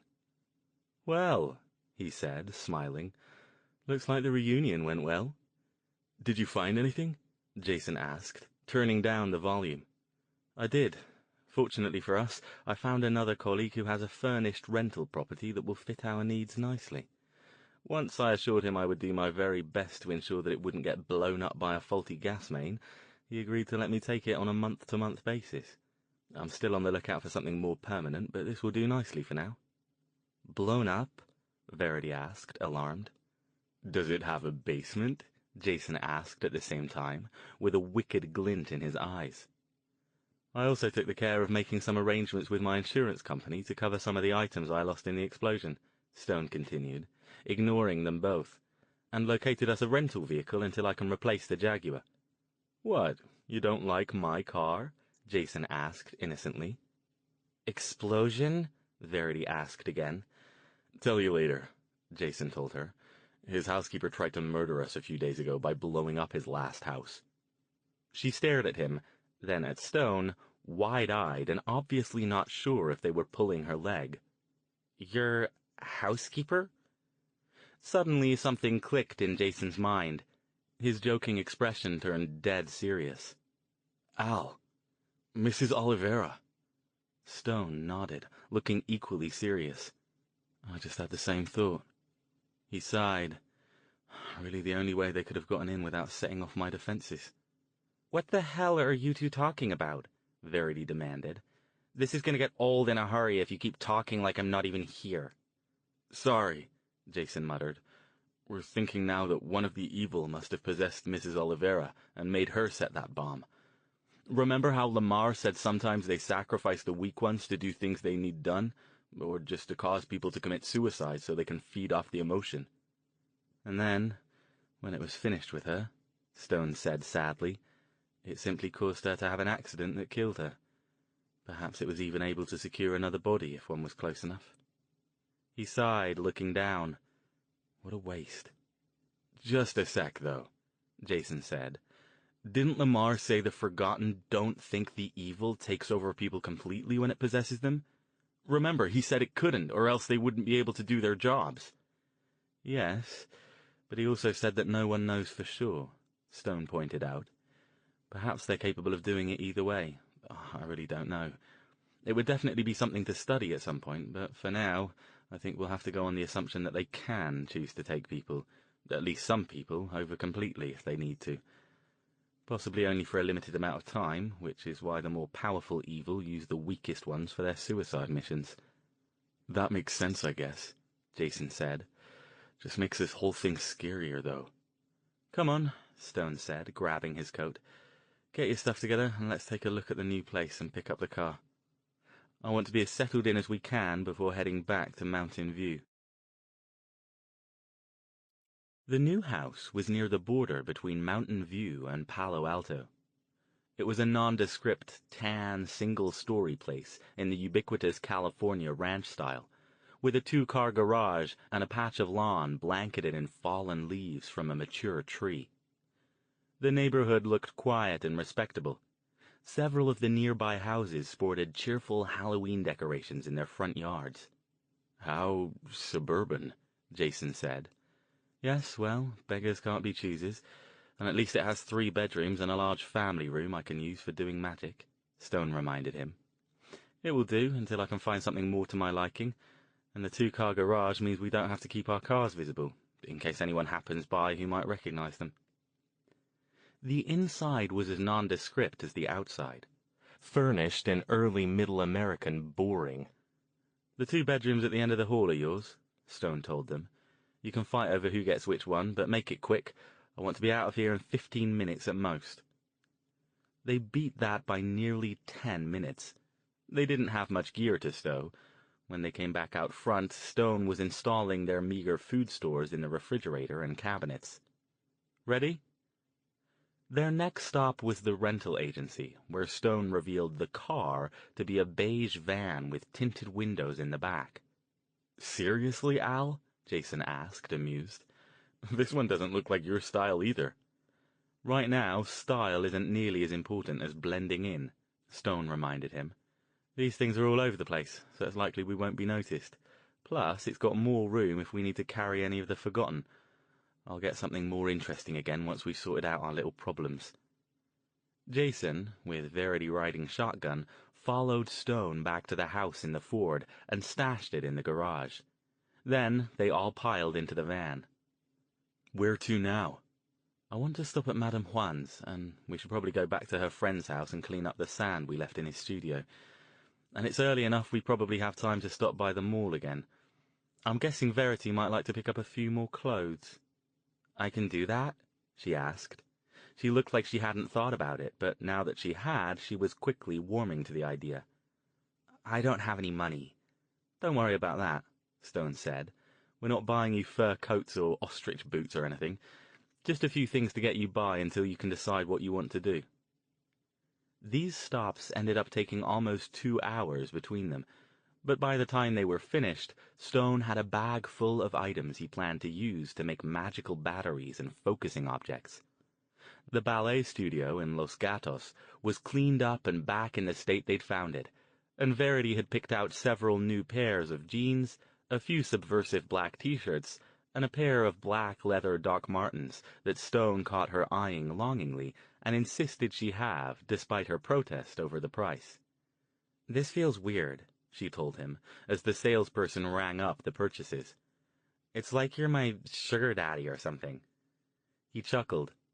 It's not a hardship, believe me. And if you and Jason feel that you must do something, you can always take care of the chores around the house. I'm abysmal at housekeeping. See? Jason said, grinning. He is going to make you do his laundry. You can do the laundry, she protested. I'll mow the lawn or cook or something. They were heading out now, and she looked back at Stone. Are we going back to the Forgotten now? Right you are. We'll drop this stuff off at the house and be on our way. We're not actually far from their new location." "Can we get some food first?" Jason asked. Despite the big breakfast they'd had only a few hours ago, his stomach was rumbling again. "I wish we could take something to them, too," Verity said. Stone nodded. "Both excellent ideas," he agreed. "One more stop, then." When they arrived at the address Lamar had given them for the Forgotten's new base, they found it to be an old auto repair shop in the back of another of the area's numerous abandoned industrial parks. It was built like a warehouse, but only half as large. As they pulled around the back of the building, they immediately spotted the triangle and rays "Good Place" symbol chalked on the asphalt near the door. The door opened, framing Lamar and Marilee in the doorway. They both looked surprised as Stone, Jason, and Verity all got out of the van, each one bearing a large cardboard box. "What?" he asked.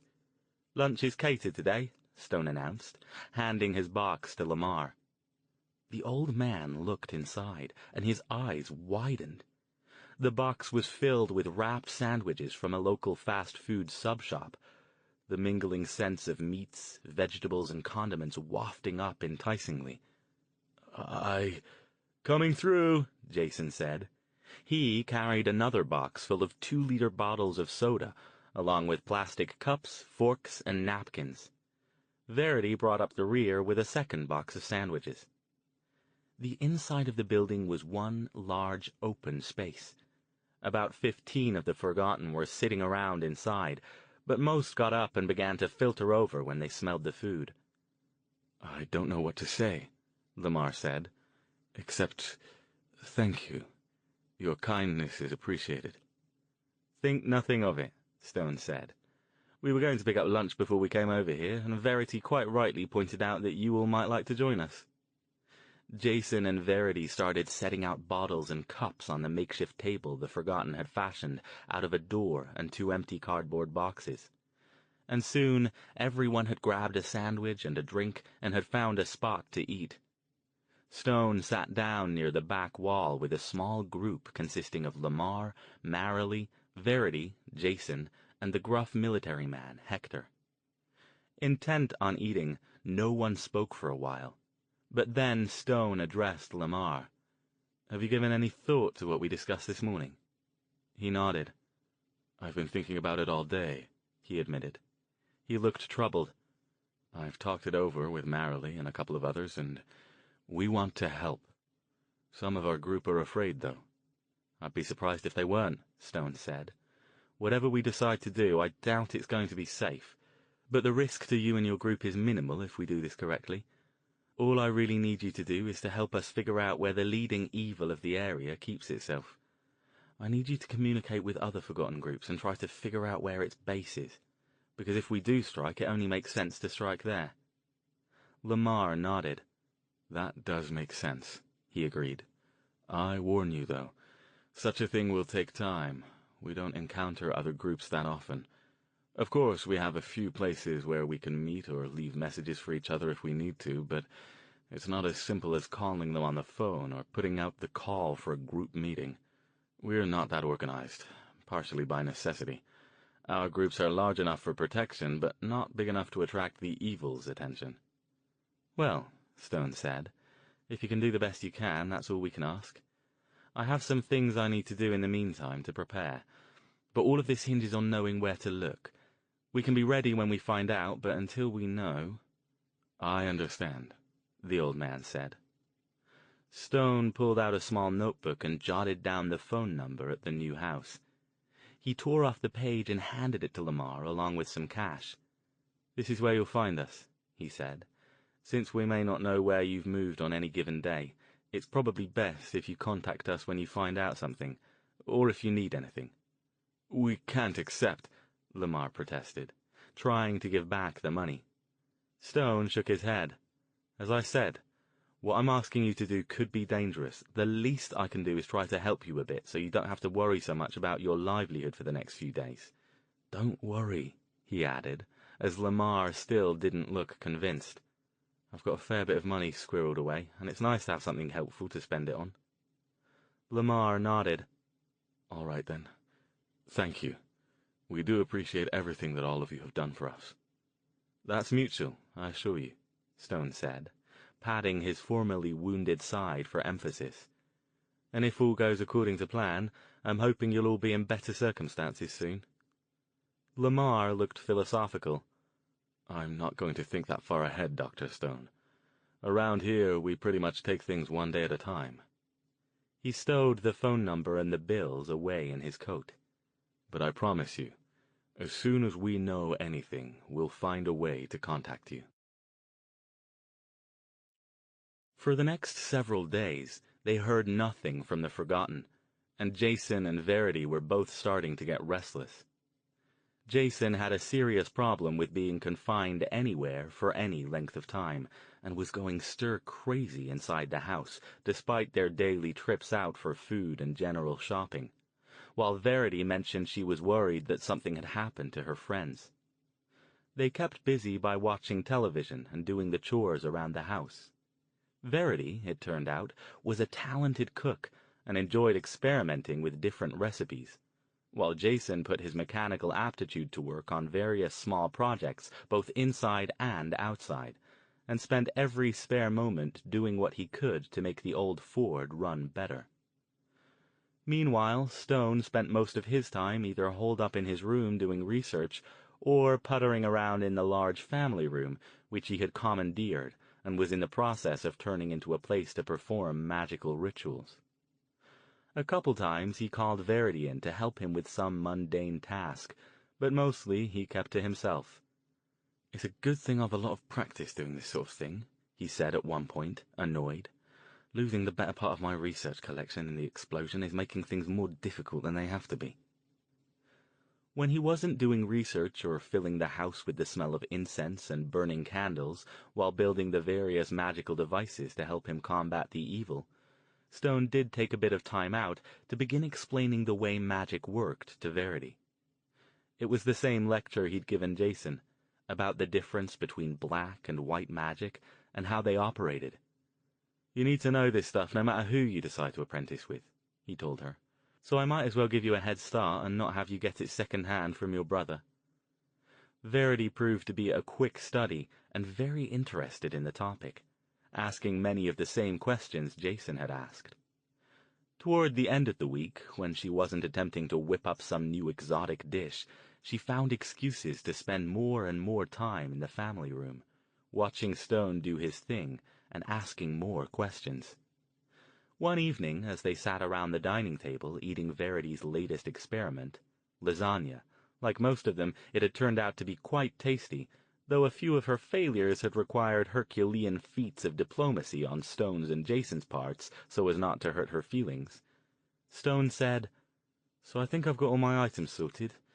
So now it's time to move to phase 2 of our mad little plan." "And that is?" Jason asked.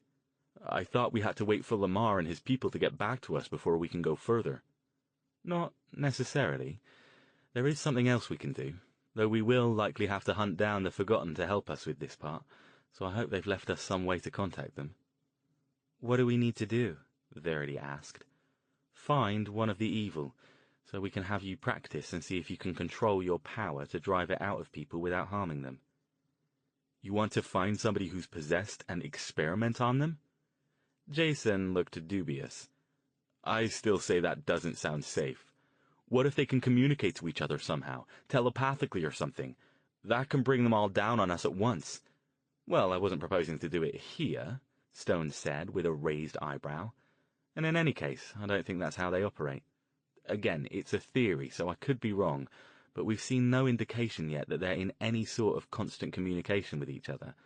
At least not when they're possessing a body. I don't think we're dealing with a hive mind here." Jason was still looking apprehensive.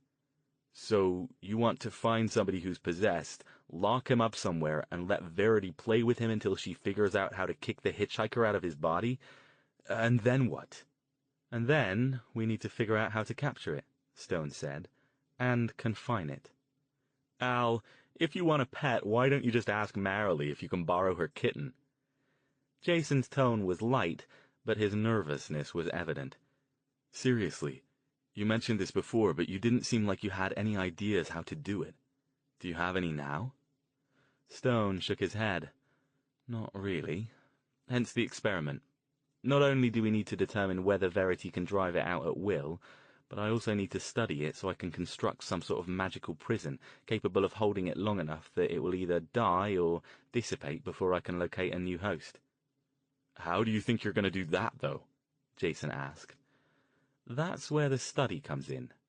My working theory is that if I can do something similar to what I did to block Verity's mind against the influence of whatever's causing her mental issues, find the magical frequency these things operate on when they're non-corporeal, then I can create a magical containment field that will cancel out that frequency and prevent it from seeking out another body to possess. Theory, Jason said. That seems like a big stretch to me. If V can get the thing out of the guy we grab and you can't hang on to it, what's to stop it from flying off and phoning home? Because the one we grab to experiment on will be one of the weak ones, Stone reminded him, and we'll make sure to do it when there aren't any other humans in the vicinity. So when it vacates the premises, as it were, it won't have anywhere to go and will simply be destroyed. And what makes you think that the little ones operate on the same frequency as the big ones? Jason persisted. That's why I keep you around, Jason, Stone said with approval, because you ask all the good questions. He glanced at Verity. These are the kinds of questions you should be asking, by the way. Whomever you end up apprenticing with is going to expect you to keep your mind sharp at all times, and open to possibilities. Questioning and critical thinking are key to magic. Sorry, she said. I'll do better next time. See that you do, he said, his smile and quirked eyebrow taking the edge off his words. Then he turned his attention back to Jason. The answer to this particular question is, I have no idea. As I said, it's a theory. In this case, I think it's a pretty decent one, though. We've no reason to believe that the powerful ones and the weak ones aren't the same species, so it follows that they'd operate on the same magical frequency, albeit no doubt at different potency levels. So all I have to do, theoretically, is figure out what that is, and extrapolate from the house cat to build a cage that will hold the tiger. I hope you're right, Jason said, because I'm not in a hurry at all to have that tiger come flying out of your cage and decide to hitch a ride in one of us. He paused to dish up another helping of lasagna. You said we have to find the Forgotten for this part? How come? Oh, and you were doing so well asking the good questions, too, Stone said, chuckling. Because, unless you've developed some way of detecting the presence of people possessed by the evil, we're going to need someone who has one. I get it, Verity said. You're going to see if you can get one of their folks who are sensitive to the evil to come around with you until they find somebody. Exactly. I see two big problems with that, Jason said. First thing, the only one of those I've seen is a girl who can barely function under normal circumstance, and who freaks out and goes all catatonic when the bad stuff is around. And second, what are you going to do? Just drive around at random until she goes off? That could take weeks. There's more than one of them, Verity told him. I've heard of at least one other one. Remember, Jason, I told you about him. The young boy? Jason thought back. Oh, yeah, the canary. The one you said the guy finally showed up who could talk to him. I never saw him around, though. He travels with a different group, but Lamar's group could probably find him if they had to. Stone was sitting back thinking while the two of them discussed this. As for your other problem, he said when there was a pause, no, I wasn't planning to drive around randomly. We've established that these things are attracted to strong emotions, particularly negative ones, yes? Jason nodded. Yeah, everybody seems to agree on that. Well, then, we need to locate some place where they might find them in high concentration, operating on the assumption that they would prefer to take the path of least resistance. If they could find a way to be in the vicinity of strong emotions without having to do anything themselves to cause them, then they can simply sit by and get their emotional rocks off without risking getting arrested or discovered, Jason finished. You've such a way with words, Jason, Stone said with an amused sigh. But essentially, yes. So, we just need to come up with a place like that and go look there? Verity said. That doesn't sound too hard. It might be harder than you think, Stone cautioned, because remember, the second part of this plan is that we have to be able to get hold of a test subject. That means that places like hospitals or prisons are right out. Too much security. We'd never manage it, even using magic. If you don't mind, I'd really rather not show up at a DMW meeting or anything like that, Jason said. No, that wouldn't do at all. Let's think for a moment. They prefer negative emotions. Fear, suffering, anger, despair, depression. What kinds of places do those occur in concentrated form? Verity shrugged. Mental institution? A boxing match? Jason offered. Or some kind of underground fight? Stone considered. Might be too hard to get into a mental institution, even if they had one around here. And underground fights don't generally allow tourists. Horror movie? Verity suggested. Good thought, but horror movies are strange things. Yes, there's fear, but it's usually more excitement than fear. Most people don't go to horror movies against their will, so it's assumed they want to be scared. Same reason I don't think an amusement park would work. That, and again, it would be hard to get someone out of a theater and drag them out to the van without someone seeing them. Wait! I've got it! Verity yelled suddenly, grinning.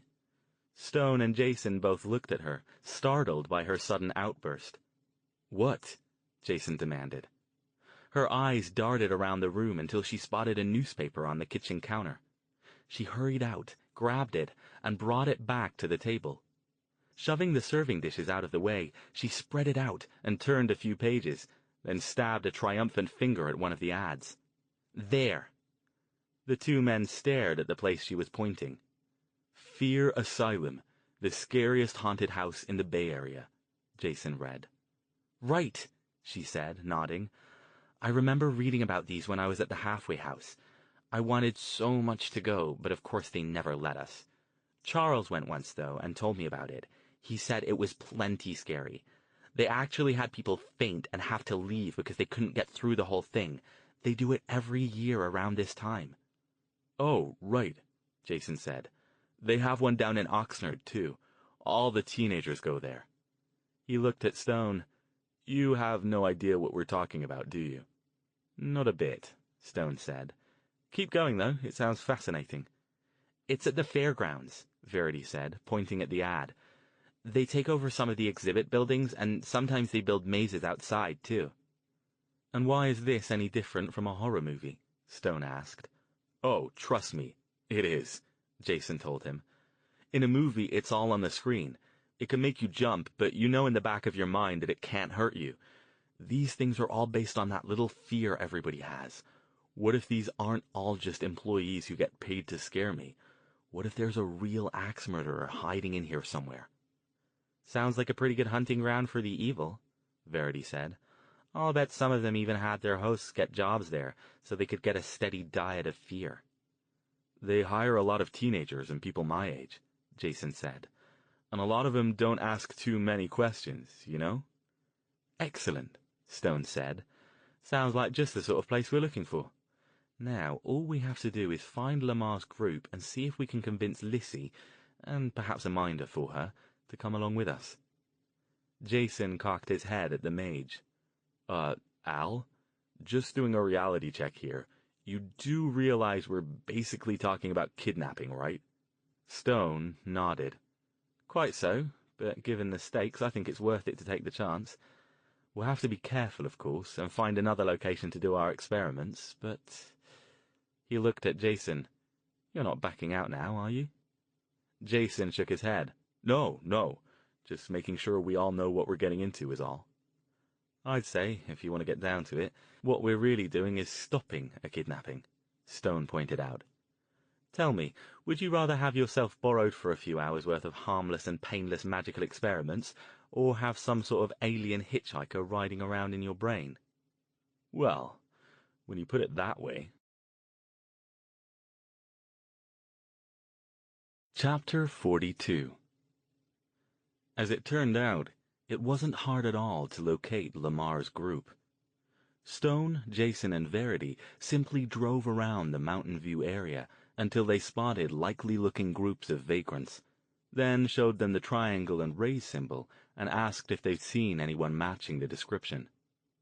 The first few gave them blank looks, but finally they found a group in Sunnyvale who immediately recognized the symbol and suggested that they look in the back quadrant of a mostly abandoned mall not far away. After that, it was a simple matter of going there and driving around until they spotted the symbol. They didn't even have to find a way in. Hector was just coming outside for a smoke as they were getting out of the van, and he led them through a maze of maintenance corridors to a large, empty storeroom. It was only Lamar's group now, which at some point seemed to have merged with Hector's. Lamar himself, Marilee, Benny, Lissy, Frank the Scribbler, Hector, Susanna, and a couple others that Stone and Jason hadn't met yet. Marilee's cart was packed off to the side, and the kitten played among the bags. "Good to see you again," Lamar said. "We didn't try to contact you yet because we're still working on getting the information you wanted. Things move slowly in our world, and some folks are nervous about getting involved." "That's all right," Stone assured him.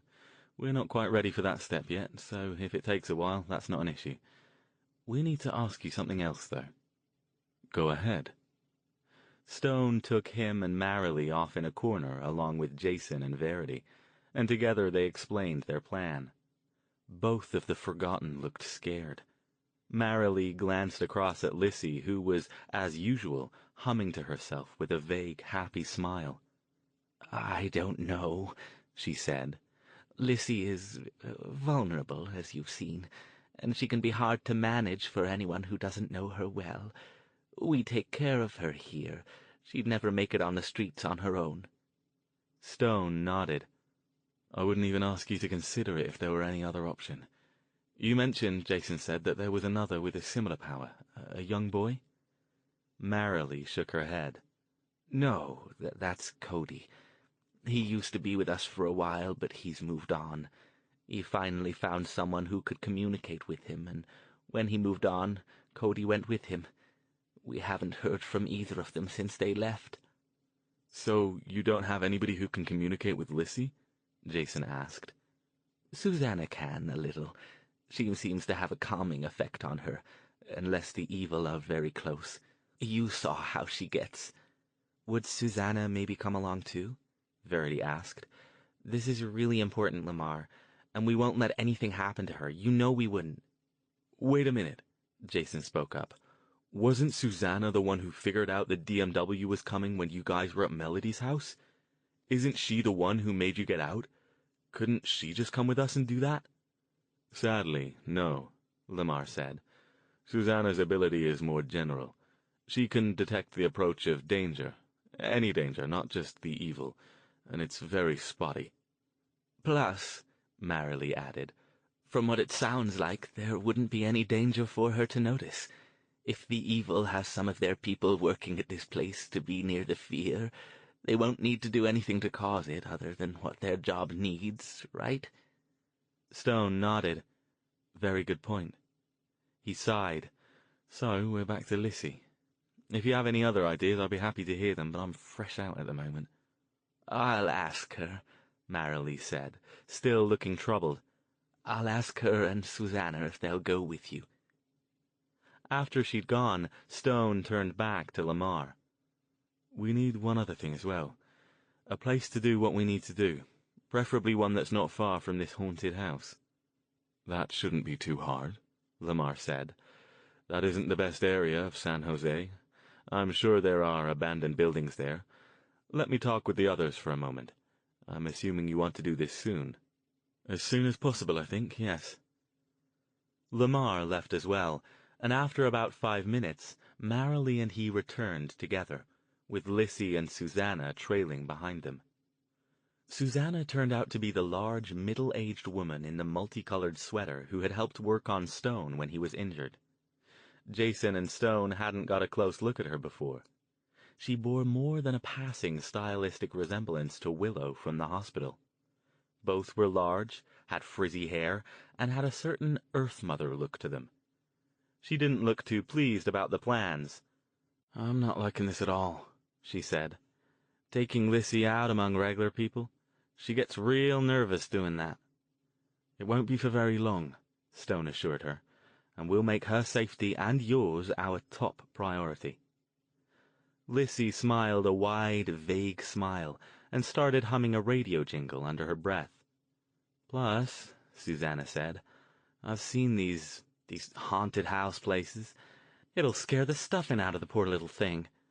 "She might not even have to go inside," Jason said. "Depends on how they've got it set up." Susanna sighed. "I know there's no helping it. I know what you're trying to do, and if you can do it, then things will be better for all of us. But it just don't seem right to take advantage of her like this." Lissy patted her hand. "Boo, scary," she said, making a peekaboo gesture.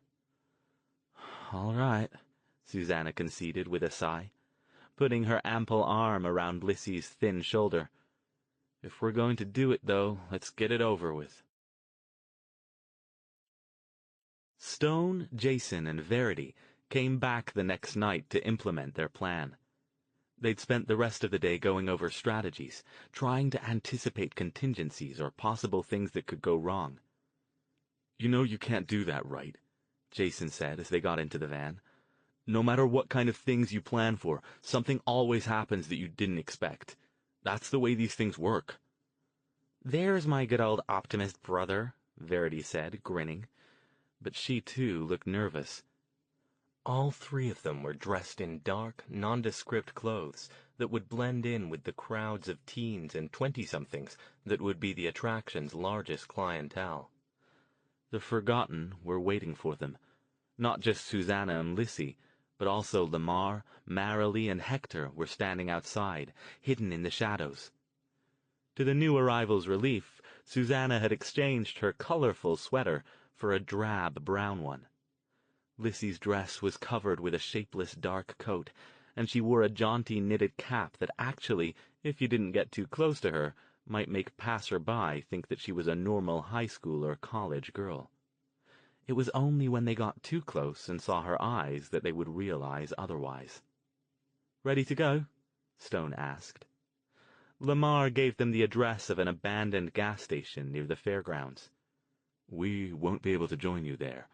It's too far to travel in such a short time, but there shouldn't be anyone else around either.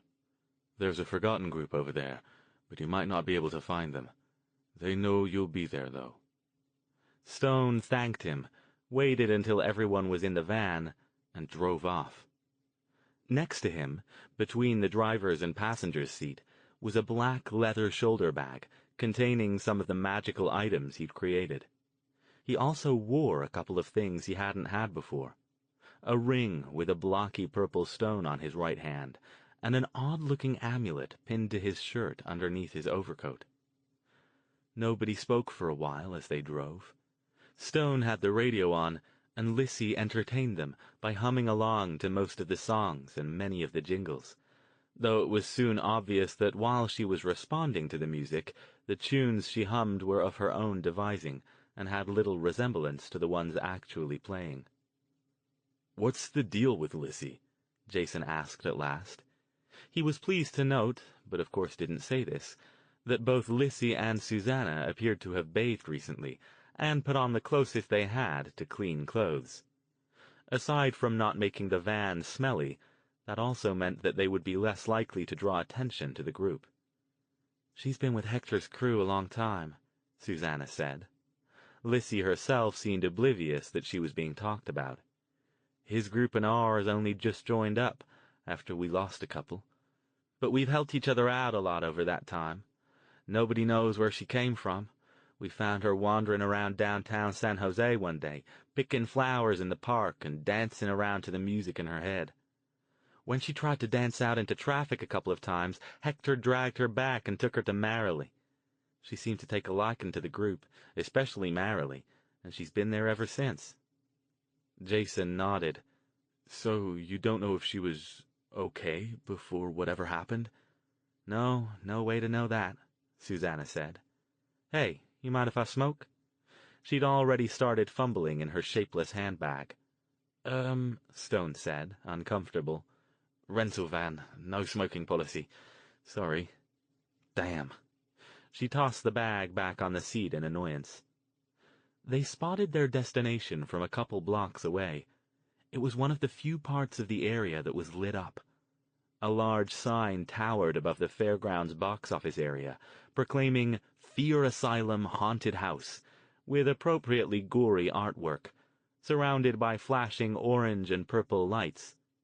Loud and spooky classical music performed in heavy metal style boomed out over the area, and a large knot of people were gathering around outside in a rough line waiting to buy tickets. As they drove by on the way to the parking lot, Jason scanned the group as best he could. He didn't see any leather jackets with red and black logos on them, which was a good thing.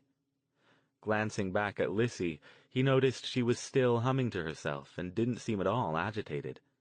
To the contrary, she appeared to be taking in the whole scene with wide-eyed wonder. Nobody looked at them oddly as they waited in line to get tickets. Although most of the crowd was teenagers and young adults, there were a few families and older couples as well. The loud music made conversation difficult, so they just drifted along together until they got to the front of the line, Susanna keeping a tight hold on Lissy's hand. She still wasn't showing any signs of distress. Once they handed their tickets to the attendant and went inside, they found themselves standing in a large, open area full of milling people and little booths selling T-shirts, glow sticks, buttons, and other paraphernalia with the haunted house's logo on them, along with snacks. On a whim, Jason bought everyone caramel popcorn balls and a green glow stick for Lissy. She waved it around happy, her eyes shining. Susanna gave him an approving nod, though she still looked like she'd rather have a cigarette than a popcorn ball. When they'd entered, the attendant had given each of them a little map showing the locations of the various different areas of the show. The largest of these was the Fear Asylum, which, by the images that went with it, appeared to depict a horrific mental institution. Other secondary attractions included the Haunted Forest, the Church of the Damned, and the Circus of Terror. "Where do you want to start?" Jason muttered to Stone. "It could take us all night to go through all of these." "Why don't we wander around outside each of them a bit?" he said. "With any luck, if any of the evil are here, Lissy can give us a general idea as to their location, and save us having to take a trip through each of them." Jason nodded, and the four of them began a slow circuit of the area. All but the Haunted Forest were inside exhibit buildings, while the forest was set up in a large vacant area behind temporary fencing. They moved past the Fear Asylum and the Church of the Damned without any reaction from Lissy, other than to continue happily waving her glowstick. But when they approached the Circus of Terror, she began to move more slowly. Her eyes, big with excitement, grew fearful. "Wait," whispered Susanna. The others stopped. "Is this it?" Stone asked. "In there?" "I think so," she said. She had her arm around Lissy and was holding her close. The girl was clearly shaking now. "I'm not sure we're going to be able to get her in there." Stone contemplated that for a moment. She was obviously right. Lissy was growing more disturbed by the minute. Instead of humming, she was moaning. Her glow stick fell out of her hand and landed in the dirt. Verity picked it up and brushed it off, looking worried. "Al," Jason said, "how about this? Susanna, you can hide the two of you, right? You can make that work here?" Susanna nodded. "All I got to do is worry about keeping Lissy safe, and it just works automatically. It's probably already working." "Okay, then. What if you stay here, or maybe go sit somewhere away from here so she's not so scared, while Al and V and I go and look for the guy?" "But Jason, how are we going to find him without Lissy to show us?" Verity asked. Stone, however, had caught his line of reasoning and nodded. "Right," he said. "We just go in there and look for someone who's getting entirely too much, personal pleasure from watching all these people being frightened." "Yeah, exactly. It might take us a little while to find him, though. Will you guys be okay?" "We'll be all right," Susanna said. "It'll give me a chance to have a smoke. Let me have that back." she said, pointing to the glow stick Verity held. "It'll keep her calmed down once we get away from here. We'll go sit by the food stands." "We'll be back as soon as we can," Stone said as Verity handed it over. As they once again approached the Circus of Terror, they noticed that the music had switched from heavy metal classical to macabre, minor-key calliope. The lurid painting on the outside of the building depicted a nightmarish clown with graying fangs and claws, blood dripping from his chalk-white face above a ripped clown suit in black, purple, and gray polka dots. "Charming," Stone commented. "I've always hated clowns," Verity said, shivering. "I probably saw something like this when I was a baby."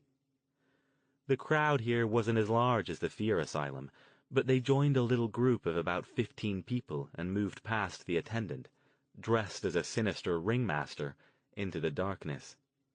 The calliope music got louder as they moved in. The whole place smelled like sweat and sawdust and a hint of popcorn. Inside, the cavernous area had been broken up into a maze of twisty corridors by portable barriers that occasionally opened up on one side or the other to reveal a tableau. The barriers were painted black, while the tableaus themselves were garishly colored and lit by ubiquitous blacklights. "Just like the one back home," Jason said, bored. "This wouldn't scare a chihuahua." It appeared he was wrong, though. As they approached the first tableau, which depicted some sort of horrific clown-related torture session, they noticed that more than one member of the crowd looked agitated.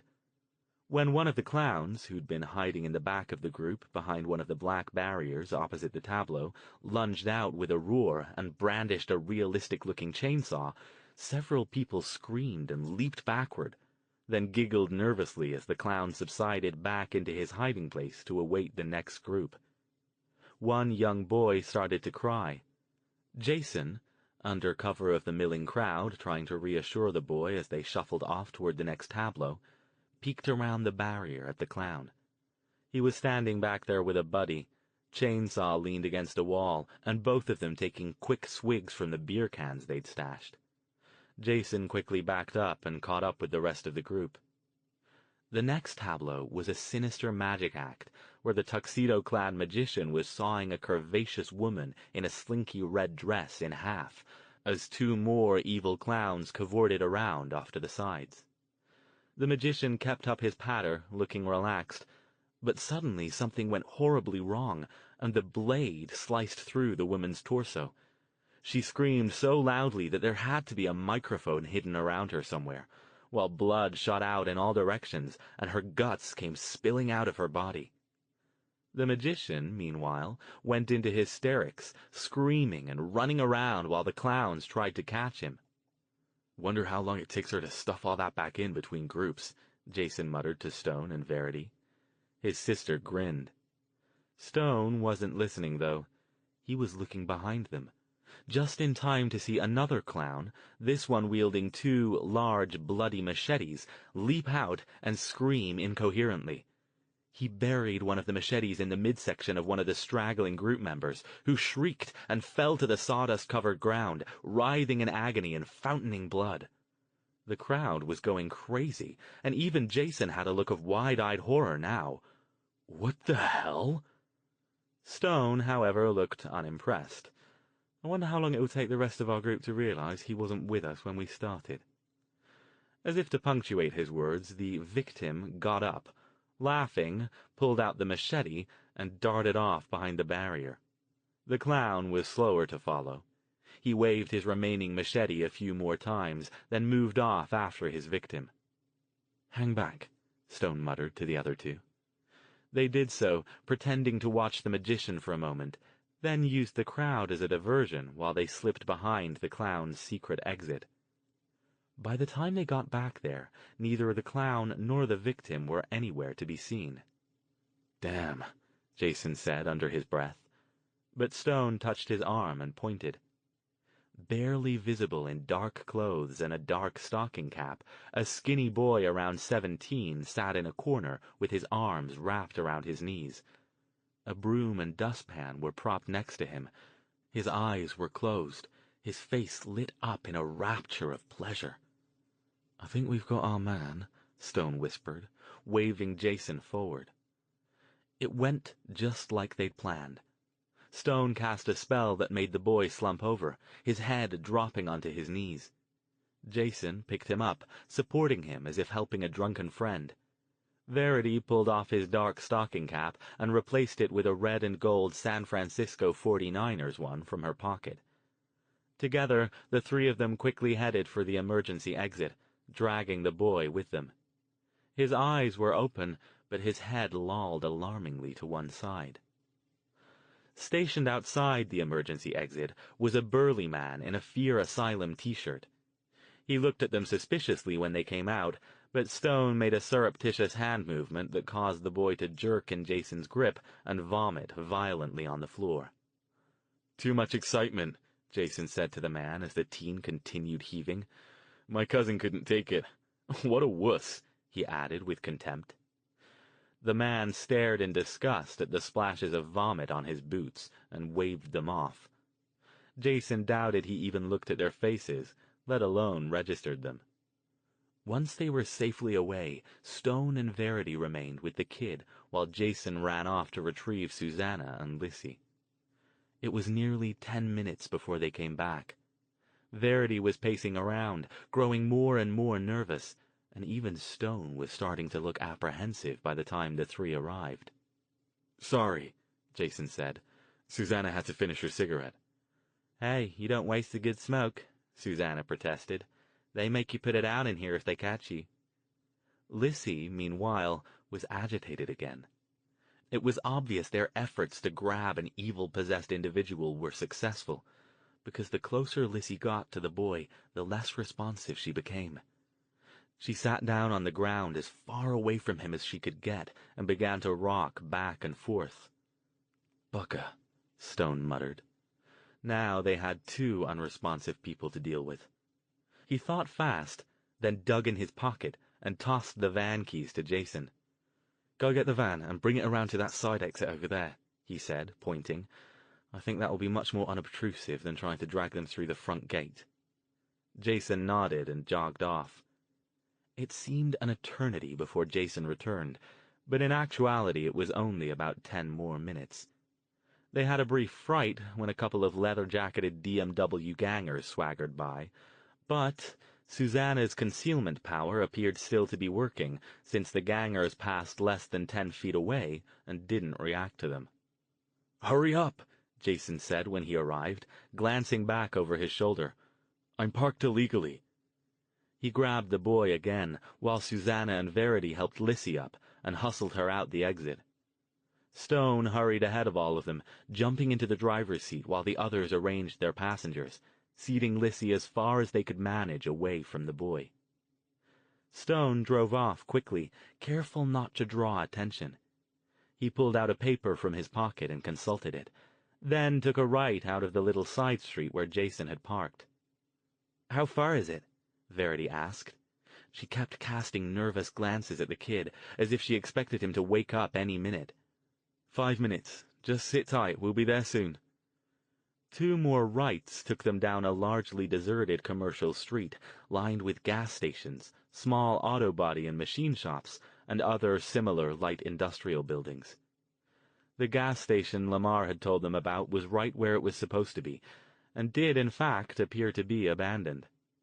"Go check the left side roll-up door," Stone told Jason as he drove through the weed-choked parking lot up close to the building. "Lamar said it would be unlocked." Jason leapt out of the van and ran over to tug on the door. It was indeed unlocked. He pushed it up the rest of the way, then pulled it back down again once Stone had driven the van inside. "Everybody out," Stone announced. "End of the line." Jason hustled the kid out. When they looked back at Susanna, she shook her head. "We're gonna stay right here," she said. "I think Lissy'll be okay once she's away from that boy." She started to fumble in her bag for a cigarette again, glanced at Stone, grumbled something under her breath, and settled back in the seat with a resigned sigh. "I don't know how long this will take," the mage told her. "It might be a bit of a wait." "That's fine. We'll just get us a little sleep. It'll be nice for a change to sleep without worrying something's coming after us." He nodded, grabbing his leather bag out of the front seat. "All right then. With any luck, we'll make this quick." Taking the lead, he motioned for Jason and Verity to follow him out of the garage area and into the gas station's office. It was in the back of the building and didn't have any windows. Stone fished in the bag and came up with a flashlight, which he switched on and put down on an old desk. "Set him down in the chair there," he directed. "I'm hoping we can do this without ever having him wake up." "How?" Verity asked. "We don't need him, we need the thing inside him.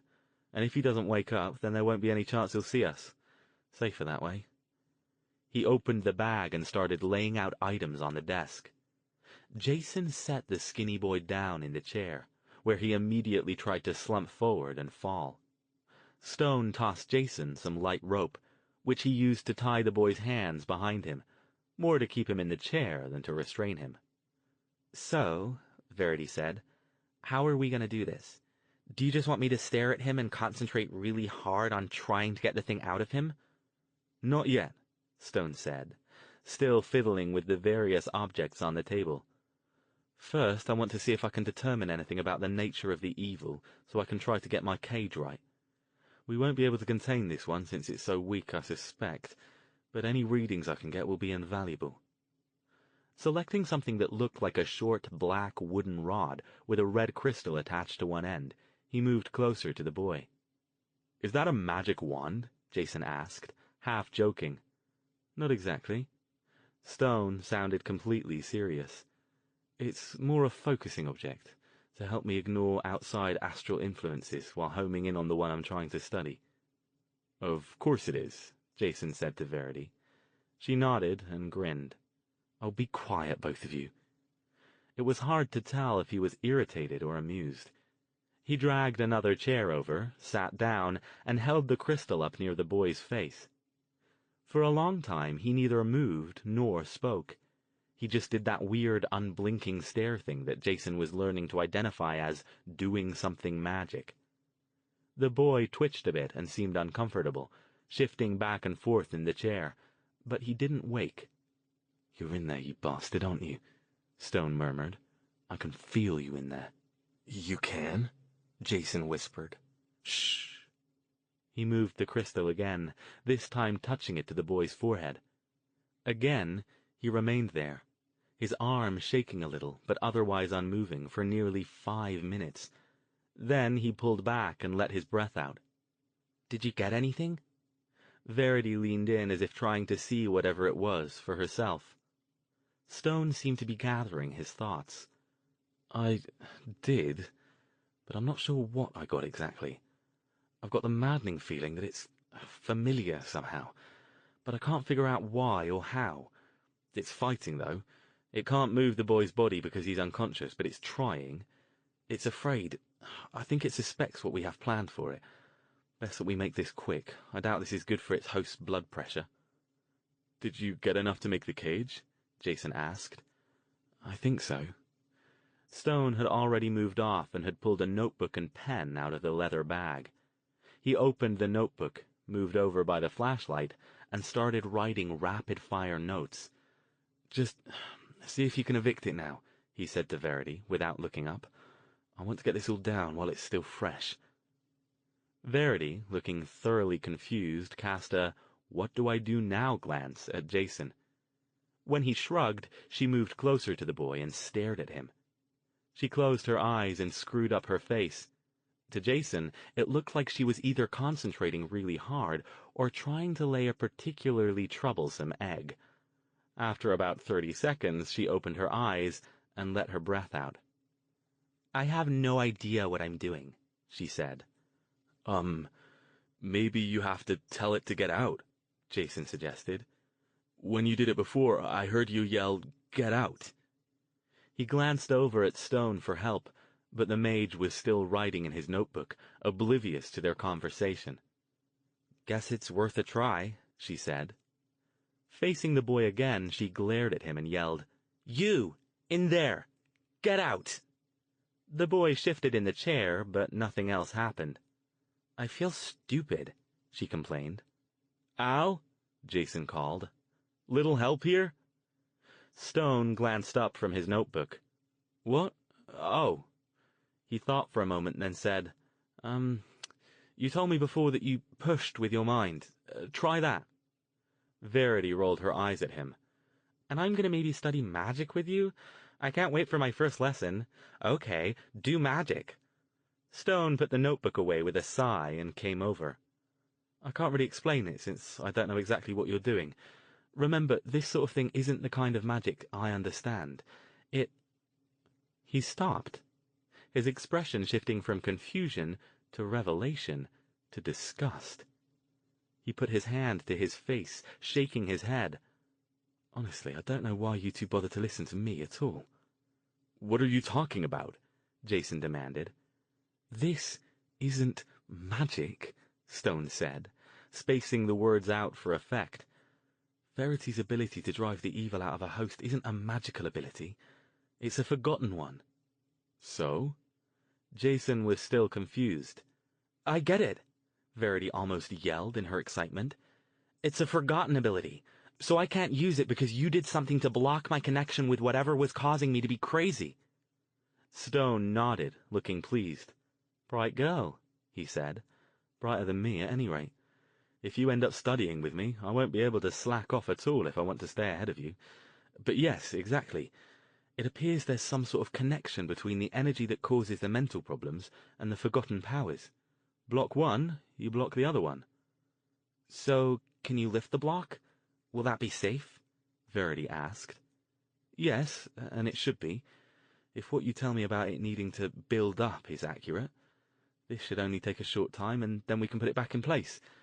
But the first thing I'll have to teach you when this is over, even if you decide to go elsewhere, is how to control the block, to place it and remove it yourself. That's for later, though. Let's get this sorted before the kid wakes up and I have to put him under again. Lifting Verity's block took less than a minute. Now that it's established, Stone told her, it's easier to manipulate. Once you learn to do it on your own, it will literally be like flipping a switch on and off. She nodded. Okay, should I just try the same thing again? It's a start. We might have to experiment a bit. If I can even do it at all, she muttered. I think you can. I have a theory. Since you're a potential mage, you should, even untrained, be able to have more control over a mentally based power, even if you don't consciously know how to do it yet. She looked dubious. I hope you're right, she said. Turning, she faced the boy again and resumed her laying an egg expression of concentration. I want you out of there, she growled. The boy shifted in his seat again. It was subtle, but it appeared that there was some kind of internal struggle going on with him. Is it working? Keep going, Stone said, his voice even. He was watching the boy as closely as she was. Try touching his forehead. Might help you focus. Verity looked like that wasn't her first choice for something to do. The boy's face was dotted with a nasty case of acne, but after a moment she reached out and tentatively put one finger in the middle of his forehead. Out! She ordered again. The boy's squirming grew more pronounced. He appeared to be fighting his way to consciousness, or something inside him was trying to fight its way out. So far, Stone's spell was holding. It's not working, Verity said under her breath, her voice thick with concentration. It is, Stone murmured. I can feel something trying to fight you. Keep going. Verity leaned forward, putting her hands on each side of the boy's head. Leave him alone, she yelled in frustration. Without any warning, the boy lunged forward. Jason hadn't tied his hands tightly, since all he was trying to do was keep him upright in the chair. Nobody had noticed that while they were all focused on his face, he had apparently been busy working his hands loose from the bindings. Flinging his arms forward, he locked his hands around Verity's neck, and the two of them overbalanced and went over backward with a crash. Jason moved almost instantly, leaping forward and grabbing the kid's arms to loosen his grip on his sister. The kid, though skinny, fought with the strength of a madman, his eyes blazing with hatred. You can't stop us, he spat out through gritted teeth. Stone was only a little slower than Jason, moving in to grab the boy's other arm. Together they managed to pull him off Verity, who skittered away, puffing and scared.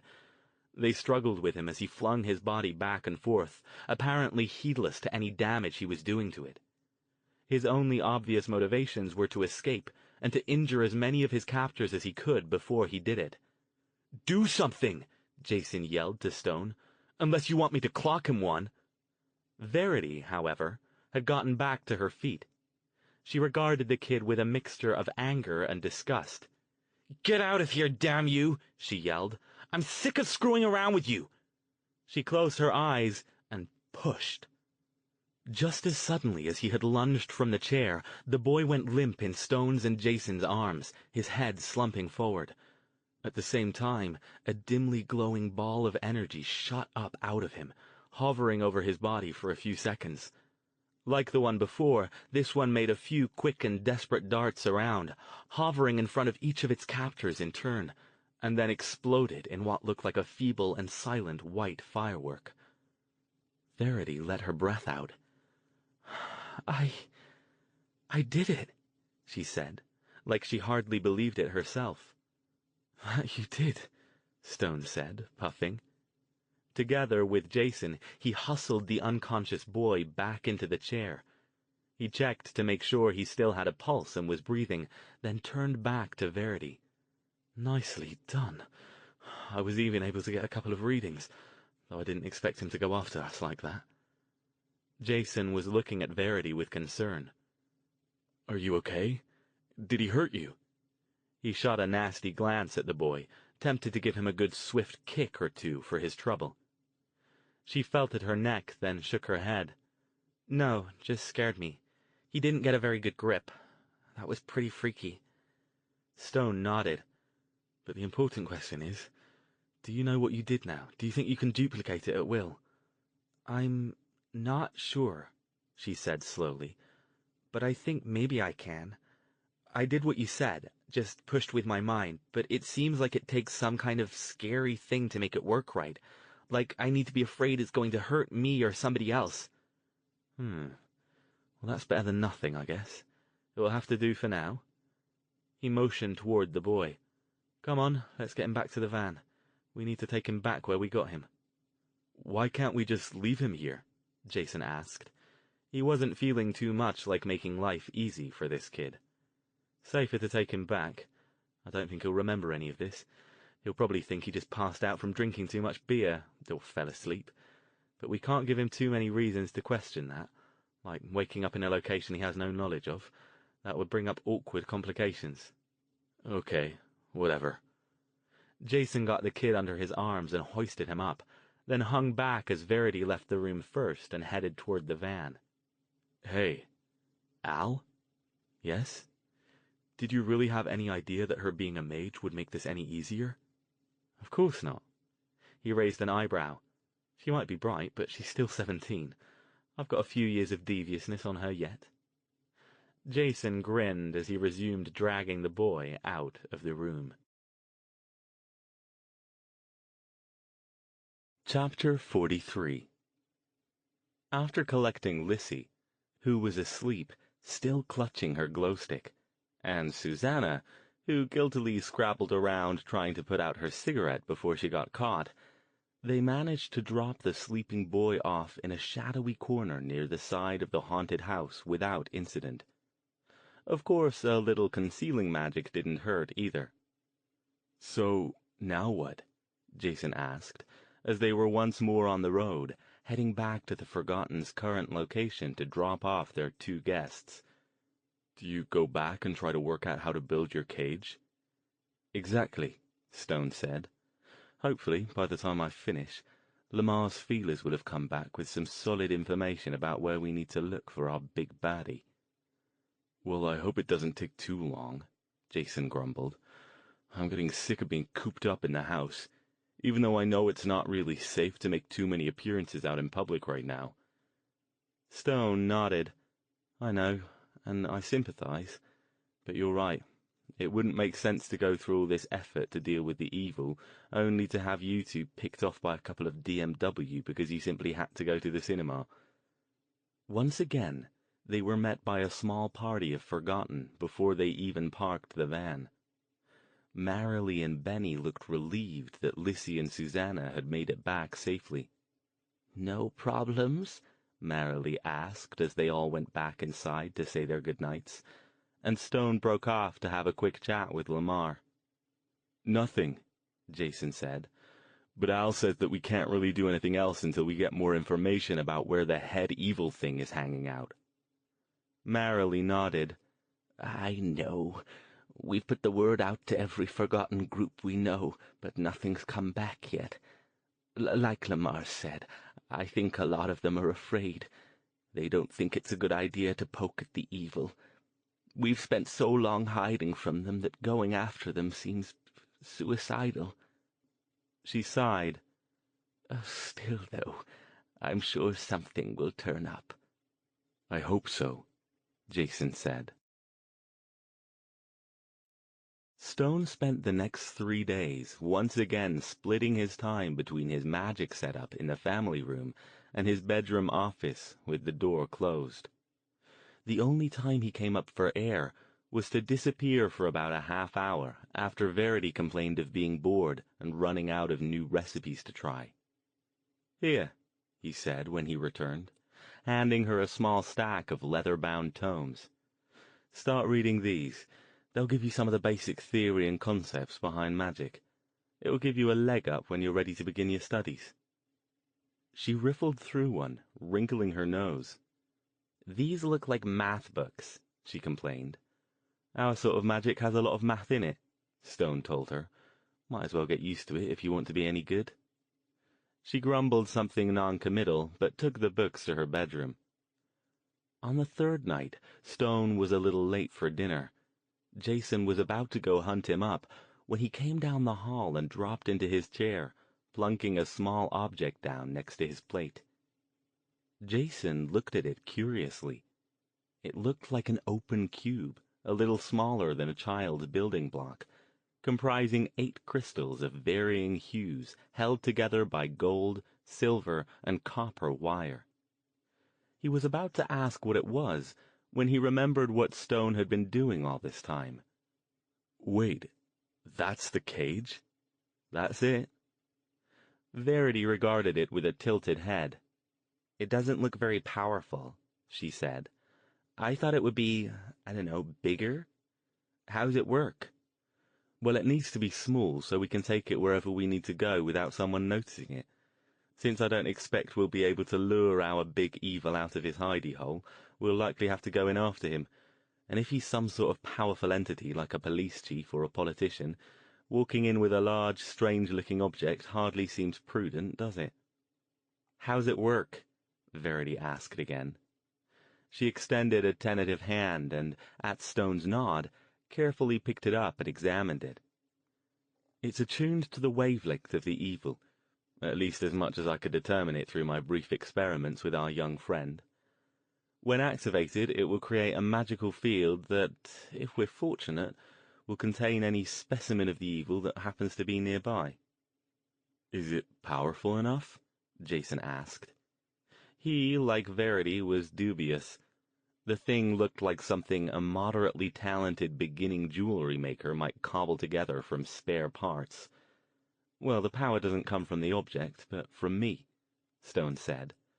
"The object merely focuses it and attunes it to the proper energies." He took it back from Verity, holding it up in his palm. "It also, I believe, has another serendipitous side effect." "What's that?" "I'm not positive, since it's impossible to test it here, but I'm fairly sure that it will resonate when it's near the evil." Jason's gaze on the little thing sharpened. "You mean it'll buzz or glow or something when it's near somebody who's possessed?" "That's the theory. If it works, it solves another problem that I was concerned about, that wherever our quarry ends up hiding, we'd have to take one or more of the Forgotten with us to help triangulate on its precise location." Jason let his breath out slowly. The thought of dragging Lissy and Susanna into a police precinct or office building or some other restricted public place didn't sound like a great idea. Something else was bothering him too, though. Well, yeah, that's a good thing, but this whole thing seems pretty sketchy. You keep saying things like, if I'm right, and if we're lucky, and I can't be sure, but... He shook his head. It sounds like one big magical house of cards that will crash and burn on us if one of these maybes or I hopes of yours is wrong. If he was hoping for some reassurance from Stone, he was disappointed. You're absolutely right, the mage conceded, and I'm afraid that's the best we're going to get. We can't spend too much more time planning. Every day we take is another day something could go wrong, especially with Lamar putting out feelers among other forgotten groups. No offense intended to our friends, but having a whole army of mentally unhinged individuals in on the fact that we're planning to hunt down and execute our enemy's leader doesn't exactly fill me with warm feelings of confidence. Either by coincidence or by design, they didn't have long to wait.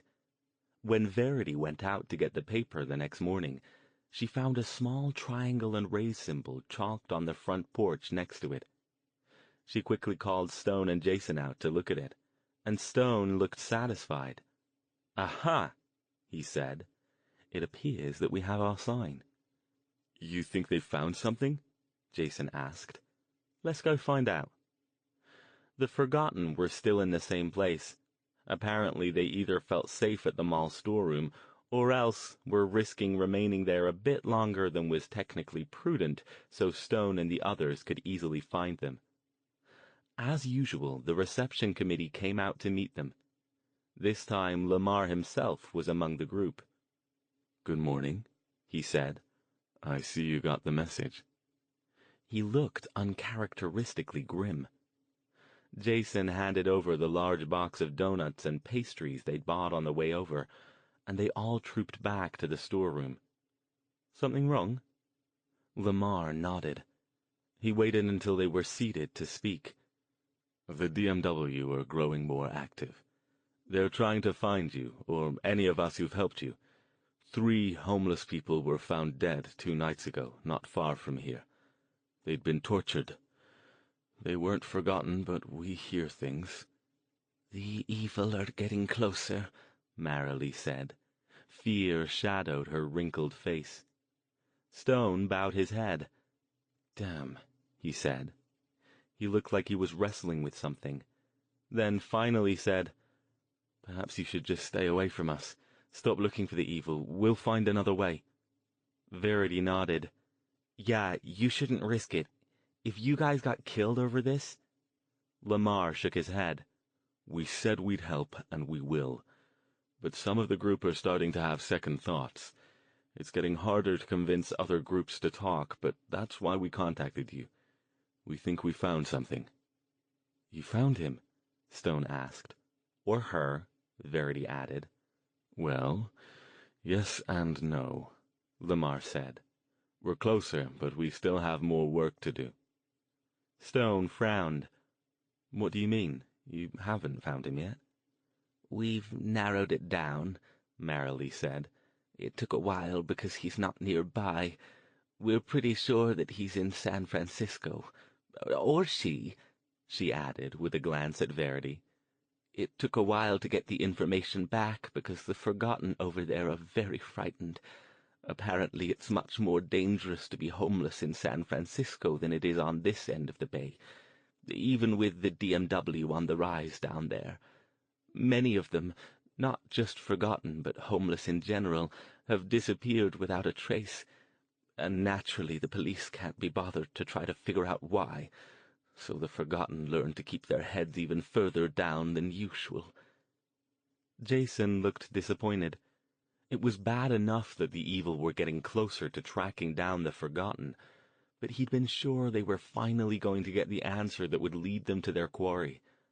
Now, though, it seemed like they still had a long way to go. "San Francisco's a big city," he said.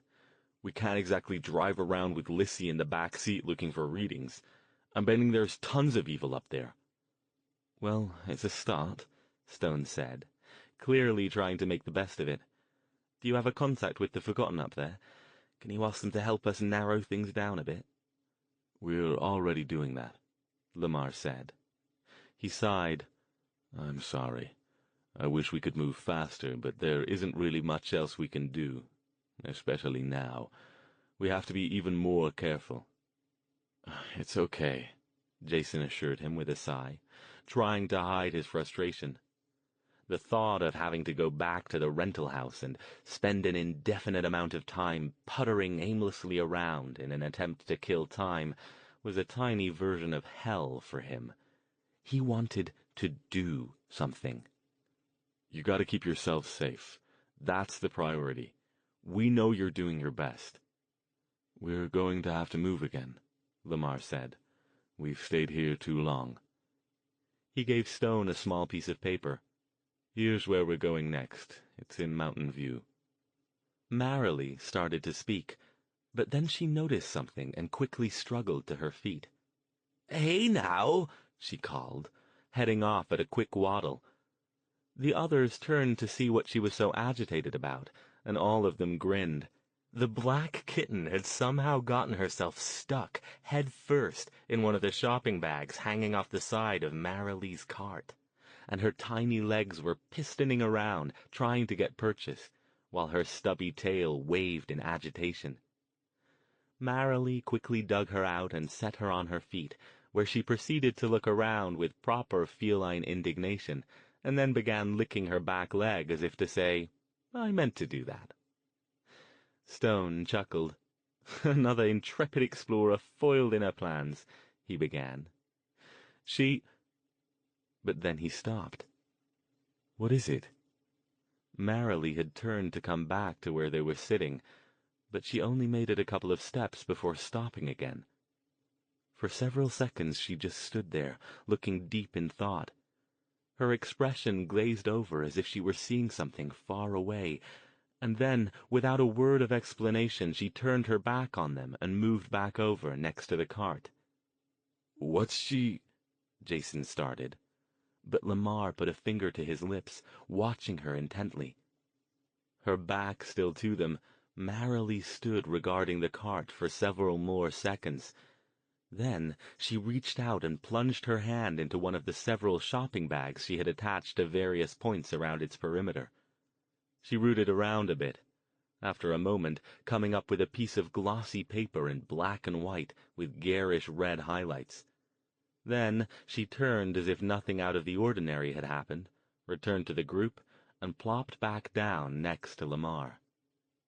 "What have you got there?" Stone asked her, curious. She handed it over without a word. The glazed look was still in her eyes, but it was fading. Stone took it and smoothed it out. His eyes darted back and forth as he took it all in, then put the paper down so everyone could see it. Even at first glance it was obvious that it was a flyer for some sort of nightclub. They were all quiet for several moments as they read over the copy. "Exclusive Bay Area engagement. Nile. Wirtswirflung. Razor babies. One night only. Fetish wear strongly encouraged. Will to power. Free your urges." The flyer was covered with stylized symbol of anarchy and rebellion, along with an image of a square-jawed young man and woman in leather and sunglasses, staring off into the distance at a sky filled with missiles. The date for the show was the following night. "Look at the address," Stone said. There was an odd note in his voice. Jason's eyes widened. "It's in San Francisco." Verity was staring at Marilee. "You find things in your cart," she said, like she couldn't quite believe it. "I've seen you do it before. Could this be—" Marilee's expression had returned to normal by now. She looked at the flyer almost as if she'd never seen it before. "It could be," she admitted. "Sometimes I just find things I need, even though I don't ever remember putting them in there." Jason was looking at Stone. Why would she have a flyer for a show at a club in San Francisco? he asked. "Do they advertise down here?" "They might, if it's a big enough show," Stone said. "But this does seem to be quite a coincidence." He looked at the flyer again. "I've heard of this place. Some of my students talk about it occasionally." "What kind of club is it?" Jason asked. "Fetish wear strongly encouraged? Is it some kind of S&M dungeon?" Stone nodded. "Yes, among other things. The upper part, well, the main part actually, is a nightclub that features bands that play dark music. Gothic, industrial, that sort of thing. Lots of bands imported from Germany and Scandinavia.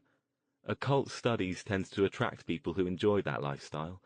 Some of them are Wiccans, some are Goths. Some of them just like anything that's spooky or mystical or evil." He put finger quotes around the last word. "And some of them just like dressing up in studded leather, black trench coats, and too much makeup." "But what about the rest?" Jason asked, trying not to notice that Verity was looking far more interested than he thought she should in this whole topic.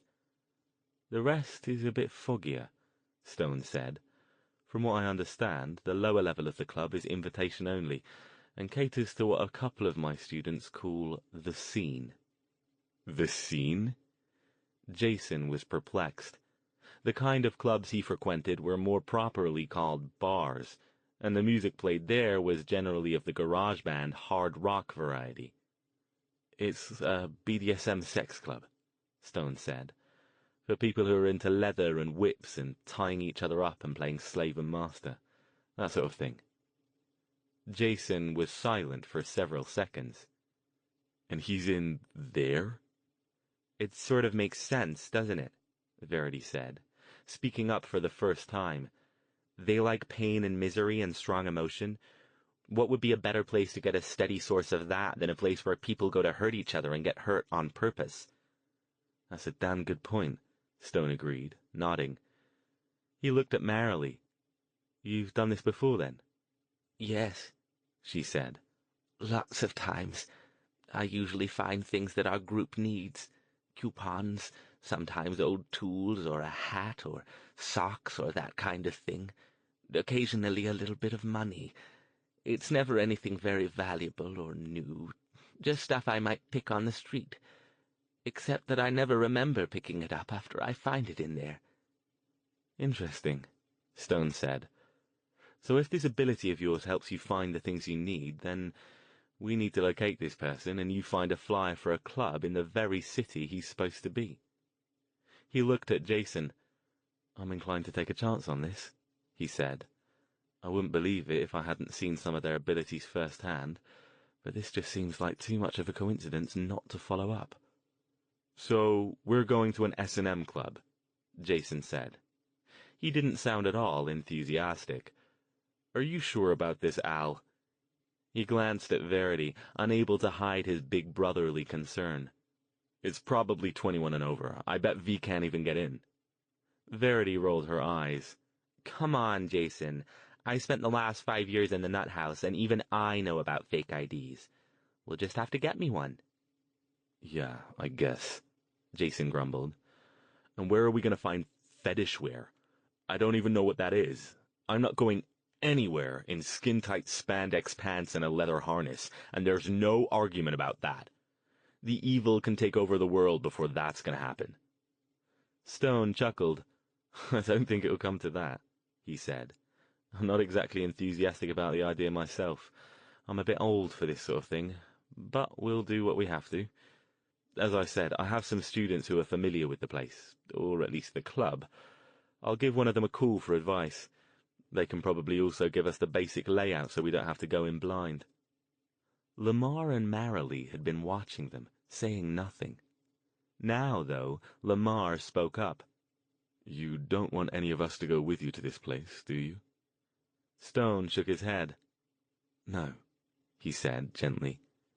"You've all done enough already, and we can't begin to thank you for it. There wouldn't be any point in putting you in further danger. In fact, I'd say it would be best if we didn't contact each other any more until after we've checked this place out. Of course, if you need help, you only have to call." Both Lamar and Marilee looked relieved. I hope this is what you're looking for, Marilee said, nodding toward the flyer. I hope you can do it, and I'll pray for your safe return. Spontaneously, Verity threw her arms around the old lady and gave her a hug. You keep yourself safe, she told her, her voice shaking a little bit. Then she pulled back and smiled. Hey, you don't happen to have a fake ID with my name on it in that cart, do you? Chapter 44. "You're sure about this?" Jason asked. It wasn't the first time he'd done so. It was 8 o'clock, the night after they'd last seen the Forgotten. He, Verity, and Stone were in San Francisco, in the front room of the small suite they'd rented at a motel that wasn't too far from the club. "Jason, stop being a wuss," Verity told him, rolling her eyes, "and quit worrying about me. I'll be fine." Stone's students had come through not only with information about the club and advice on what to wear so they would blend in as much as possible, and where to buy it, but one of them had also put him in touch with an art major who was known in student circles as a wizard with fake IDs. Stone had sent Jason along with Verity to approach her, since he didn't think a professor trying to obtain a fake ID for an underage girl would go over too well. The young woman was a little hesitant at first, but changed her mind when Verity offered double her normal fee. By early that morning, she had produced an extremely realistic-looking driver's license, proclaiming Verity to be 21 years old. Verity had enjoyed the subsequent shopping trip immensely. Her two male companions, not so much. Stone and Jason spent much of their time trying to be as inconspicuous as possible and not to look like they were as uncomfortable as they were. Verity, meanwhile, moved around the stores like she'd spent her life there, picking out items both for herself and for them. When she'd finished, both of them had to admit that she'd done a good job finding them outfits that wouldn't make them feel completely ridiculous. For Jason, she'd chosen black jeans, a studded black belt, combat boots, a tight black t-shirt with the logo of an industrial band he'd never heard of, and a black leather biker jacket. She'd declared that his own leather jacket, which was brown, was simply all wrong. She had even more fun with Stone, deciding he needed to look more formal. When she got done with him, he was reminiscent of a German SS officer, albeit without any of the Nazi iconography. She put him in a black military-style tunic, black pants tucked into tall, shiny black boots, and an impressive-looking black overcoat. When he got a look at himself in the mirror, he glared theatrically at his reflection. "Where's my bloody riding crop?" he asked, half sourly, half amused. Verity herself looked like she was finally able to dress the way she wanted to. Her outfit consisted of her own black biker jacket that was similar to Jason's, a tight leather top that laced up the front, a black leather spiked dog collar choker, black miniskirt, fishnet stockings with artful holes in them, and her black Doc Martens. Jason took one look at her and started to say something, but her glare silenced him. He had to concede, albeit grudgingly, that she carried the look off. She didn't look vulnerable. She looked completely in control of herself, and more than a little intimidating. It scared him a bit. What was his tomboy sister turning into? She had also picked up some hair dye and cosmetics, and when they got back to the hotel, after permitting themselves dinner at a good restaurant for a change, she locked herself in the bathroom for an hour while Jason and Stone sat out front and went over the crude map of the club that the students had given them. Unfortunately, Stone hadn't been able to track down either of the two students who were familiar with the lower level, but at least they wouldn't have to go in completely blind. Stone was arranging his various magical items in the pockets of his overcoat when Verity emerged from the bathroom. He and Jason both stared at her with wide eyes. She dyed her hair jet black and used some sort of gel to spike it up into points, and done her face in dramatic makeup that made her look paler than she was and emphasized her large, dark eyes. Her lips were blood red. "What you think?" she asked, grinning. "I think you're having entirely too much fun with this," Stone told her. "Well, you did say we had to blend in, right?" Jason didn't say anything. He wasn't sure what to say, and a little afraid that if he spoke up, he might say something he'd later regret. In many ways, this new transformation in his sister was causing him more mental difficulty than the entirety of the insane and magical proceedings that he'd been dealing with for the past couple of weeks. She was becoming an adult, and there was no stopping it. He couldn't keep treating her like she was 12, even though that was the last time he'd really known her.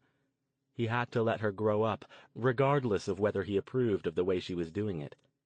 He knew that in less than a month she'd be 18, and technically he wouldn't have any control over her anymore. Not that he did now. "We ready to do this?" he finally asked. Stone, who'd been smiling at Verity's enthusiasm, sobered. "Ready as we can be," he said. Will to Power was on the waterfront, a mile or so off the main part of the Embarcadero. Here, glitzy souvenir shops and seafood restaurants gave way to derelict warehouses and ugly, looming industrial buildings. "Definitely not the posh end of town," Stone commented, but that's not too surprising, given its focus. They were in a cab. The driver was a dark-skinned Middle Eastern man who barely spoke English, but who had given them a strange look when they told him their destination. He didn't comment, though. Jason figured they were just a few more of the tourist weirdos he had to endure daily. He leaned back in his seat and looked idly out the window as the cab inched through the thick Friday night traffic. He hadn't been to San Francisco since he was a kid up here with his dad for a vacation, and he didn't remember much about it except the Golden Gate Bridge and the tourist part of Fisherman's Wharf. They had come past the wharf, but they soon left the lit-up tourist area and moved into a part of the docks where most tourists weren't brave enough to venture these days. He wondered if he could spot any of the forgotten symbols, then almost immediately noticed one spray-painted on the side of a rotting warehouse. The circle, X and squiggly line.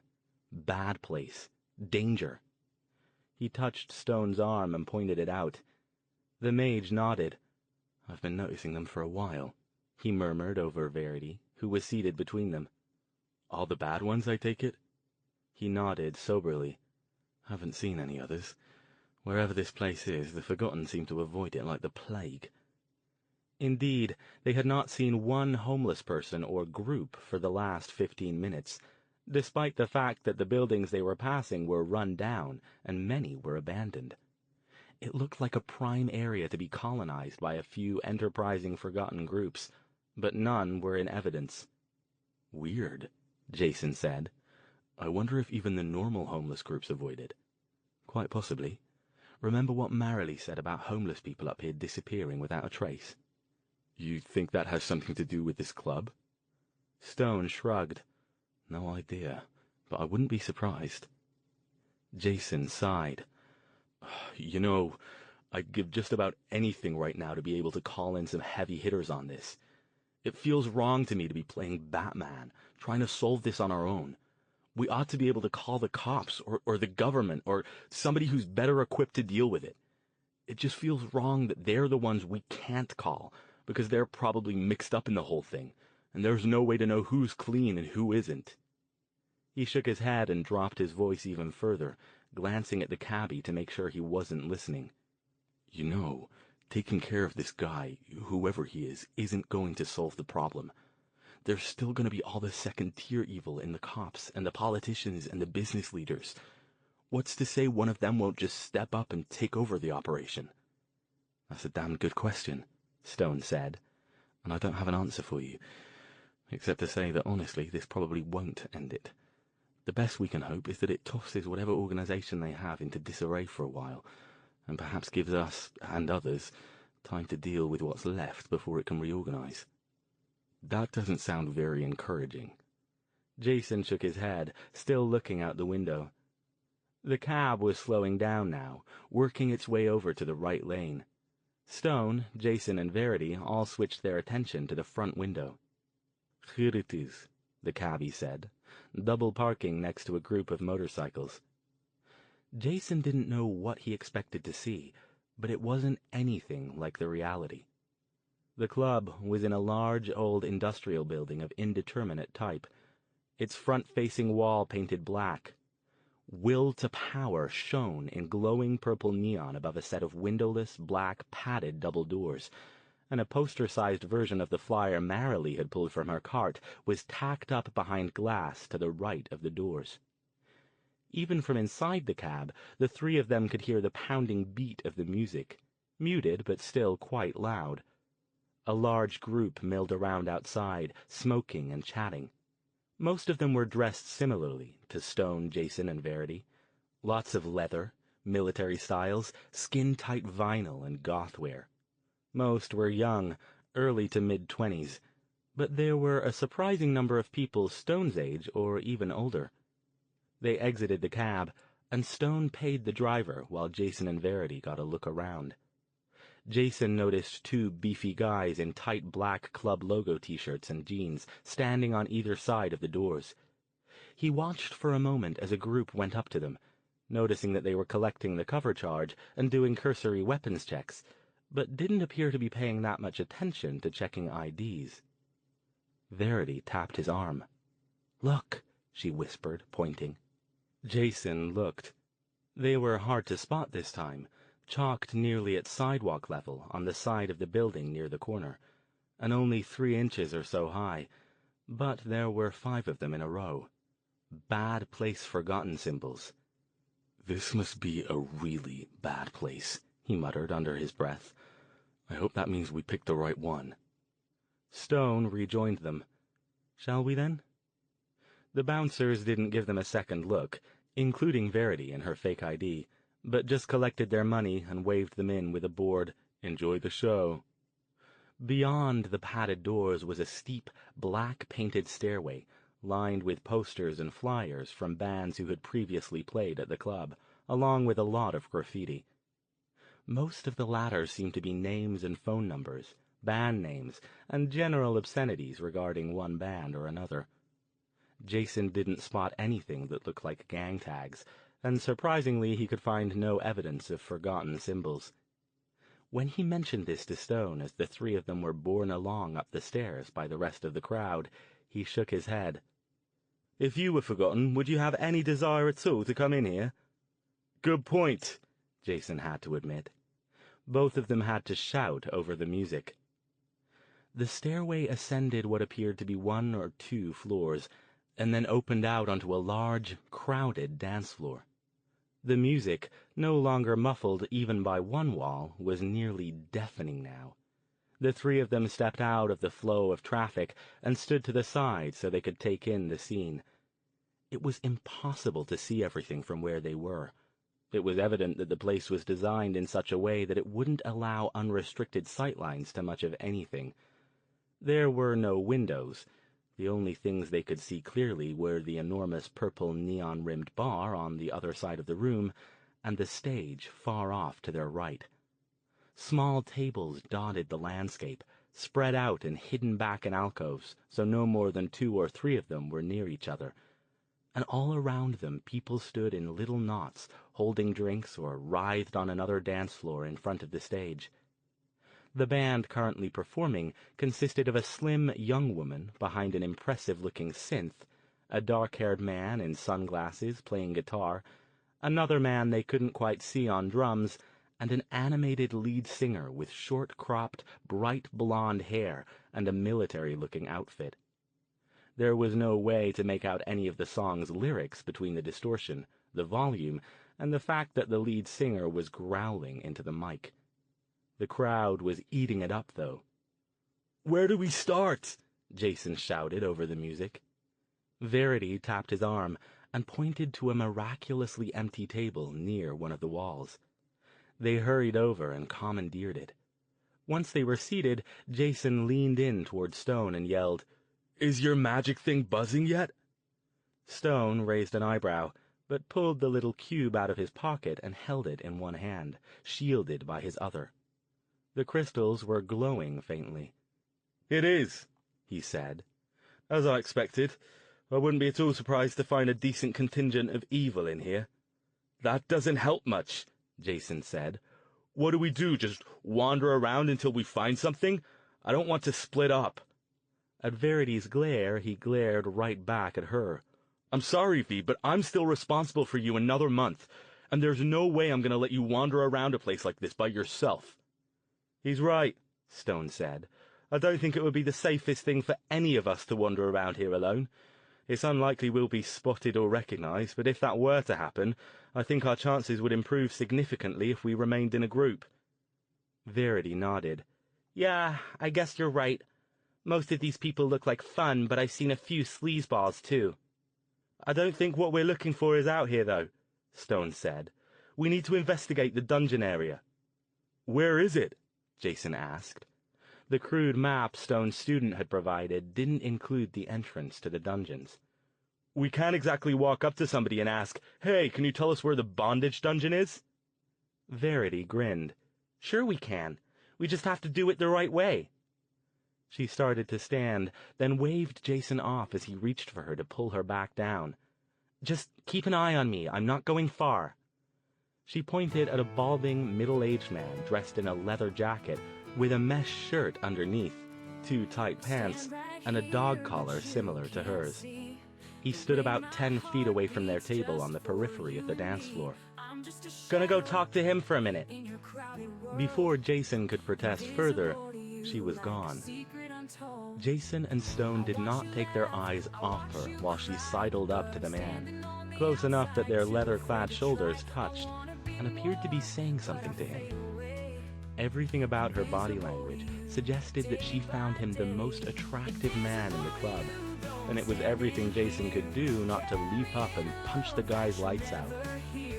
"Steady," Stone cautioned with a hand on his arm. "Let's see if she can pull this off." The man's pasty face broke into something resembling a leer as it became clear that this attractive young woman seemed interested in him. He said something to her, to which she replied with a predatory smile. He said something else, pointed across the room toward the bar, then reached out as if to touch her. She danced deftly out of his grasp, shaking her head and waving her finger at him in a naughty boy gesture. He looked briefly crushed, then brightened, said one more thing to her, and moved off into the crowd. Verity came back over to the table about 3 seconds before Jason was about to jump up and drag her back. She dropped down into her seat with a long sigh. "What a perv," she said, wrinkling her nose. "I took a chance. With an outfit like that, he might have just been a leather daddy with bad taste in clothes. But no, he was a straight perv. I told him I was looking for a little more interesting action, and he practically drooled on me." "Did you find out where the dungeon is?" Stone asked. She nodded. "The entrance is over there past the bar. It's on the 1st floor, which is why we have to come up here to get to the club. There's no other way in for the public besides through here. Supposedly you don't get in without an invitation, but he said you can bribe your way in, and women and cute guys pretty much just have to smile at the door guy." She looked the two of them up and down. "I think you two qualify. We should be okay." "How did you get rid of him?" Jason asked, hooking a thumb toward where Perv Guy had disappeared, while doing his best to ignore what she'd said about him and Stone. She chuckled. "Oh, that's easy. I told him to get out of my sight. I think he thought I was a dominatrix, which means he'll probably be looking for me once we get in there, but I'll just tell him to lick my boots or something, and we'll be good to go." Jason looked at her sideways. "You know way too much about this stuff. I'm not going to ask where you learned it." She shrugged. "Hey, it was pretty boring when I was in the nuthatch. I did a lot of reading." Stone stood. "Well then, I don't know about the rest of you, but I can think of many places I'd rather be spending my time. Shall we get on with this?" Jason was all for that. The sooner they got done and out of here, the happier he'd be. This wasn't his kind of club, even if it wasn't a haven for grand poobah evil of this part of the state. And much as he was loath to admit it, Verity's comfort level in here didn't sit well with him at all. He wondered sometimes, often actually, how she managed to deal so well with the aftermath of the 5 years she'd gone through. Nobody just shrugged off that kind of situation. He kept catching himself watching her, as if expecting her to lose it at any minute. The fact that she hadn't yet he attributed less to Stone's blocking magic, and more to a growing fear that it was building up and getting ready to blow at the smallest provocation. "Can't worry about that now, though," he told himself, hurrying to catch up with Stone and Verity. "Gotta deal with this now.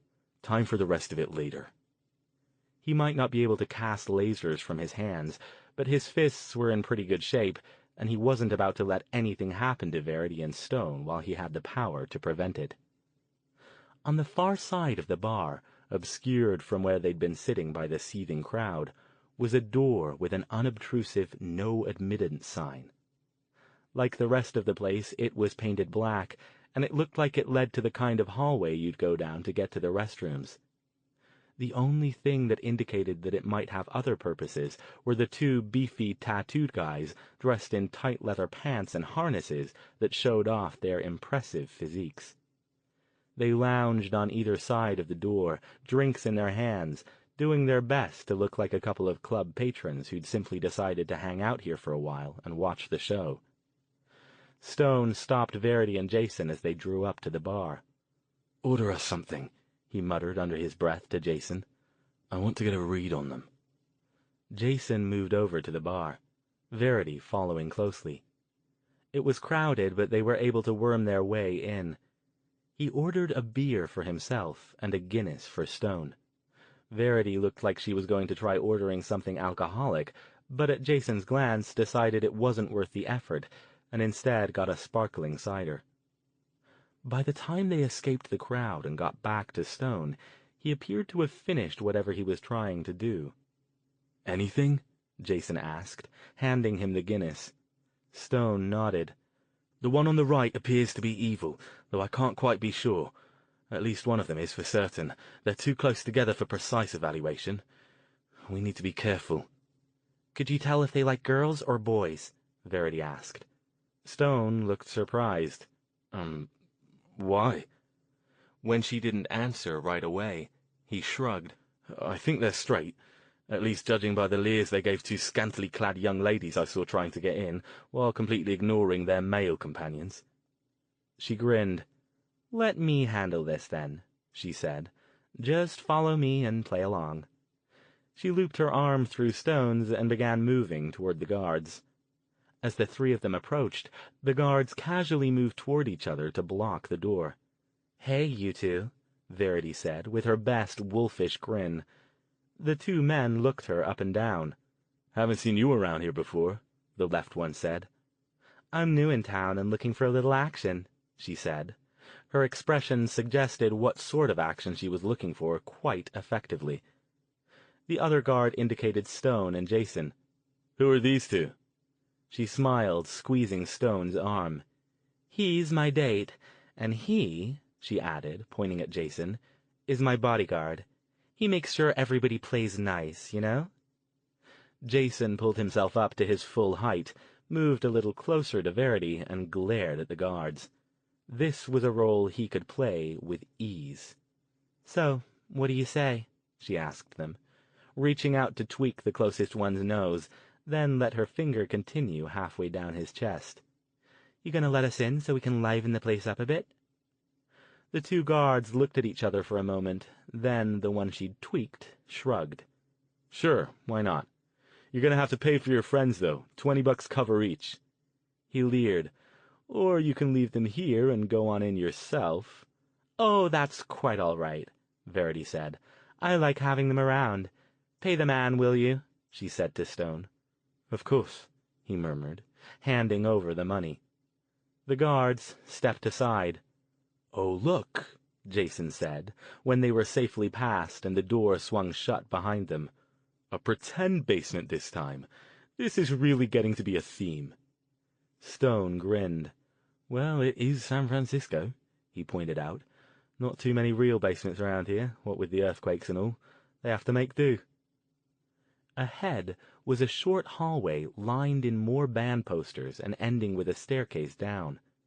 The music was a lot quieter here, but there was an odd odor in the air. A mixture of vinyl, body oil, sweat, and what smelled like incense.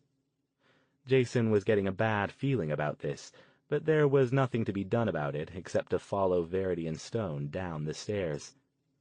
The main source of his concern was the fact that if this really was the only public entrance to the dungeons, then the door above them was the only exit from this place they knew about. He never liked going anywhere dangerous that only had one exit. Once again, he wished he'd been able to obtain a pistol, though he had to admit that getting inside this place would have been difficult, unless Stone had more magic tricks up his sleeve than he was admitting. At the foot of the stairs was a wide doorway that opened out onto a large space that had been divided into smaller rooms by barriers that reminded Jason of the ones at the hospital, except these were taller, more substantial, and painted black. The music was louder in here, but different. Still dark, but more ambient and instrumental, with a hypnotic, driving beat. Occasionally a moan, laugh, or some other sound of pleasure or pain rose above it. The walls were black, too, with flashes of neon scattered around for effect. The ceiling was dotted with strobes and blacklights. The whole effect was disorienting, eerie, and very strange. "Where the hell do we start?" he asked. "Let's look around a bit," Stone said, stepping aside to allow a couple to move past them. The man was naked, except for a tiny thong, sandals, a ball gag, and a dog collar.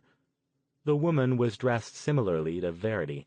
She held the end of a leash attached to the man's collar and was pulling him along. Neither one acknowledged Stone and the others, but the man looked utterly blissful. To their right was a large table covered in safe-sex literature, boxes of condoms, small individually wrapped disinfectant towelettes, and rubber and latex gloves. A poster above the table depicted a couple of indeterminate genders engaged in enthusiastic sex and read in large purple letters, "Play hard, play safe." Jason took a deep breath. This wasn't going to be easy. He'd been to strip clubs many times before, and always enjoyed them.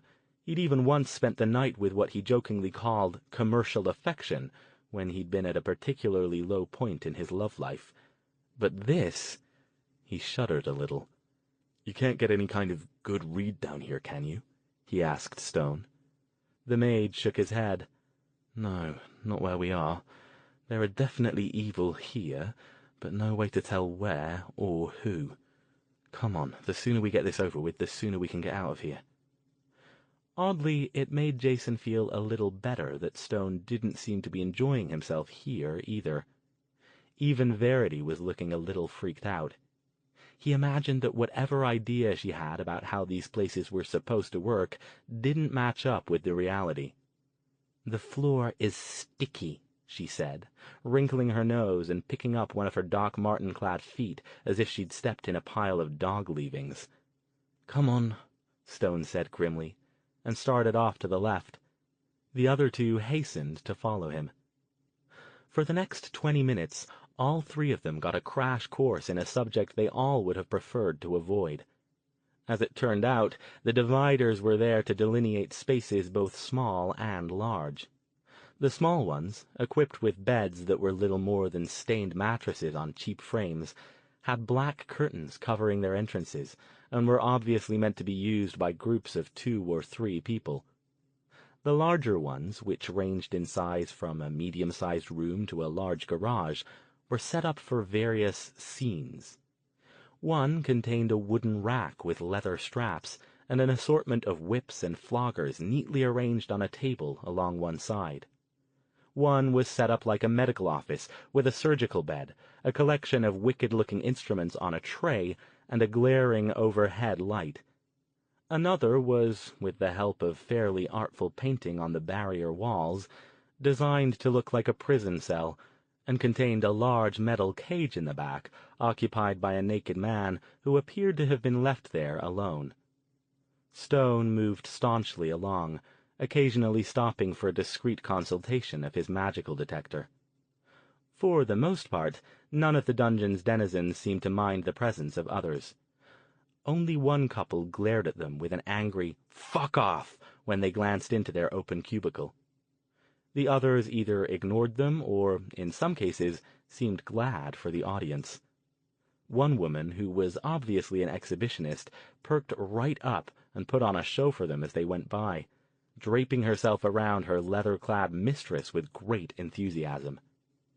An attractive middle-aged man dressed in a quasi-military uniform similar to Stone's offered the mage a proposition that he politely declined, whereupon the man smiled ruefully, bowed, and faded off into the darkness. At one point, much to their consternation, they developed a fan club. 3 small, thin men in briefs and flip-flop sandals spotted them and began following them around, making all sorts of inappropriate comments and invitations with wide, cheerful smiles. They didn't seem to discriminate on their choice of partners, directing their invitations to all 3 equally. Jason was a few seconds from informing them that if they got near Verity again, he was going to punch their teeth in one at a time, when they spotted a blond, shirtless man in short shorts, and immediately hurried off to follow him, waving jaunty goodbyes at Stone, Jason, and Verity. "You getting anything now?"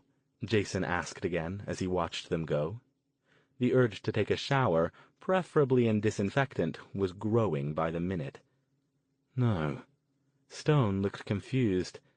"This is odd." "What? Everything's odd in here." No, that's not what I mean." He held up his detector. "I'm getting readings, but they're faint. As strange as this is here for us, these people are clearly enjoying themselves. Even the chap who was getting his bare bum whipped so enthusiastically by that large woman. Didn't you notice? He looked like he was having the time of his life, and so did she. I can't say for sure, but I'd be very surprised if any of the participants here were evil, nor many of the spectators." "Yeah," Verity added, nodding. "I see what you mean. We haven't seen anybody like the kid at the haunted house, just standing around watching and getting his jollies. And even if people were watching, nobody's really getting hurt. Not permanently, anyway. Do the evil still get off on pain if the person enjoys it?" "Could we be in the wrong place?" Jason looked concerned now. "What about Marilee and her cart? I mean, I guess everybody misses sometimes, but—" Stone wasn't listening. He appeared to be deep in thought, staring at, but obviously not seeing, a lurid poster for a band called Dark Desires on the wall in front of him. Finally he shook his head, as if trying to rid it of cobwebs. "I don't understand this," he said. "There are definitely evil here. I'm getting readings, and I've no reason to doubt them, but the concentration, it's not as high as we were led to expect." Verity started to say something, then held up as 2 women, their arms draped around each other's shoulders and passing a joint back and forth, moved past them. When they were gone, she said slowly, "Well, the evil do get off on any kind of emotions, right? Not just the bad ones? They just like the bad ones better. But it's kind of hard to make a place where there are bad emotions all the time. We tried to think of one before, and the best we could come up with was a haunted house." "Or maybe some sort of asylum or prison," Stone agreed. "What are you getting at?" She shrugged. "I don't know exactly. I was just thinking, maybe this place is kind of like broccoli or something." Stone and Jason both stared at her like she'd sprouted antennae. "What?" they asked in near unison. She grinned sheepishly. Sorry. Sometimes my shorthand only makes sense to me. What I mean is that if they need strong emotions to live, and it's sometimes hard to get the bad ones they really like, then maybe the kind they get here are something they need, even though they don't like it as much. You know, like eating your broccoli when you don't have any candy bars." "Verity, you're weird," Jason told her. "Indeed," Stone agreed. "But she has a point. Perhaps what they've got set up here is a place where they can get a fairly constant influx of emotional sustenance. Not what they prefer, certainly, but enough to keep them going until they can get what they prefer." "So, does that leave us back at square one?" Jason asked, hoping very much that it didn't. He wasn't sure how much more of this kind of detective work he could stand. Not necessarily, Stone said, pulling out the detector. We just need to figure out where the evil activity is coming from, if not here. Some sort of secret part of this building? Verity asked. Possibly, Stone said. Let's spend a bit more time investigating this area down here. Look for any unmarked doors. Areas that don't seem to get a lot of traffic. Anything that looks out of the ordinary. At Jason's eye roll, he grinned. All right, more out of the ordinary than just about everything else round here. Better? Jason didn't answer that. I'm going to try something, Stone said. I didn't want to do it before because it has its own problems associated with it, and I didn't think we needed it before. But I think we do now. What's that? Verity looked interested. Come on, he said, gesturing toward an empty cubicle. They moved behind the black curtain, and he closed it behind them. I have a spell. It's a concealment spell, but not invisibility per se. You can make people invisible? Jason asked. I can, but it requires a lot of energy, and it's almost never practical for anything more than a few seconds. No, this is more like a misdirection than true invisibility. Somewhat akin to what the Forgotten can do to make people not notice buildings. It's essentially a stronger version of the concealment spell I've been doing on the car for a while now. Surprisingly, it's a lot harder to do it on people than it is on cars. People rarely notice cars anyway, unless they're looking for a specific one. Verity cocked her head. You mean you can make it so people don't see us, even though we're not invisible? Essentially. It's risky, especially in crowds, because it doesn't make us incorporeal. If someone runs into us, or we speak right next to them, they'll still notice us. But it will help us fade into the background a bit, and perhaps make it so we can see things that we might not see if people were aware of us. Jason gave him a look. Al, I can think of at least a dozen times in the past few days where that would have come in really handy. Why didn't you tell me you could do this before?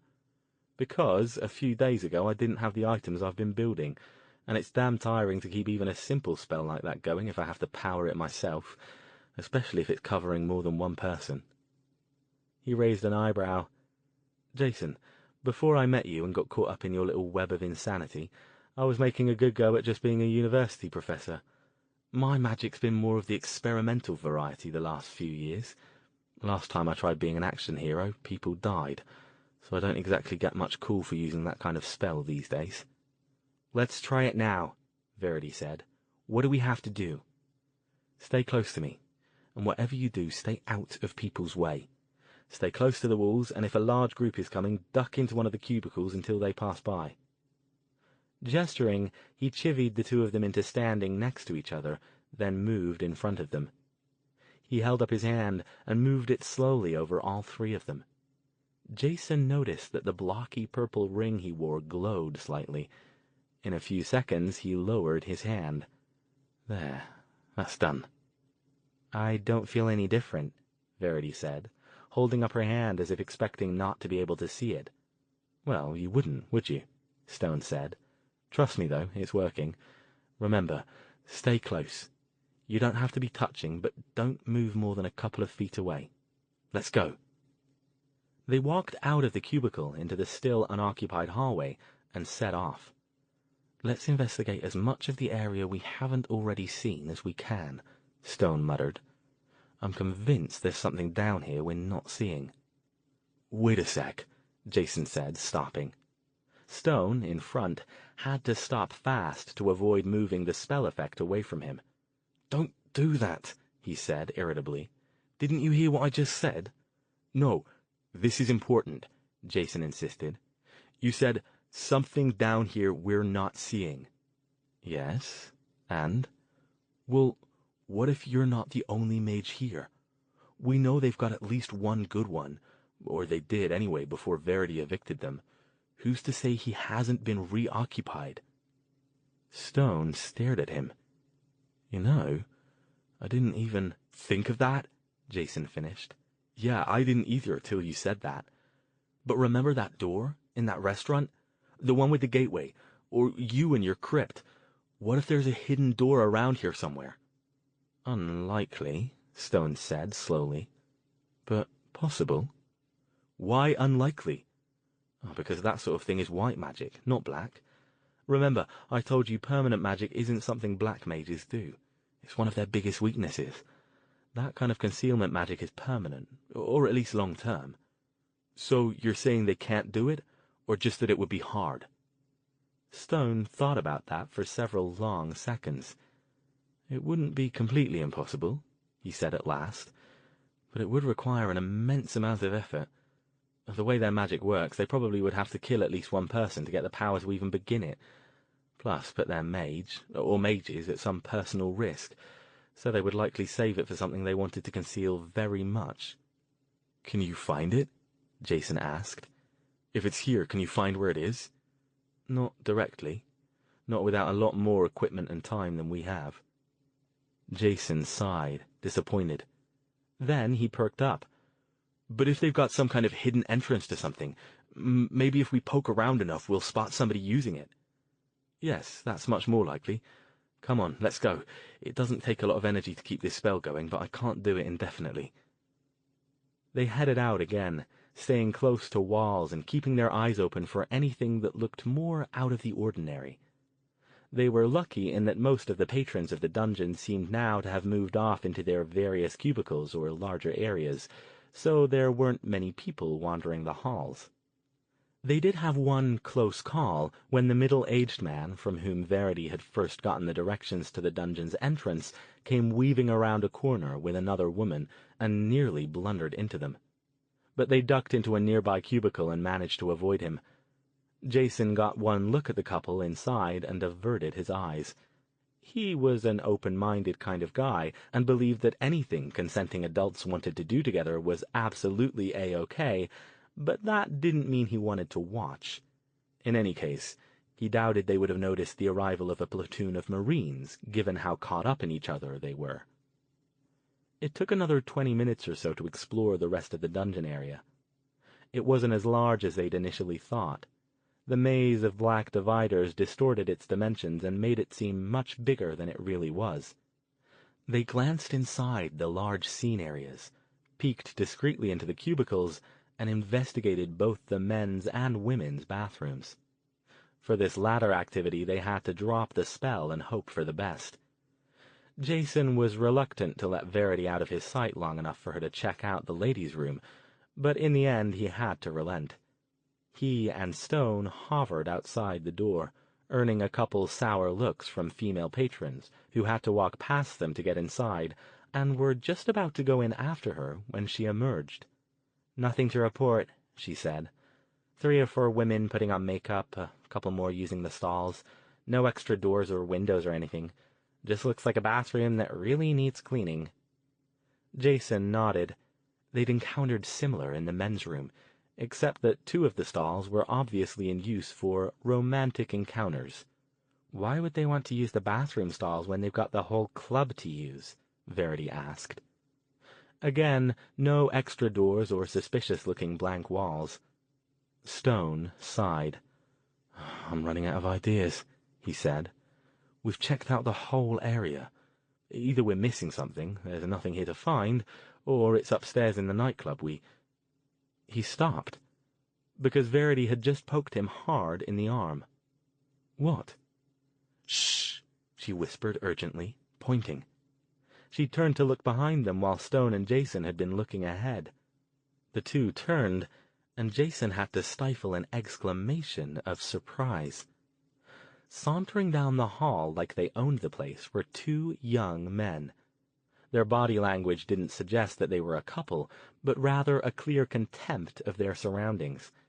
As they moved closer, it was obvious they were both dressed in identical black leather jackets with the red and black circle logo of Dead Men Walking. The 3 watchers flattened themselves against the wall, holding their breath as the gangers moved past. If either one noticed them, they gave no sign.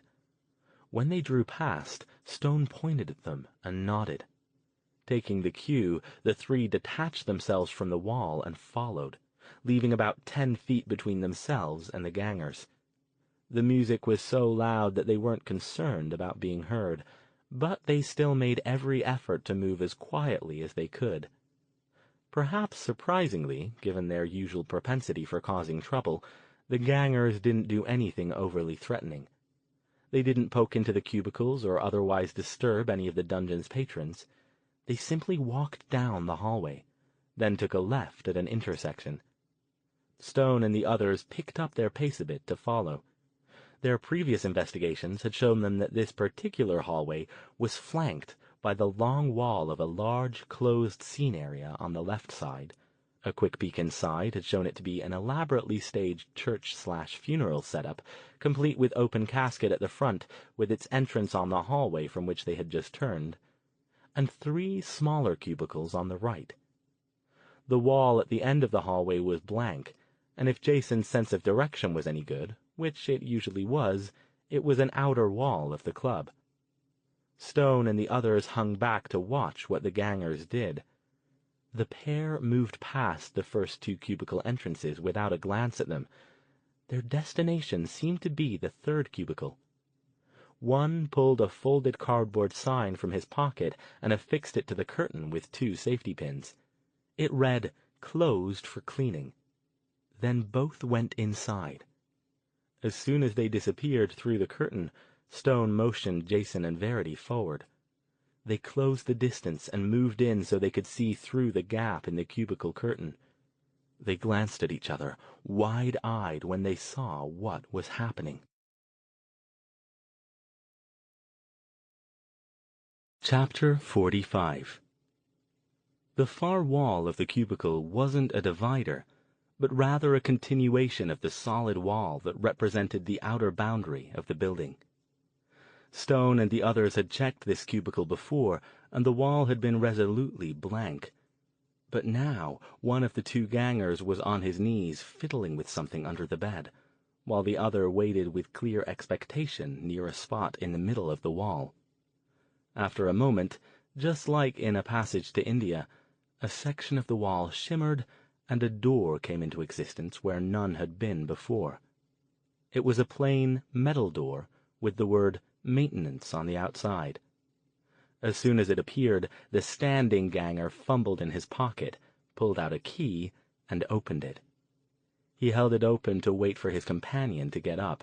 Then the 2 of them went through it. From the other side of the curtain, Stone made a quick gesture at the door, and it stopped an inch before clicking closed again.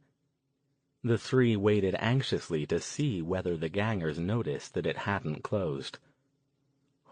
"Holy shit," Jason whispered after several seconds. "It's just like the door at the restaurant. They're even using the same maintenance trick." Stone shrugged as he headed inside. "Who looks in a maintenance closet?" He glanced around. "Get me something to block this door open." Jason pulled the threadbare pillow from the bed and tossed it to Stone, who used it to prop the door and let his spell opening it drop. "Where are they going?" Verity asked. "Secret room?" "Let's find out, shall we?" Stone said. "Let me go first. If it is a secret room and they're in there, I can likely take them out faster than either of you 2 can. Be ready, though." Silently, he pushed the door open. Jason kept a close eye on him, while Verity watched the cubicle curtain to make sure nobody else was coming in. After a couple of tense moments, the mage's call came back through the open door. "Come on in, and close the door behind you." Quickly, Jason and Verity followed him through the door. Jason picked up the pillow and tossed it back on the bed, then let the door click shut. They stood at the top of a long, metal stairway. Their steps echoed eerily as they made their way slowly down about a floor's height, until they stood in a short, concrete tunnel. The tunnel was featureless, except for some pipes running along one wall and a bare, incandescent bulb hanging overhead. Ahead, about 15 feet, they could see a T-intersection. The bulb's light didn't reach far enough to fully illuminate what was beyond, but it looked rougher, and didn't appear to be made of the same concrete as their current tunnel. The air down here was chilly, and there was a faint hint of a breeze. The music from the floor above was muted. "What is this place?" Verity whispered, wrinkling her nose. "Smells like garbage and seaweed." Stone walked forward, keeping close to the wall of the concrete tunnel until he reached the intersection. Cautiously, he peered around in both directions, then pulled his head back. "It's brick," he said, his expression troubled. "This is very strange. If I didn't know better, and I'm not sure I do, I'd say it was a storm sewer tunnel, and a very old one.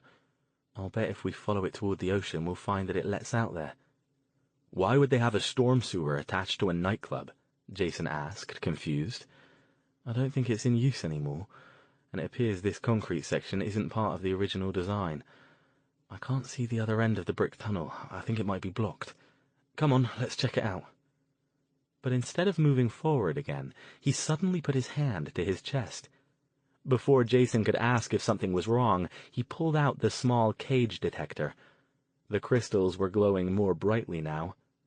"Whatever it is," the mage said softly, "I think we're heading in the right direction.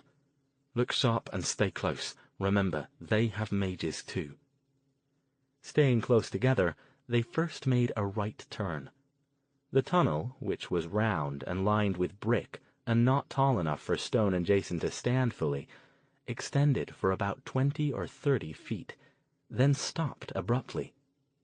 It was obvious that it had been blocked off on purpose. The opening was filled with concrete that looked much newer than the bricks. "This place looks really old," Verity said, nervous. "Are you sure it's safe? If we had an earthquake right now—" Stone glanced up. "They've reinforced it. Look."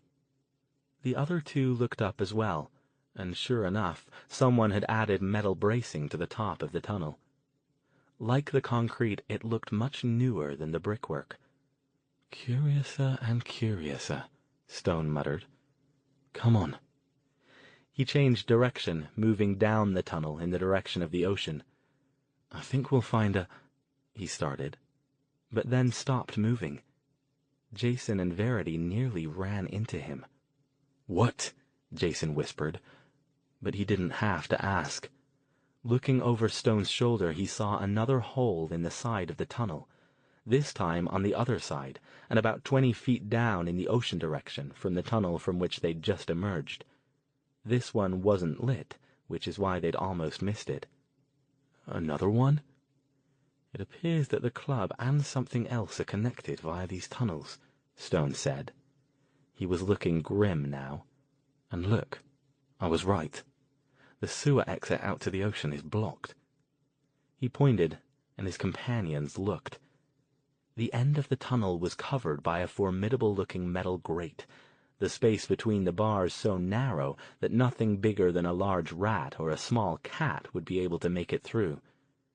Most of the lower part was choked with garbage, seaweed, and other debris. They could hear the sea lapping beyond the opening, but it didn't reach this high. Verity glanced from the opening to the new tunnel. "Did anybody even notice what was next door to the club?" she asked. Both Stone and Jason shook their heads. "Probably another warehouse," Jason said. "But I didn't see. I was too busy looking at the club." "Same," Stone said. "We could go outside and look, but I don't think it's wise. I'm not sure I could get us past that door again if we let it lock, and it's too risky to leave it open." Jason nodded. "Yeah, I think we better just move forward."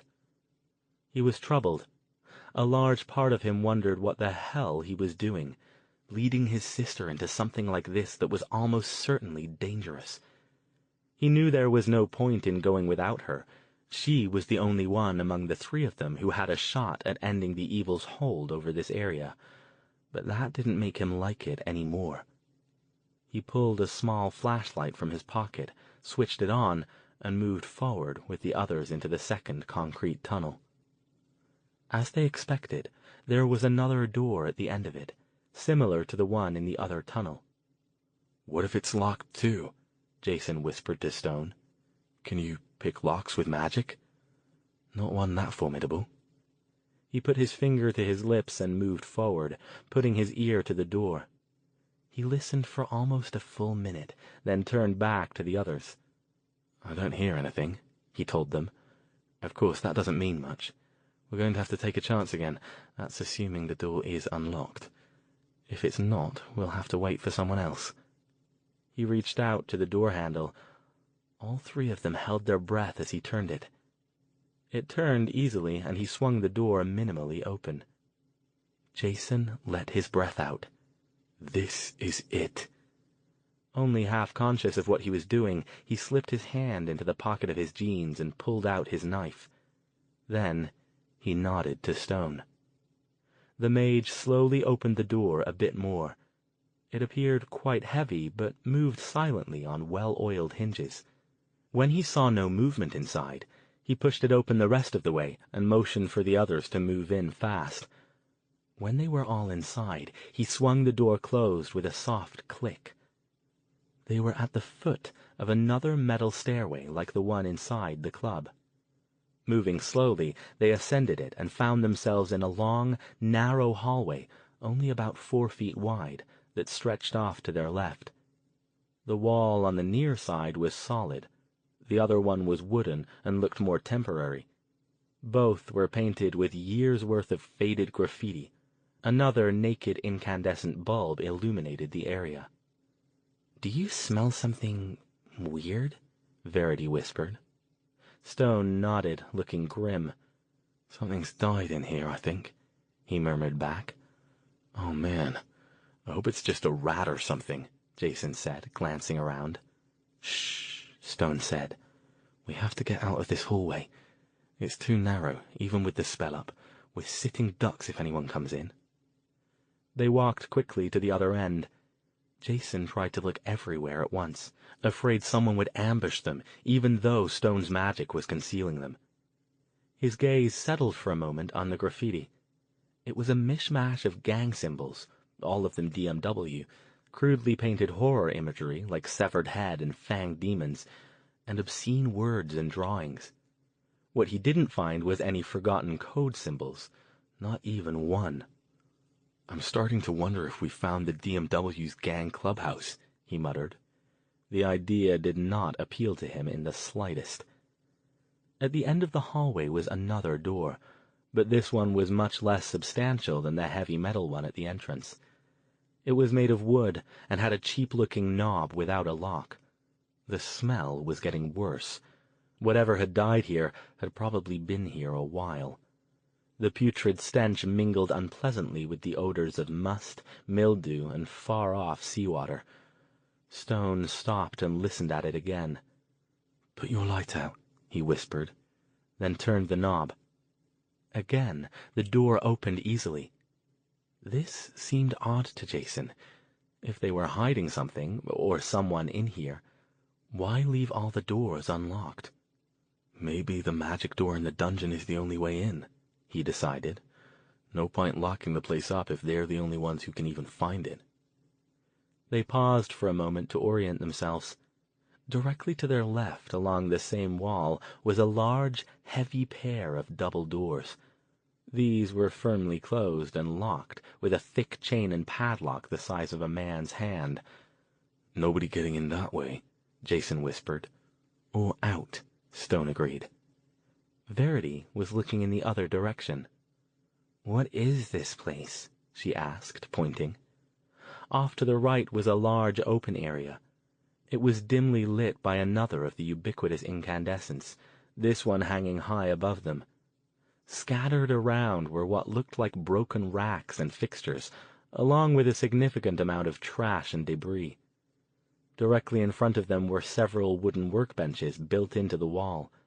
They, too, were covered with broken items and more debris. Occasionally they heard the faint skitter of rats or mice moving around. "It doesn't look like a factory or a warehouse," Jason said under his breath.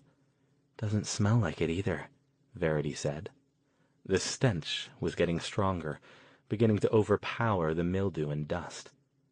"I think," Stone said slowly, as if talking to himself, "it's some sort of theater." Jason stared at him. "Theater?" He looked around, confused. "Here? This is the warehouse district." Stone shrugged. "We just came from a nightclub. It's not uncommon to repurpose old warehouse or factory buildings. I think we're in some kind of backstage or workshop area." "I think he's right," Verity said. She pointed up. "Look at all the catwalks and rigging and stuff up there. It all looks pretty messed up, but—" "Come on," Stone said. "Let's keep moving." "Wait," Verity whispered. "I think I heard something." Instantly, all three of them went quiet, fading back until they stood with their backs to the padlocked double doors, as far from the door in which they had entered as they could manage. For several seconds they heard nothing but the rustling of the mice, but then, off to their right came the sound of voices. The three watchers strained to hear what they were saying. There were two speakers, both young and male, and they were coming from a shadowy area directly in front of the watchers. "Gotta get back," one was saying. "Got another pickup in an hour." "Good," the other one replied. "These ones are getting boring. Ain't got much left in 'em." The first one laughed. "Yeah, I need to figure out how to make 'em last longer." They were approaching now. Ahead of Stone and the others was a short stairway, and the two men were descending it.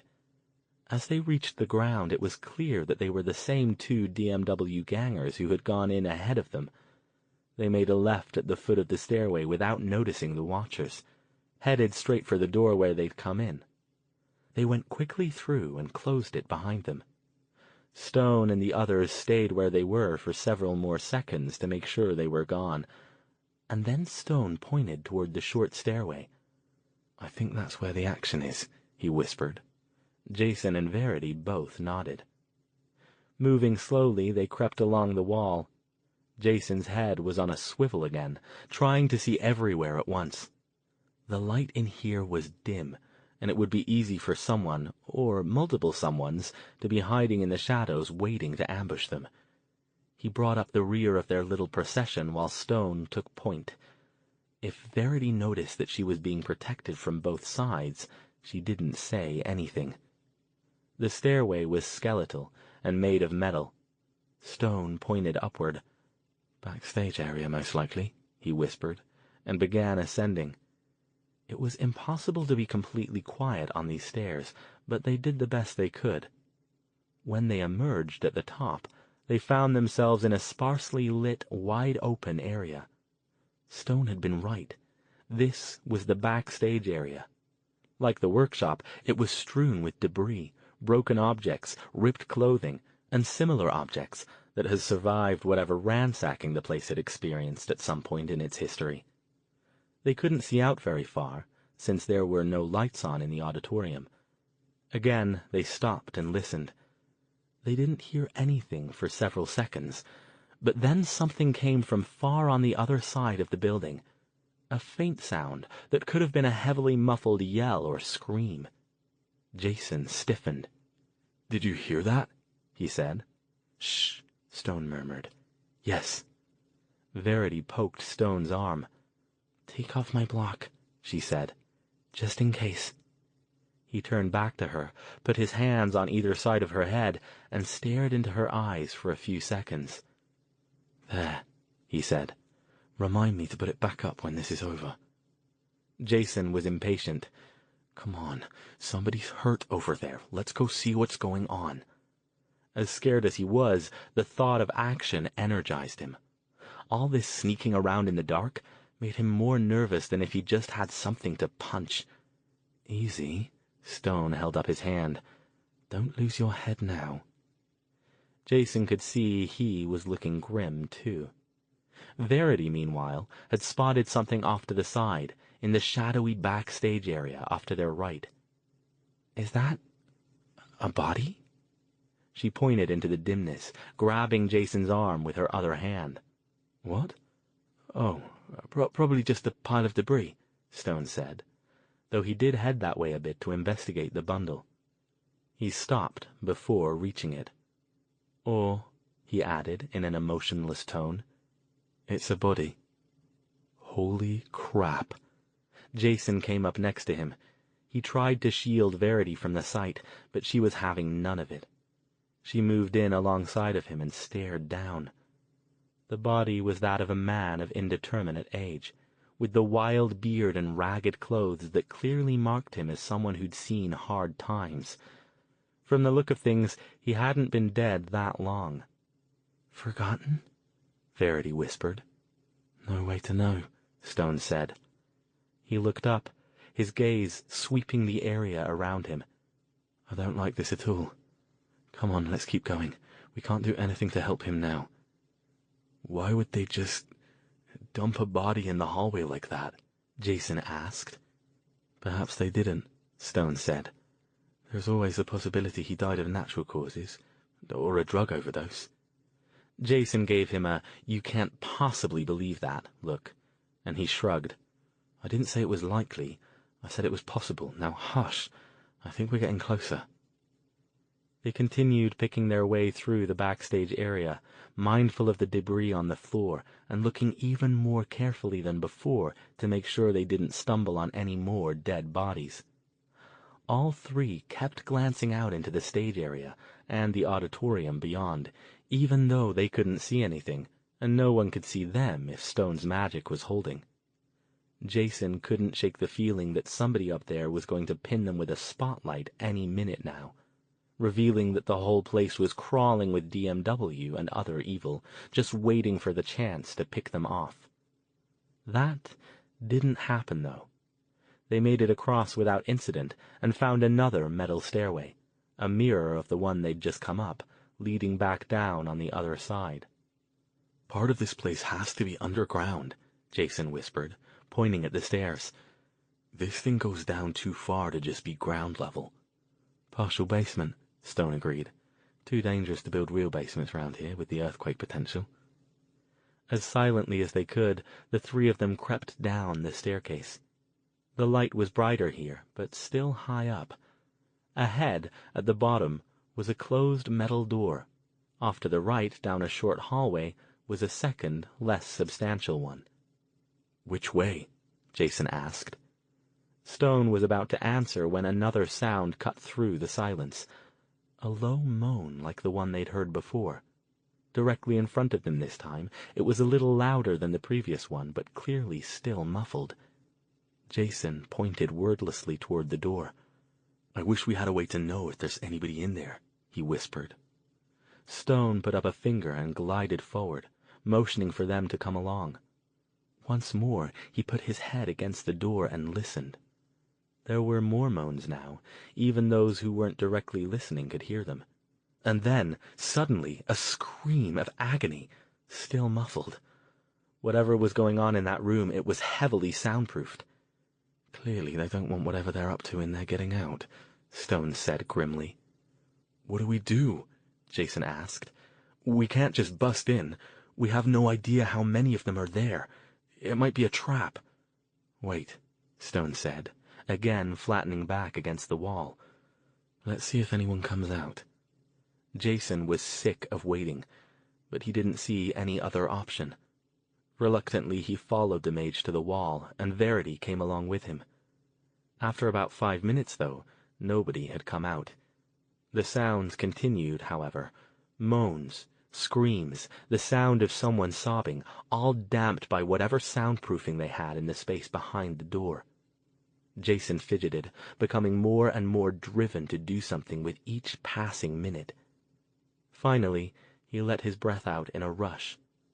I can't do this, Al, he said in a harsh whisper. Something's going on in there. It sounds like they're killing people. I can't just sit here and wait. Stone took a deep breath and nodded. All right, let me try something. He pointed over toward the underside of the backstage area, the space beneath where they had come down the metal staircase. You two, hide yourselves there, so they won't see when the door opens. I'm going to try to open it magically if it's unlocked, and see if we can flush them out. Be ready, though. Depending on how many of them there are, I might not be able to deal with all of them on my own. Jason and Verity crossed the hallway and hid behind some debris under the stage, both focusing hard on the closed door. Stone, his concealment spell still active on himself, moved behind the stairway, where he had a good view of the door. Ready? He whispered. Jason nodded, clenching his fists, his entire body feeling like a spring ready to uncoil. He felt Verity standing tensely next to him. Go! Stone raised his hand. For a few seconds, nothing moved. and then the heavy door flew open and slammed into the wall behind it. Chapter 46. Several things happened simultaneously at that point. The first was that the corridor was flooded with light from the room beyond. The screams and moans, which had been attenuated by the closed door, grew immediately louder and more urgent, and they were joined by more sounds, cursing and harsh yells of surprise. "What the fuck?" Then came the sound of running feet, and the hallway was suddenly full of leather-jacketed figures. Jason, glad to finally have something to do, launched himself out from the cover and smashed into one of the figures, slamming it into the wall and reveling in the satisfying melon-like thunk as the ganger's head hit the concrete and he dropped. They made surprisingly short work of the remaining gangers. There were actually only 4, though the narrow hallway had initially made them look like more.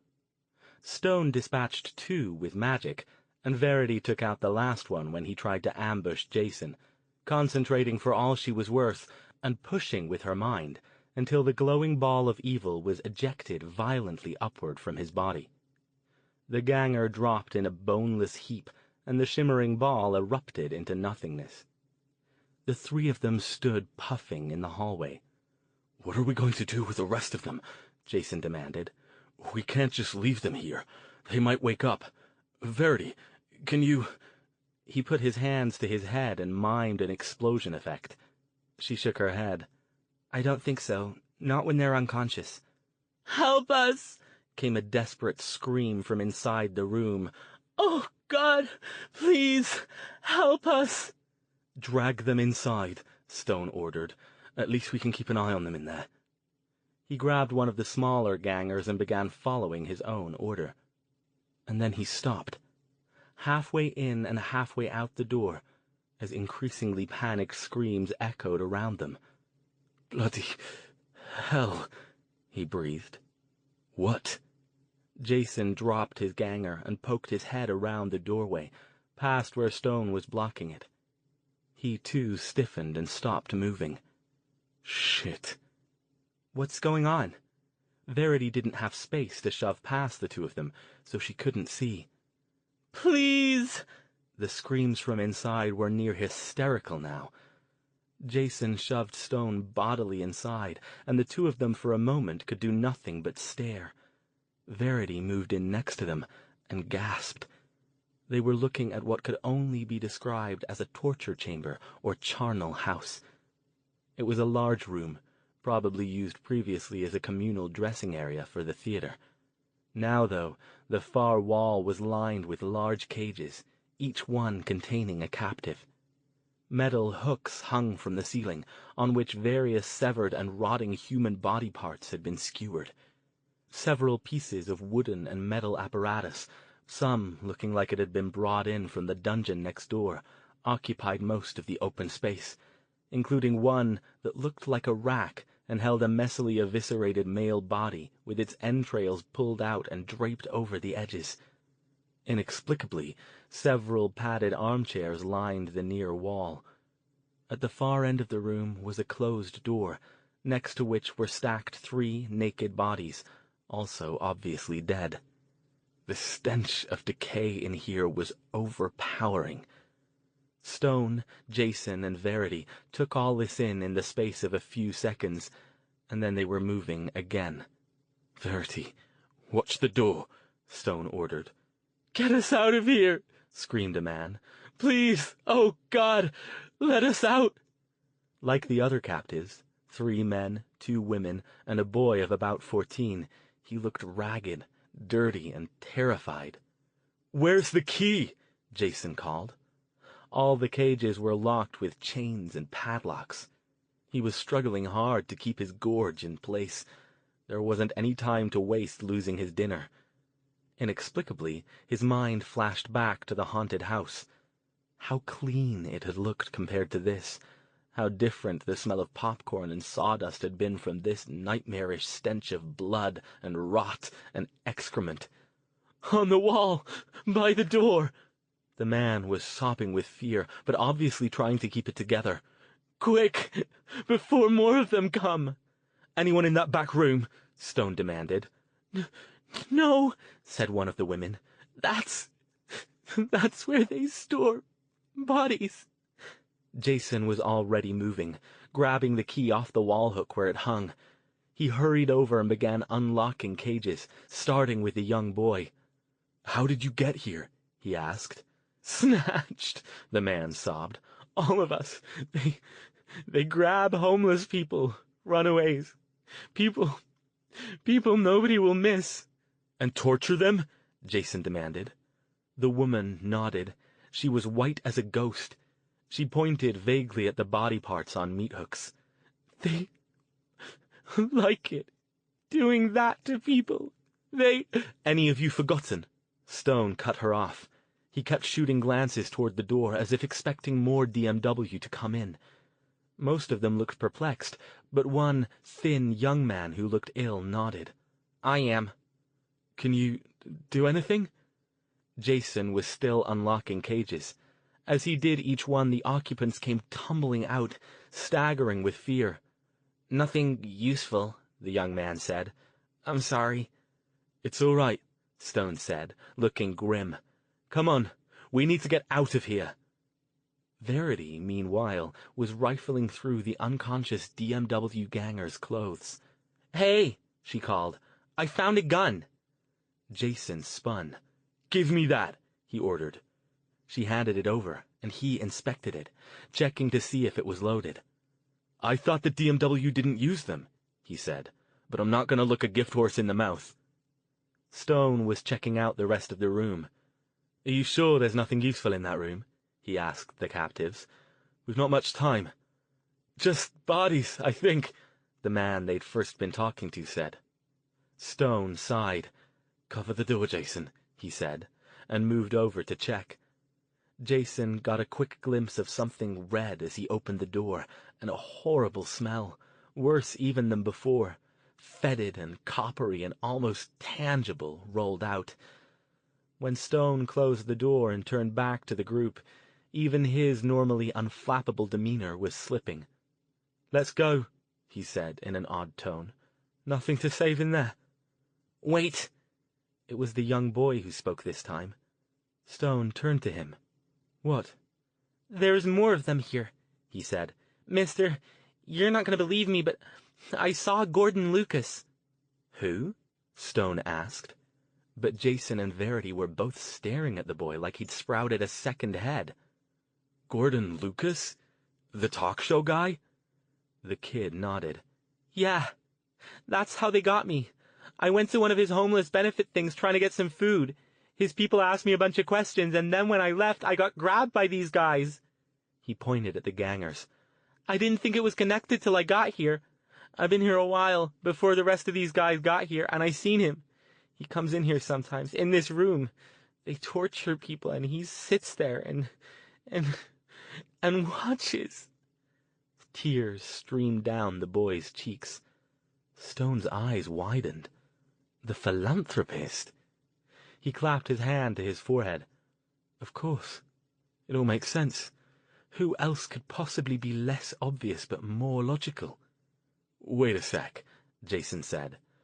Gordon Lucas is the big evil? The guy gave up the talk show a few years back to help the poor? Quite a few years ago. Stone almost yelled it. I remember it now. It was all over the news. Everyone was so surprised he'd quit at the top of his popularity. Why would he do that? Everyone was asking.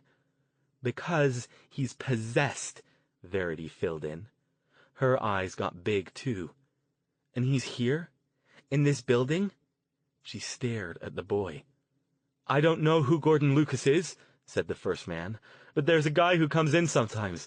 A couple of them. One looks like a movie star. Older guy, tan, gray hair, big teeth. That sounds like Lucas, Jason said. The other one's this mousy-looking guy in a suit. I think he's a mage, said the forgotten man. The mousy guy. Stone's expression hardened. Come on, he said quickly. Jason, any more guns on those gangers? Verity answered. I checked them all, just that one, and no extra ammo that I can find. All right, Stone said. "Jason, and you." He pointed at the first homeless man. "Drag them into those cages and lock them up. We have to get you out of here, and fast." Jason and the man did as directed, and Jason pocketed the key when they were done. The other homeless people huddled together, still looking terrified. Everyone was clearly trying hard not to look at the grisly body parts swinging on the overhead hooks. "How are we going to get them out?" Verity asked. "We have to do what we came here to do, and we haven't seen any other exits except through the club. We can't send them through there. They'd get grabbed again as soon as somebody spotted them." Stone started, but he didn't get a chance to finish. From the hallway outside came the far-off sound of running feet and yells. "Damn!" His gaze darted back and forth between the people in the room. It locked for a moment on the boy. "Did Lucas say anything about where he is when he's not in here? When was he here last?" The boy looked panicky. He was almost hyperventilating. Stone's intense focus was obviously spooking him almost as much as the torture chamber. "He was here like an hour ago. He said something about the office. That's all. I'm sorry." It's all right. It's all right." Instantly, Stone turned away. "You lot might need to hide for a bit. The only exit we know isn't feasible to use right now." Jason was peeking around the doorframe, gun ready. "I don't see them yet," he reported, "but they're getting closer." "All right, everybody out," Stone ordered, making shooing motions. "Directly across from this room is a stairway, and underneath that is an understage storage area." He motioned to the prisoners.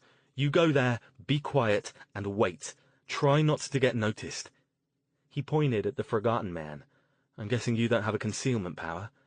The man shook his head, looking miserable. I'm good with animals." "Great," Stone snapped. "If they have a dog, we're set." "Go!" Jason called urgently, trying to keep his voice down. "Go now! They're getting closer. I think they're on the stage." Stone, Jason, and Verity herded the homeless group out and directed them under the stage. "Al, can you conceal them if you're not with them?" "No, Wait! Yes, I can." The mage fumbled in his pocket and pulled out a small crystal wrapped in metal wire. He passed his hand over it, muttered something, and handed it to the Forgotten Man. "Hold on to this and stay together," he said, so the others couldn't hear. "It will help conceal you, but it's not foolproof, nor is it invisibility. Just hide in the shadows and stay quiet. We'll be back for you when we can." "You're said the Forgotten Man, taking the crystal. Stone nodded. "Now go." "Al, they're getting closer." Jason was still nervous, though less so than before, now that he had the gun out. The Forgotten Man nodded and quickly took charge of the group, urging them under the stage. After a few seconds, they faded into the shadows. "Don't you need that crystal?" Verity asked Stone. "Isn't it one of your power thingies?" "I have a few more," he said. "Don't worry about that." "Can you conceal us again?" Jason asked. "I can try, but it won't work very well if they're looking for us. Come on, we need to find this office. I don't know if Lucas is here now, but if he is, we have to find him." The door at the end of the hallway to the right of the torture chamber burst open, and 3 DMW gangers poured through. "There they are!" one of them yelled, pointing. "Come on!" Jason grabbed Verity's arm and pulled her up the stairs to the backstage area. Stone remained for a moment, crouching and launching a spell at the 3. One of them grabbed his head and dropped to the ground. The other 2 staggered, but kept coming. "Come on, Al!" Jason yelled. Stone backed his way up the stairs, and Jason grabbed him and pulled him the rest of the way. "I wonder how many of them are in here," Jason said, ducking back to the side. "I don't want to shoot anybody unless I have to, but—" The remaining 2 gangers, apparently realizing that plunging madly up into the midst of a group containing at least one mage wasn't the wisest course of action, had slowed down now. Jason and the others could hear them working their way up the stairs. "We have to find the office," Stone said, "before Lucas gets wind that something's up and scarpers." "Come on!" Jason pointed behind them, toward where the actual stage was. The curtain had long since rotted away. It hung in musty, shredded ribbons high above them. "I'm guessing it's up front." One of the gangers chose that moment to poke his head around the corner. Stone, who'd been waiting for just that, plugged him with a spell. They were rewarded with a grunt of pain and the sound of the other ganger retreating back down the stairs. "Come on," Jason whispered again. They hurried across to the front of the stage, staying in the shadows off to the left backstage area, and taking as much care as they could manage not to trip over the debris strewn on the wooden floor. The floor creaked ominously under their feet and sent up puffs of dust with every step. Jason hoped it hadn't rotted to the point where they risked falling through if they hit a bad spot. Stone was scanning the auditorium. There wasn't much light, so only vague shapes were visible. "Most of the seats are gone, it looks like," he muttered. "Probably stolen over the years. We need to stay to the sides. If anyone's watching, they'll pick us off with ease in the middle." "That's a long drop down," Jason said, pointing at the front part of the stage. "We can do it," Verity said. "Come on, let's do it before that other guy gets brave again." They moved forward cautiously, continuing to stay to the left. Soon, they reached the point where they'd have to break cover if they wanted to get down off the stage. "All together then," Stone said. "I'll try to conceal us, but don't count on it. Get to cover fast." 1, 2, 3, Jason whispered, and they jumped. They hit the ground and moved off to the left, and not a moment too soon. Gunfire erupted from somewhere ahead of them, and muzzle flashes appeared at the back part of the theater, high above the auditorium. "They're in the control booth," Stone yelled. "Move! We have to get to the back!" They moved, crouched low and running as fast as they could go in the darkness, while bullets pinged off the wall behind them. They didn't stop until they'd reached the back wall. "We're under them," Stone said, puffing a little. "They won't stay up there long. Be ready." "Where's the stairs up?" Jason demanded, looking around. "Other side. Has to be," Verity said. "I don't see him here." "Might be inaccessible from here," Stone said, trying to look everywhere at once. "I don't see the offices either. Must be upstairs as well." "If there's only one exit from up there, we might have 'em cornered," Jason said, already moving. "Don't count on it," Stone said. "Got him!" yelled a voice from behind them. All three spun to see a group of 3 DMW gangers rounding the corner, just as they heard more footsteps from the direction in which they had been heading. "Fuck! We're surrounded!" Jason yelled, bringing the gun around to aim at the group in front of them. Stone looked grim. "Deal with the group in front," he ordered. "I'll take care of the ones behind."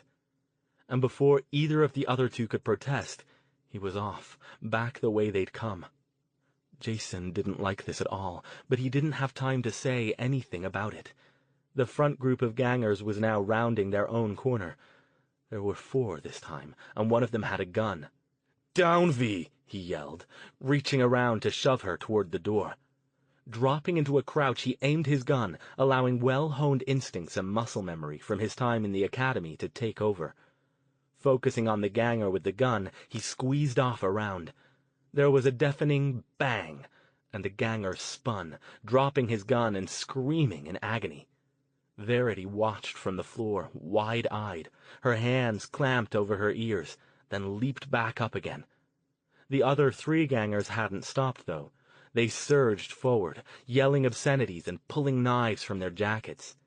Verity was able to evict one of them before he reached them, and he too dropped as the evil left his body. The other 2 launched themselves at Jason, who pulled the trigger again.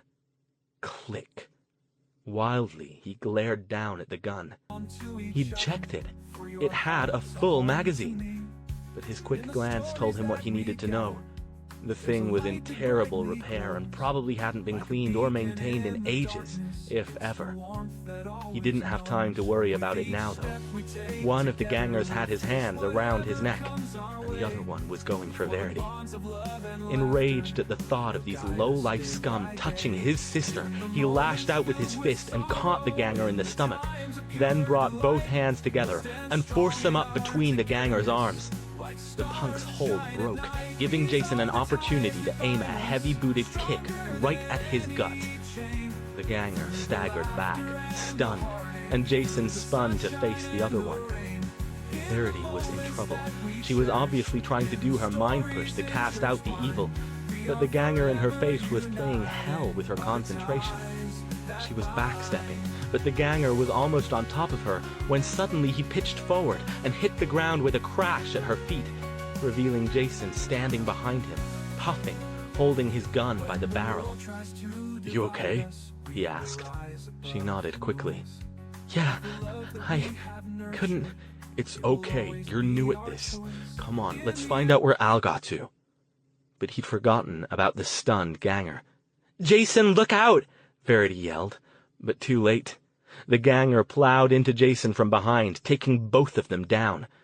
Jason hit the ground hard, but again his instincts took over and he rolled forward, pitching the ganger over his head and leaping back to his feet. I hear more of them, Verity yelled. Fuck! Jason spun sideways to keep both directions in sight at once. The formerly stunned ganger was getting up, and 3 others were coming around the same corner. Do you see any guns? Verity didn't answer. She was concentrating again, and this time it worked. One of the 3 stopped, screamed, and fell to the floor. The other 2 looked panicked, and then both of them went for Verity. Get the bitch! One yelled. Jason lunged forward and planted a fist right in the middle of the ganger's face. His nose exploded in a spray of blood, but he tried to keep coming. All of them were like madmen now. No! Verity yelled, and focused on the uninjured one. Like his friend, he clutched his head and fell down to his knees, not quite unconscious, but looking bewildered. Come on! Jason yelled, grabbing Verity's arm. He'd spotted a stairway up just around the corner. It must be the one that led up to the tech booth and offices above them. Wait, what about Dr. Stone? Verity protested. Jason looked around wildly, but didn't see the mage. He could hear the sounds of combat, though, back the way they'd come. He was about to turn around and sprint back in that direction when 2 more gangers came up the hall. He snatched the ganger's dropped gun, hoping it worked better than the one he'd been using, and dragged Verity up the stairs. We should be able to see better from up there, he told her as she tried to protest again. The booth is open to the seats. He had to hope that, with all the magical focus objects and doodads Stone had been making the past few days, he had enough punch to deal with the gangers, at least for a little while. The stairs this time were a proper stairway, not the metal skeleton version backstage. Jason took them 2 at a time, still gripping Verity's hand. At the top, he glanced around the corner to make sure no one was lying in wait for them, then shoved Verity behind him. One of the gangers, the one with the exploded nose, was still coming, flying up the stairs half-blinded from the blood. Jason kicked him in the chin and sent him rolling head over heels back down, where he landed against his bewildered, de-eviled friend and didn't move. What the fuck is going on? The bewildered ganger yelled to nobody in particular. I just want to get the hell away from these fucking loonies. You know any other way out? Jason yelled, pointing the gun at him. Tell us and I won't shoot you. The ganger's mouth hung open, his breath coming so hard his whole body was bucking. Just the club. The rest of it's sealed tight. They're fucking crazy. Without waiting to see if his answer was sufficient to keep Jason from shooting him, he ducked back around the stairs and took off. Jason didn't follow. Instead, he turned and hurried down the narrow space that was the tech booth. It was nearly empty now. The boards were still there, but they'd been long ago gutted of any electronics or anything else of value. The only other feature was a closed door halfway down the back wall, probably where the offices were located. Verity crouched in a threadbare folding chair, peering over the top of the half-height wall separating the booth from the auditorium. See anything? He asked. He took in the scene quickly. Narrow catwalks extended out from the booth on either side, crisscrossing high above the auditorium. The remnants of broken light fixtures still hung from them, but it was hard to tell if they were safe enough to trust. He hoped he wouldn't have to find out. They are underneath us, I think, she said, pointing. I can hear them, but... Jason was about to reconsider his reluctance to try out the catwalks, in hopes of getting out where he could see better, when suddenly a figure flew through the air down below and crashed in a heap in a pile of debris. The figure scrabbled to its feet, revealing itself to be a stunned ganger, and ran off into the darkness. "What the—" Jason began. Another dark figure vaulted over a small pile of broken wooden bits and faced back toward the area under the tech booth. It raised its hand, and what looked like blue lightning crackled around them, arcing back and forth between them. Jason and Verity, watching from above, saw by the lightning's flickering illumination that it was Stone. His face looked positively manic, his hair disheveled, his eyes burning with intensity. He roared something they couldn't understand and lashed out. The lightning flew from his hands and slammed into whatever was out of sight. There were 2 screams, and then silence. "Holy shit," Jason breathed. "Remind me not to get on his bad side." "Come on," Verity urged, pulling on his arm. "Let's get back down there and help him, and we still gotta find Lucas." Jason paused long enough to check that there wasn't a stairway on the other side. As far as he knew, the only way out of the upper floors was down the one they'd just come up, and then he hurried to follow his sister. He overtook her halfway down the stairs. "Let me go first," he told her, "in case anybody's—" As he reached the bottom, he sensed something in his peripheral vision off to his left. "Down!" he yelled, flinging himself sideways. His quick response most likely saved his life. He felt white, hot pain erupt across the upper part of his arm and spun around just in time to hear Verity scream, "No!" and see a ganger holding a knife drop, clutching his head. A quick glance at his arm told him the knife had found a target. Blood was already running down his sleeve. He couldn't worry about that now, though.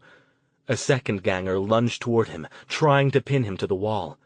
Jason lashed out with a kick, sending the kid careening back into the opposite wall with a grunt. But he quickly recovered and plowed back into Jason. Jason kept waiting for this one to slump down too, but he didn't. Maybe Verity's power had to have a brief time to recharge. In any case, he couldn't worry about that right now. The ganger had both of his arms pinned to the wall now. He was skinny and unhealthy looking, but he had the strength of a madman. Jason's injured arm was alight with pain. He had to do something fast, or— The ganger lurched sideways, roaring and spinning to face Verity, who'd just hit him over the head with a piece of broken wood.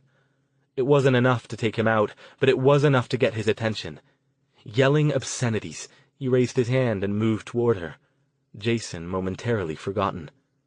"Bad decision, asshole," Jason yelled, clocking the enraged ganger with the butt end of his gun.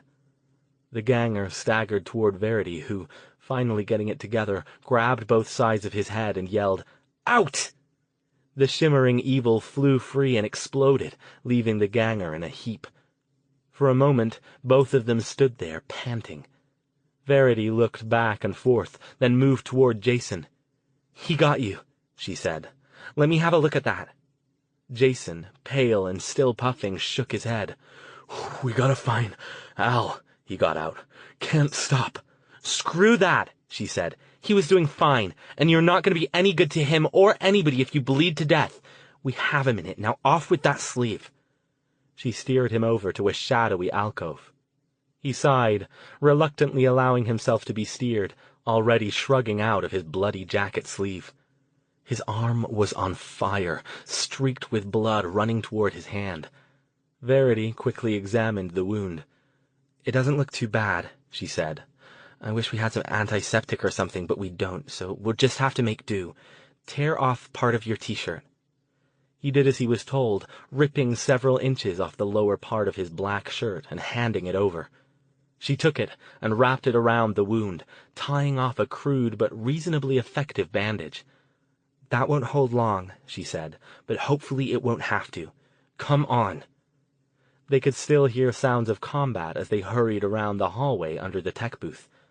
They burst through the crazily hanging double doors leading to the auditorium, both looking wildly around, trying to spot gangers, Stone, or anybody else. It didn't take long to find Stone. He was off on the far right side of the auditorium, crouched behind another pile of debris. While Jason and Verity watched, he flung another bolt of energy at something unseen and was rewarded by a grunt of pain and a yelled obscenity. The two of them were poised to run out and join him, when suddenly a bright something flew down from above and hit the mage square in the chest. Jason and Verity could see a look of utter astonishment cross his face, right before he slumped to the floor. Chapter 47. "Take him to the office," yelled a voice from the same direction where the bolt had originated. "I want him alive." "That guy's in the tech booth," Jason whispered, pointing up. "There must be access to the office from up there behind that door. Come on."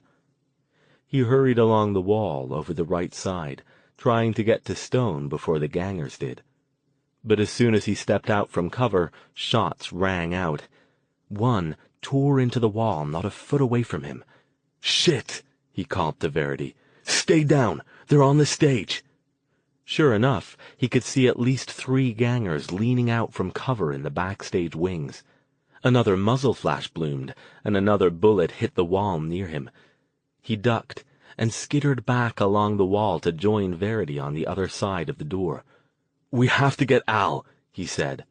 "They'll have to go up the stairs," she said, "unless they have a back way in." Jason nodded. "Come on, and be careful. Look sharp." They pushed back through the double doors into the hallway and started off to the right toward the stairs when 2 more gangers rounded the corner behind them. Verity's head whipped back and forth. "Run for it, or fight?" Jason swore. How many gangers did they have? It seemed like they had an unlimited supply, or more likely, the word was getting out and more were coming in through the club entrance. They needed to deal with this fast. He spun and fired an erratic shot toward the 2 gangers, who ducked back around the corner. There was no way he and Verity could make it to the other corner before the gangers could get a shot at them if they had guns. And already the gangers who had Stone had enough time to hustle him upstairs. "Go!" he told Verity. "Just to the corner. I'll cover you. Go now." She did as she was told. He felt her hand squeeze his good shoulder, and then she was off. A ganger poked his head around the corner. Jason fired another shot, and he ducked back. Jason began backpedaling toward Verity, keeping the gun trained on the space around the far corner. At least this one seemed to be working, but he only had a couple of rounds left and no extra magazines. "Anything?" he called softly back to Verity. "Clear," she called back. "Okay, go around. I'm coming now." He sensed that he was only about 10 feet from the corner, and took the chance that if they'd had guns, they would have used them by now. He turned and sprinted the rest of the way, executing a quick turn around the corner. The stairway, empty now, lay ahead of them. "Come on," he said. "Let's go while it's clear."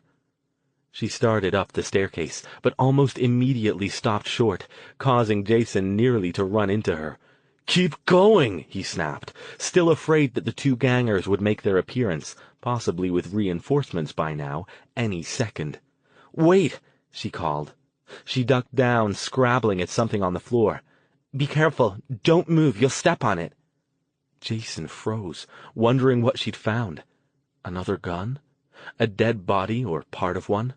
One of those incendiary grenades the DMW seemed so fond of. He was grateful they didn't seem to be using them in here, given the fact that the whole building was made of old, dry wood. "What is it?" he demanded in a harsh whisper. She scooped something up and held it so he could see. It was the small crystal and wireframe cube Stone had been carrying. "The cage?" he whispered. "It must have fallen out of his pocket when they were carrying him," she said. "Or he dropped it on purpose," Jason said eagerly, heartened by the thought.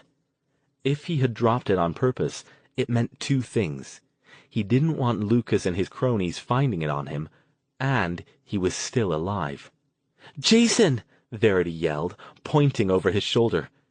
He spun. In his surprise at finding the cage, he had momentarily forgotten about the gangers, and they had taken that opportunity to make up lost ground. The two of them came pounding up the stairs, screaming and waving knives. Verity evicted one of them just as he reached her, shoving his unconscious body back where it smashed into his friend and took him tumbling down. Jason plugged him without a second thought. He was beyond caring about who he hurt at this point. His only objective now was to get to the office, rescue Stone, and deal with Lucas.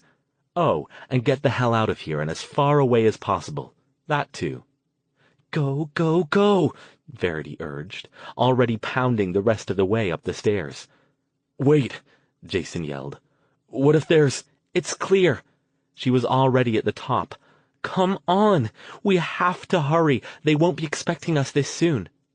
The tech booth was clear, except for a pile of ashes and clothing that used to be a ganger, one that hadn't been there last time they were there, on the ruined board. The door halfway down the back wall was closed. Verity grabbed the knob. "Shit, it's locked." "Back up," Jason ordered. It didn't look like a metal door, just a standard interior model. Verity stepped back and he wound up and kicked, just like they'd taught him. The door splintered away from the frame and flew open. Both he and Verity ducked off to the side in case anybody was waiting for them. Nobody was. The hallway beyond was deserted. There were two more doors, one on either side. "Which one?" Verity whispered. Jason was about to say he didn't know when he spotted something. A faint, flickering glow coming from beneath the one on the left. He pointed silently toward it, and she nodded. "Do we just break in?" she whispered. "Can we even do that?" Jason looked down at the gun in his hand. He double-checked it. Still only one more round. "Whatever we do, we gotta do it fast." No sound came from the other side of the door. Either it was soundproofed, or they just couldn't hear. Oddly, they couldn't hear any gangers coming up the stairs, either. Had they given up? That hardly seemed likely. He didn't have time to think about it now, though. Lucas and his people could be killing Stone as the two of them dithered over what to do. "Get ready," he told her. He rushed forward and kicked the office door open. It's amazing the amount of detail you can process in the space of 2 seconds. That was about the amount of time Jason had to notice the detail in the office. Stone, bound and unconscious on the floor, his overcoat with his magical items tossed in a far corner. A large desk, behind which stood a tanned, gray-haired man with movie star features twisted into a rictus of hatred. Another man, unassuming and mousy-looking, standing over Stone. The slumped dead form of another DMW ganger, his eyes fixed open in surprise nearby. A shimmering, glowing thing on the far side of the room, surrounded by flickering candles. A shimmering... Oh, fuck. "Holy shit! It's a portal!" Jason yelled. Verity pushed in past him. What are you—" Her eyes fell on the mousy-looking man and widened in shock. "Oh my God! Jason, that's the guy from the basement at the halfway house!" "Kill her!" screamed the man with the movie star looks. The man that Jason and almost every other person in America had seen for years, smiling out of them from TV talk shows, telethons, magazines, and billboards. "Kill the girl!" he yelled, in tones completely alien to the soothing, pleasant baritone with which he had interviewed entertainment royalty and addressed the country's social problems. "Verity, go!" Jason yelled. He was already swinging the gun around to cover the mousy man, who had to be the mage, and was thus the stronger threat at the moment. "You try it, asshole, and I'll plug you before you can get the spell off." "Wait!" A weak voice called from the floor off to Jason's left. Jason didn't take his eyes off the evil mage. "Al?" "Can't kill him," Stone got out with difficulty. "What the hell? Why not?" The evil mage was hovering there, obviously reluctant to make a move with Jason's gun trained on him. Can't... Cage... I have it! Verity yelled from the other side of the door. I picked it up. See? Jason said, still without turning. We can... No, we can't. Jason could hear Stone shifting in his bonds, and the mage's voice took on a strained urgency. Only one must save. Only one? What the hell are you... And then he realized what Stone meant. The cage was only built to hold one evil. If they killed the mage and evicted the evil from him, they'd either have to let it go free, to take up residence elsewhere, or capture it and have nothing in which to capture the evil possessing Lucas. Shit! He yelled. Al, what? And that was when he made his mistake. The shock of what Stone had said caused Jason to turn toward him as he spoke. It was only for a split second, but that was all it took for the man driven by a panicked and alien force to take his chance. The evil-possessed mage leaped forward, faster than one would have thought it possible for such a small and unassuming man to do, and clamped his hands on Jason's shoulders. "Now you die," he whispered, his burning gaze locked on Jason's. He leaned forward, as if in expectation, and nothing happened. Jason had no idea what the man had been trying to do, but he didn't let him get another chance. The man was off balance, obviously shocked that whatever he'd been attempting hadn't worked as planned. All at once, Jason had a crazy idea. An insane idea. An idea that couldn't possibly work, and yet...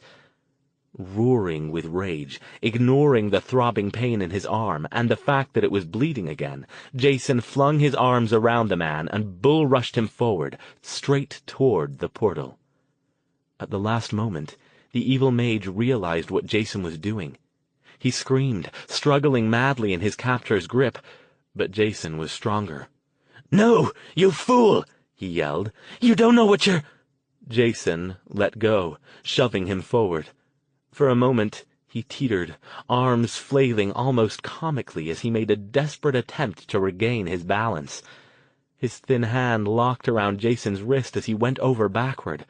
Jason planted his feet, suddenly fearful. If he went over too, if he touched that thing... And then Verity was there behind him, grabbing him around the middle. The evil mage overbalanced, and his tenuous grip loosened.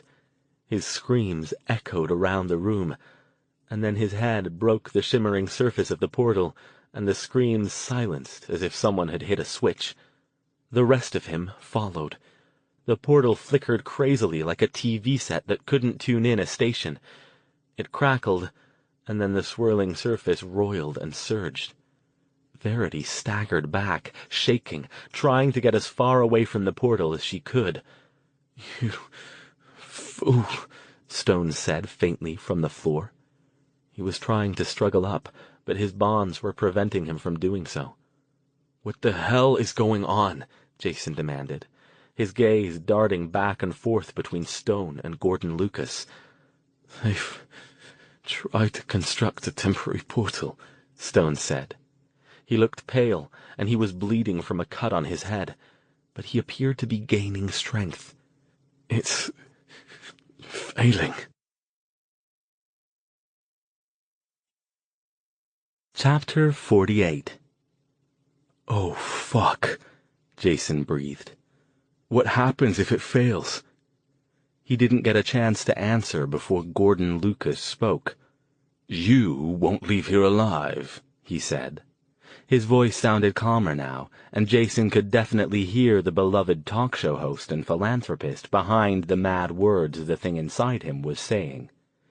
"The others will be here soon. Even if you kill me, you know I won't be truly dead. It will be unfortunate to lose this vessel.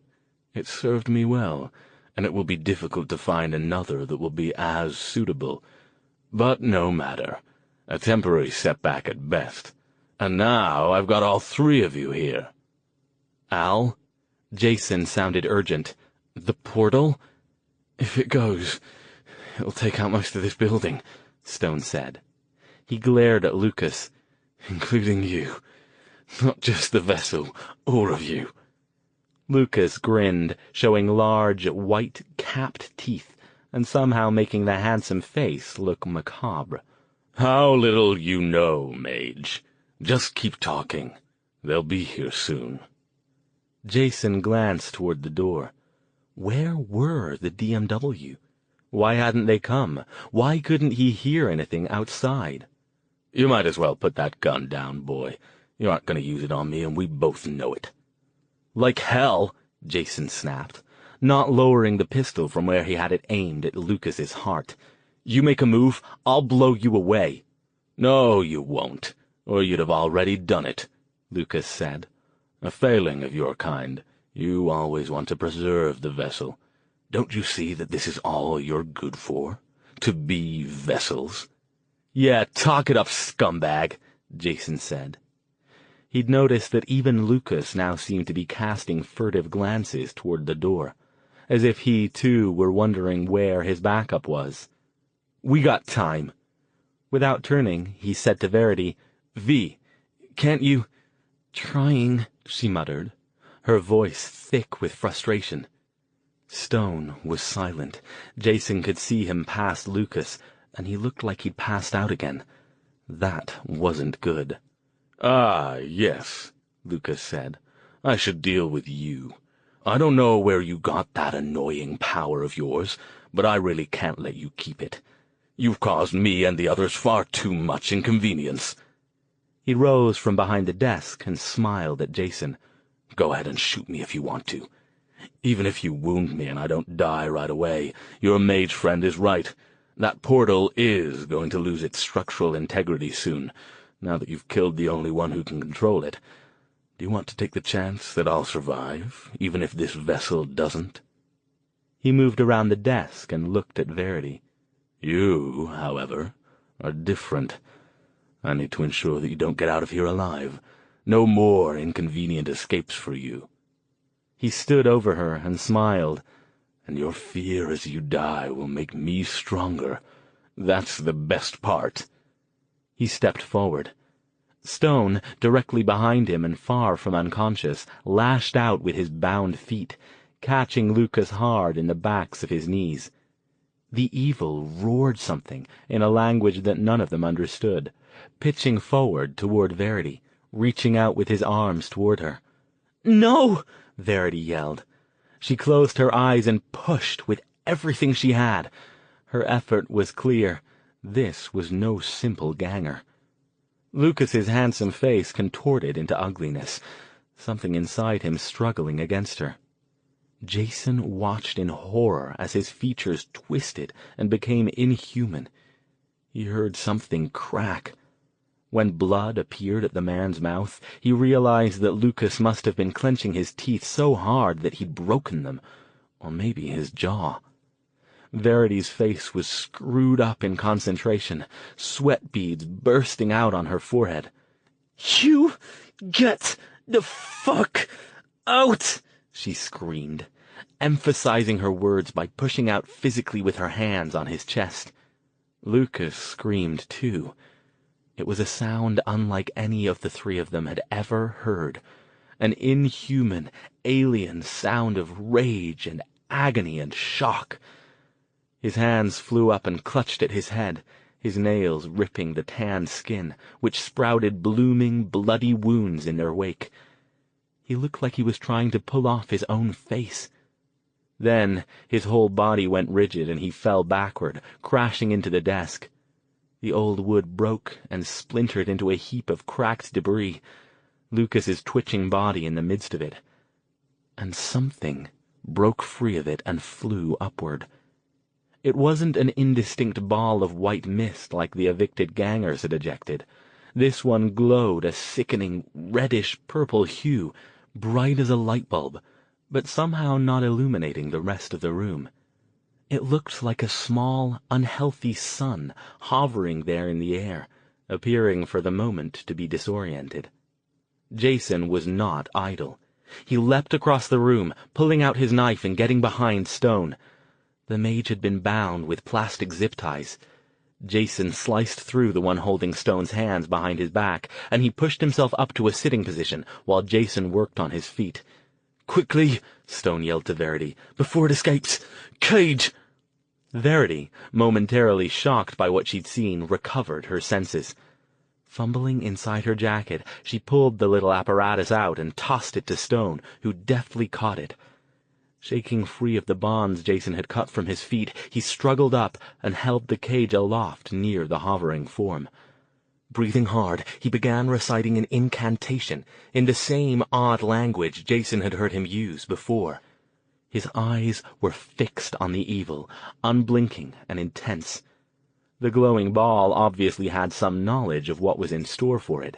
It tried to make a break for it, first heading toward the door, and then changing directions abruptly and darting toward the portal, which was now rolling and surging with alarming frequency. It moved toward Jason, then toward Verity, who glared at it and waved it away.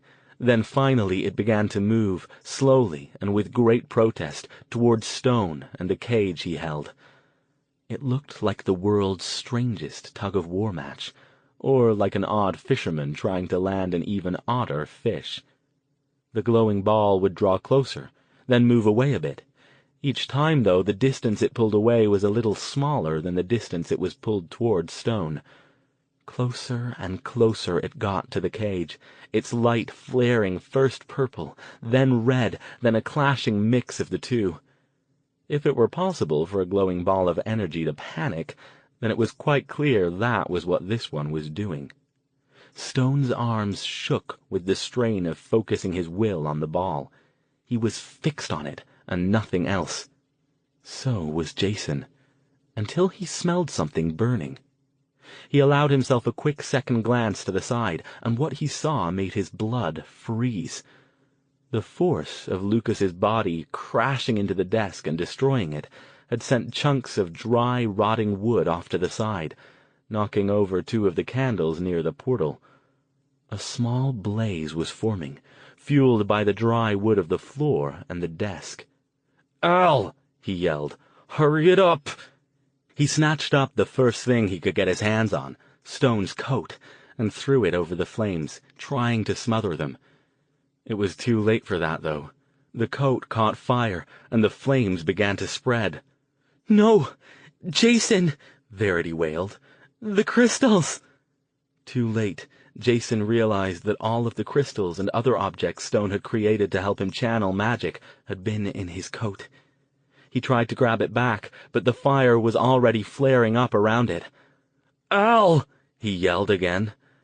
It wasn't clear whether Stone had heard his words or noticed the loss of his items, but something in Jason's urgency must have gotten through.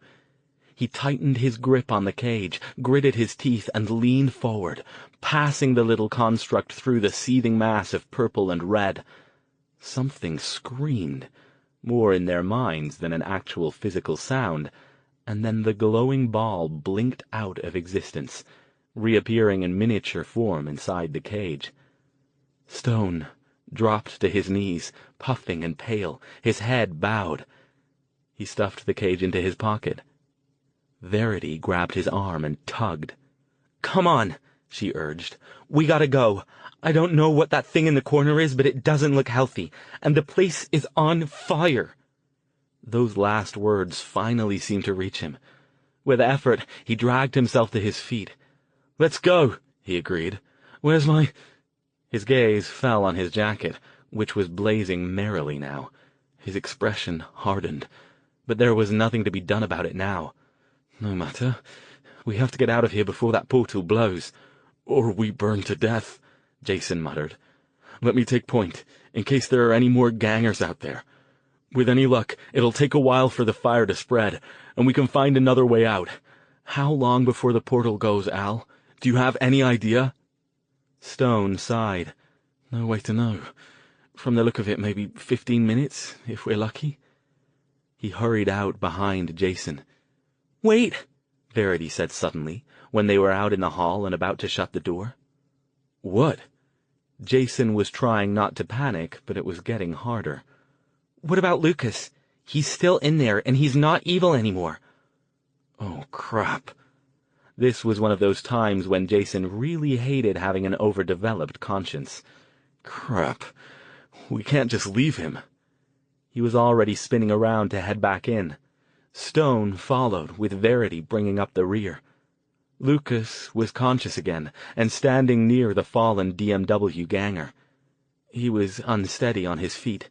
His face was bleeding from where the evil had torn at it, and his expression was one of abject horror. He held a gun loosely in one hand. "Don't shoot!" Jason yelled. "We gotta get you out of here." Out? Lucas seemed to be barely aware that he was talking to anyone.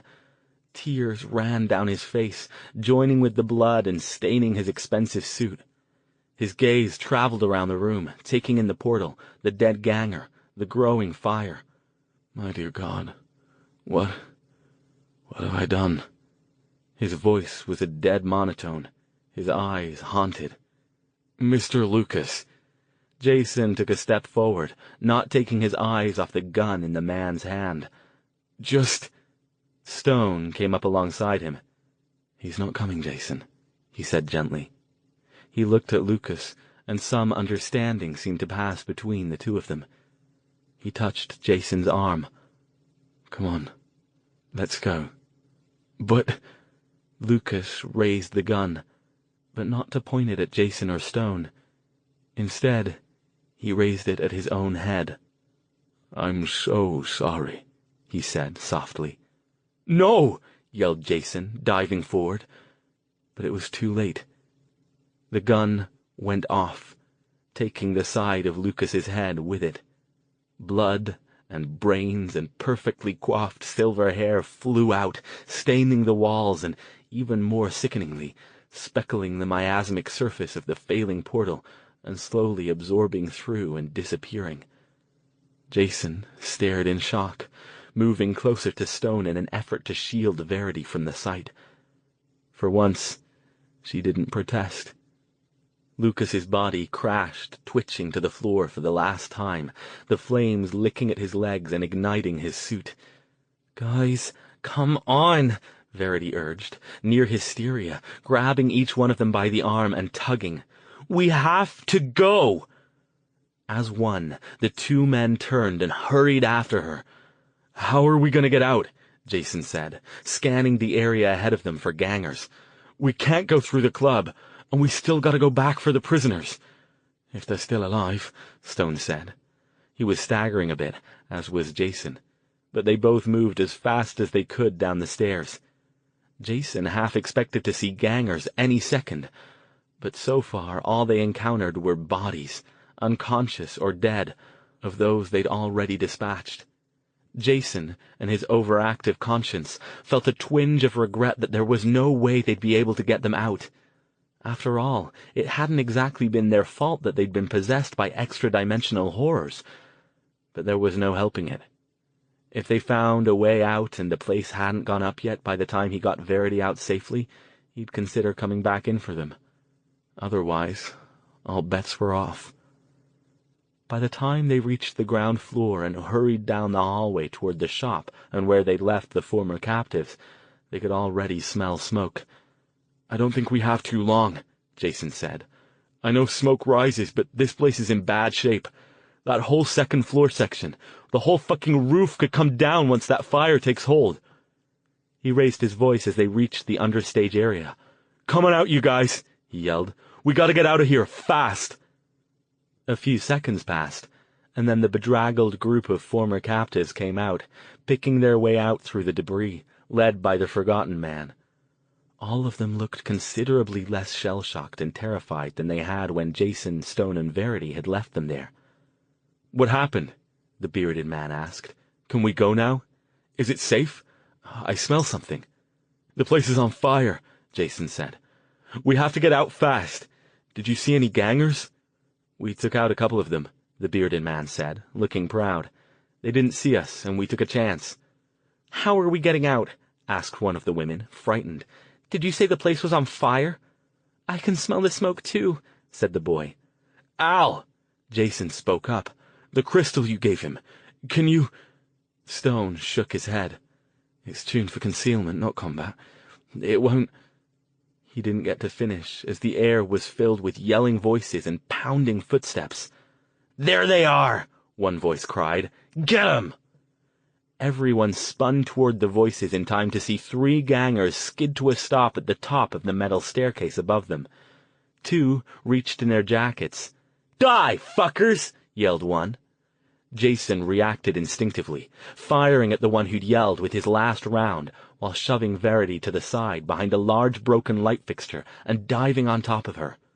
"Down!" he screamed, unable to stop the second ganger before he flung something into the midst of the group. Stone reacted fast, grabbing the arm of the nearest prisoner, the Forgotten Man, and launching the 2 of them forward to roll under one of the wooden workbenches. The rest of the homeless group wasn't so lucky. The incendiary grenade hit the ground between them and exploded, and suddenly the air was full of agonized shrieks and the smell of burning flesh and hair as the remaining former captives caught the brunt of the grenade's effect. The hallway lit up with flames, fanned further as the terrified, dying people ran around in a desperate and futile attempt to outrun the inferno. Verity screamed, shoving her way out from under Jason, to get to them, to do something, anything to help. She glared at one of the gangers and evicted his evil with barely a thought. The remaining ganger, seeing now that by tossing the grenade where he did, he'd cut off his only escape route, stood for a moment in indecision at the top of the stairs. Stone rolled out from under the workbench and plugged him with a spell, staggering back into the wall and sagging against it. The ganger dropped off the edge and crashed to the ground, his clothes catching fire too. "Al!" Jason screamed, scrambling back to his feet and yanking Verity up with him. "What do we do?" His head jerked madly around, looking for an escape route, wanting to help the dying people, but knowing he couldn't. He had never felt so impotent, and now their one last desperate escape route, the tunnel back to the club, was engulfed in flames. Above them, they heard faint popping sounds, followed by a muffled crash. The smoke and the stench of burning bodies filled the area. "What do we do?" Stone was breathing hard, coughing, obviously trying to keep it together despite the fact that he was almost as panicked as Jason was. "The doors," he said, pointing at the firmly chained metal double doors.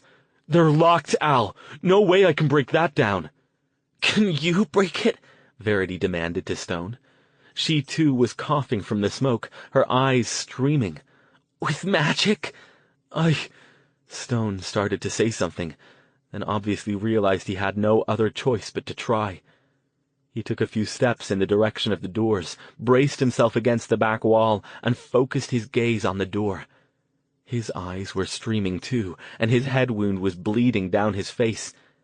Angrily, he brought his arm up and swiped the smoke-induced tears away, then put both hands together and pointed them at the door. The lock rattled, then fell back with a thud. The doors didn't move. Stone slumped back against the wall, white and shaking. "I can't do it," he breathed, coughing. "Without some sort of focus. They're all gone, Al. You have to—" Jason stopped. "Wait. Al, you said you can use people, right? To power spells?" Stone stared at him.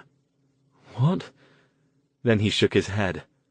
"No, I won't do it. I don't have the control." "You have to do it," Jason yelled. "You don't have any other choice. If you don't do it, we're all dead." He leapt across the hall and grabbed Stone's shoulders, getting right up in his face and shaking him. The flames were getting closer, the smoke thicker. Around them the wooden building cracked and popped. Jason thought he heard another explosion upstairs. "Damn it, Al. Do it. Use me as a power source and get that door open." Stone glared at him for another couple of seconds, and then something hardened in his eyes. "God damn you, Jason," he snarled, half sobbing. His hands came up, and with surprising strength he spun Jason around, gripping his shoulder in a vice-like grasp with one hand, while focusing both his gaze and his other hand on the door. Verity and the Forgotten Man watched, horrified, nearly heedless of the fire now. They obviously knew that this was their last chance, and one way or another it would all be over soon. For a moment, nothing happened. Jason felt Stone's hand shaking as it grasped his shoulder. He forced his eyes shut and concentrated as hard as he could on giving whatever power he had to Stone to use. He didn't care if he died now, drained of all his vitality, if it meant getting that door open and getting his sister and the others out safely. The sacrifice would be worthwhile. An absurd thought flitted through his mind. "You can't say I never gave you anything now, V." Stone barked out a command, thundering it at the top of his lungs and nearly deafening Jason. Instantly, a loud boom split the air, drowning out the sounds of the fire, the moans of the dying, the muffled explosions. Jason's eyes flew open in time to see a massive bolt of glowing magical energy arc out from Stone's hand and hit the door. The lock hissed and deformed and cracked open like it wasn't even there, the heavy chains dropping away like two dead snakes. "Go, go, go!" Verity cried in near panic, throwing herself against the right side door's exit bar. It flew open, and she nearly fell over in her rush to get outside. The fire flared brighter with the new influx of oxygen from outside, licking at their clothes and singeing their skin. Stone's hand dropped from Jason's shoulder. Stunned, Jason looked down at himself in amazement. He wasn't hurt, not aside from his bleeding arm and all the other bumps and cuts and bruises he'd taken inside the building. Whatever Stone had done to him, the thing that, under the best of circumstances, was supposed to drain him of his vitality to the point where he'd take days to recover, hadn't even made him dizzy. What the hell? Stone had recovered his senses sufficiently to shove him hard in the back. "Outside!" he ordered. The Forgotten Man was already in motion, too, casting a quick, regretful glance back toward the burning forms of his former companions, before ducking outside the door. Jason allowed himself to be shoved, and in a moment the four of them stood, pale and shocked, in the cold night air. Far away they could hear the sounds of sirens. Someone must have seen the fire and reported it. Jason was breathing hard, coughing, bent over with his hands on his knees. "Holy crap! That was close!" he got out between breaths. Stone ignored him. "You!" he snapped at the Forgotten Man. He was white as death, barely able to get words out. "Focus! Concealment!" He thrust out an impatient hand. Fortunately, the man seemed to make sense of his ravings. Reaching in the pocket of his ragged jacket, he pulled out the crystal Stone had given him before and dropped it into the mage's hand. Stone muttered something over it and then started moving. "Come on," he said, without waiting to see if they followed. "We don't want to be nearby when the place blows." The four of them made it halfway down the block on the other side of the building, away from the club, when the top front part of the theater building imploded with a crash that shook the area like a minor earthquake. The entire front end of the building collapsed in on itself, sending up choking plumes of thick dust and smoke into the night sky. Flames shot up from the front end to mingle with those that were steadily consuming the back part of the building, joined briefly by shafts of weird, flickering, multicolored light that winked out in mere seconds. The sirens were getting closer. Jason sagged back against the side of a building and just watched the theater burn. He kept shaking his head, unable to form a coherent thought. Verity watched the building too, tears streaming down her cheeks for which the smoke and fire couldn't take full credit. The Forgotten Man, shaking and confused, merely stood there and stared at nothing in a state of near catatonia. And Stone, staggered from exhaustion, watched Jason, an odd expression in his eyes that nobody else noticed. They all stayed that way for a long time, hiding in plain sight, as the fire trucks and police cars and the media vans and gawkers moved into what had been nearly deserted streets. Chapter 49. If the proprietors of the upscale steakhouse in Palo Alto had any issues with the strange collection of individuals who trooped up into their private second-floor meeting room the following night, they didn't mention them. Given the large sum of money the organizer of the event had paid them to provide a lavish dinner and otherwise stay out of the way as much as possible, they contented themselves with hoping that the group would at least remain back there and stay away from the rest of the clientele. Stone had been unusually quiet for the remainder of the previous night, as they'd managed, eventually, to hail a taxi and ridden back to their hotel suite in San Francisco, and equally quiet on the drive back to their house in Mountain View. They'd given the forgotten man a ride to the area where he last remembered seeing his friends. They were able to follow the chalked signs and reunite him with a small group of ragged men and women who were shocked and surprised to see him. Stone, Jason, and Verity didn't remain to swap stories. Stone just gave him a little cash with a nod of thanks, then just as silently went back to the car and waited for Jason and Verity to join him. Jason and Verity didn't bother him. They, too, weren't feeling much like talking, reeling from all the shocks of the evening. They simply sat and stared out the window as the lights of the freeway flashed past. Jason was astonished that anything as normal as traffic could be happening around them after what they'd been through. He wondered if anything would ever be normal again. He knew that the screams of the dying, burning people in the building would haunt him for years to come, and his mind wouldn't stop going over ways in which he could possibly have saved them. Saved the boy, at least. Verity seemed to know what was on his mind, for at one point during the drive over, her hand had crept across the seat and settled on his. He'd smiled faintly at her, but said nothing. The next day passed in a blur. They tended their wounds, slept a lot, though fitfully, and waited with trepidation for the phone call that would indicate that someone had seen them near the theater building, that the police wanted to talk to them, that somebody had spotted Stone doing magic. But the call didn't come, and as the day went on they began to relax just a bit. Stone had disappeared for an hour at midday.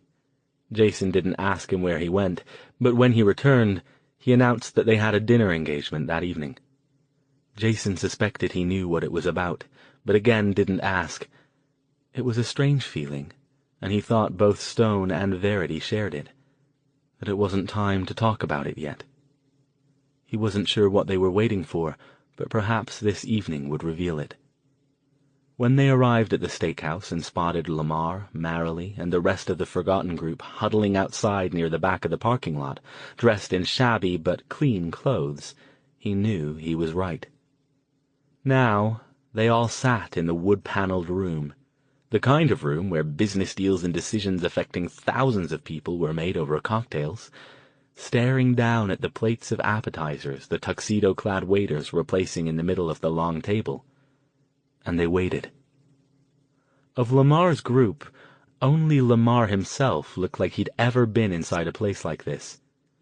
The others shifted in their seats and clearly felt out of their element. Jason, nursing a beer and feeling out of place himself, wanted to force Stone to speak.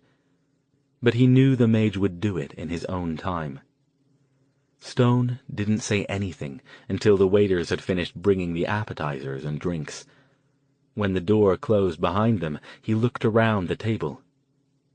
"Please," he said, his voice oddly soft. "Eat. Enjoy." Tentatively, the others began passing around the dishes. "Dr. Stone," Lamar said at last, "is it over? Is that why you've asked us here?" Stone stared down at his plate. He hadn't joined in partaking of the food yet, though he had already polished off half a large drink. He sighed. "No, it's not over, not completely, but it's a good start, at least for a while." He looked over across the table. "Jason, if you would be so kind?" Jason wasn't sure what he meant for a moment, but the Forgotten were all starting to ask questions now, and he realized what Stone wanted. The mage still didn't want to talk, to explain, to answer questions yet. He nodded. Yeah. With Verity's help, he explained to the Forgotten what had happened. Their voices shook as they got to the part about the fire. By mutual agreement, following a quick glance at Stone, they didn't mention anything about the failed portal. All around the table, tears sprang to the Forgotten group's eyes as Jason told them about the ones who didn't make it out. "How horrible! How horrible!" Marilee sobbed, fumbling in her single tote bag for a tissue. "I can't believe it," Lamar said softly, shaking his head. "Gordon Lucas.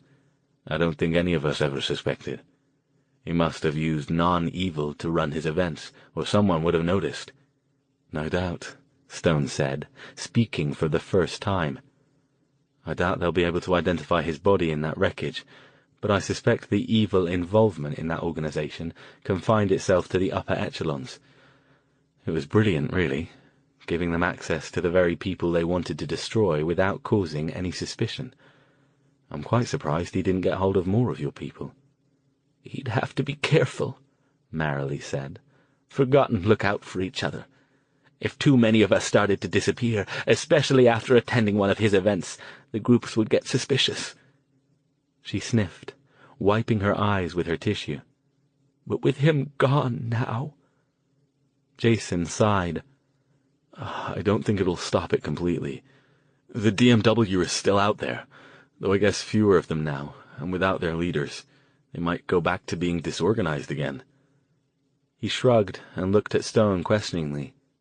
"You're still not safe," Stone said, his normally animated tone still sounding dulled. "But I think for a while you're safer, until another one of those things shows up to fill the vacuum. But who knows how long that will take? Who knows if there even is another one? There are so many things about them that we don't know."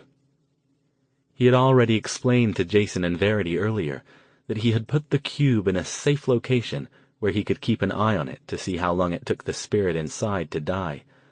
But there was no need to go into that kind of detail here. The waiters arrived again shortly to begin bringing the main course, and for a while everyone was silent again as they ate. The Forgotten, faced with the best meal any of them had ever eaten, polished off the food with gusto. Jason, Verity, and Stone, still haunted by the images from the previous night, merely picked, though both Stone and Jason ordered second drinks. When things began to wind down and the waiters returned to pick up the plates, Jason leaned over to Stone. "Can I talk to you for a couple minutes?" Stone nodded, getting up. The banquet room had a small balcony for guests who smoked.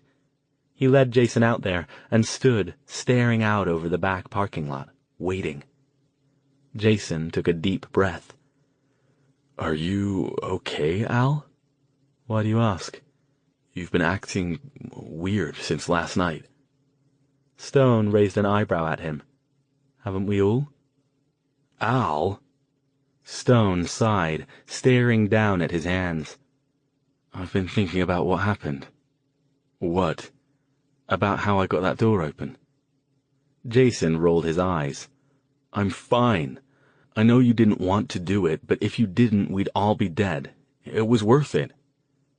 Now Stone turned to face him. He had that burning, intense thing going on with his eyes again. "Don't you see, Jason? That's the thing. You're fine. You're being cryptic again. Spit it out. What's going on?" "I could have killed you, but I didn't, and it wasn't because I had the control. I didn't have it. Something protected you, Jason," he said, reaching out to grip his shoulders. "If what I think is true, it's amazing. Unprecedented." "What?" Jason tried and failed to keep the frustration from his voice. "Don't you see? If this wasn't a fluke, some sort of anomaly, it means it's possible for you to power magic without suffering psychic drain. And that—" He shook his head. "That is astonishing. There's no other word for it." Jason stared at him. "No way," he said. "Can't be." Something came back to him from last night. "Wait a sec. I know it can't be. I think that's what the evil mage guy tried to do to me. Remember, he went for me right before I shoved him through that portal? He tried something, but it didn't work. He looked freaked out, like he was amazed it didn't work. That's how I caught him off guard." Stone's intense gaze was fixed on him. "That's what happened? I was a bit out of things at the time. He tried to—" Jason nodded. "Yeah, I think so. I can't think what else he was trying to do. He stopped, because Stone's expression had just gone strange. "Al? Jason, could I try just a small experiment? It might hurt a bit, but if I'm right about this, it won't." Sure." Stone took a deep breath. He reached out and gripped Jason's arm, focusing his gaze on one of the potted plants that stood guard on either side of the balcony. "Work with me here," he murmured. "If you sense anything, don't fight it." He stared at the plant for a moment, and after a few seconds it exploded with a soft whoosh and disappeared. He spun to face Jason. "How do you feel?" he demanded, urgency in his tone. I feel fine. Why?" Stone nearly sagged, having to grasp the balcony rail for balance. Jason grabbed his arm. "Are you okay? Did casting the spell—" "No." Stone was breathing hard, his eyes alight with some sort of mad energy. "Jason!" Again he gripped Jason's shoulders, shaking him with intensity. "It worked." "What worked?" But then it clicked. His own gaze locked on Stone's. "You mean I can be a spell energy battery and it won't hurt me?" Stone took a moment to get himself together before answering, "I think so, Jason, and I think you have to want it, which means that nobody can do it to you against your will." Excitement rose in his voice. "It must be your mother. You're not a mage, you can't be, but she must have given you this." "And it didn't hurt your soul to do it?" Jason demanded, fighting his way past how absurd that sentence sounded when exposed to the air. Stone shook his head. I don't think so. That was powerful magic last night, more powerful than anything I've done without a ritual, and I feel fine. I feel right." He took more deep breaths. "Jason, I don't know if you want to continue with this. I wouldn't blame you if you wanted to just leave this whole area behind you and forget you ever saw any of this.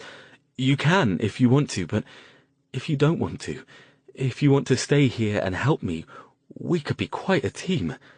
The evil are still here. We've not gotten rid of them yet. To do that, we need to find out where they came from, and that's what I'm planning to do." Jason stared at him, stunned. Truth be told, he hadn't given any thought at all to what he was going to do now that this was over.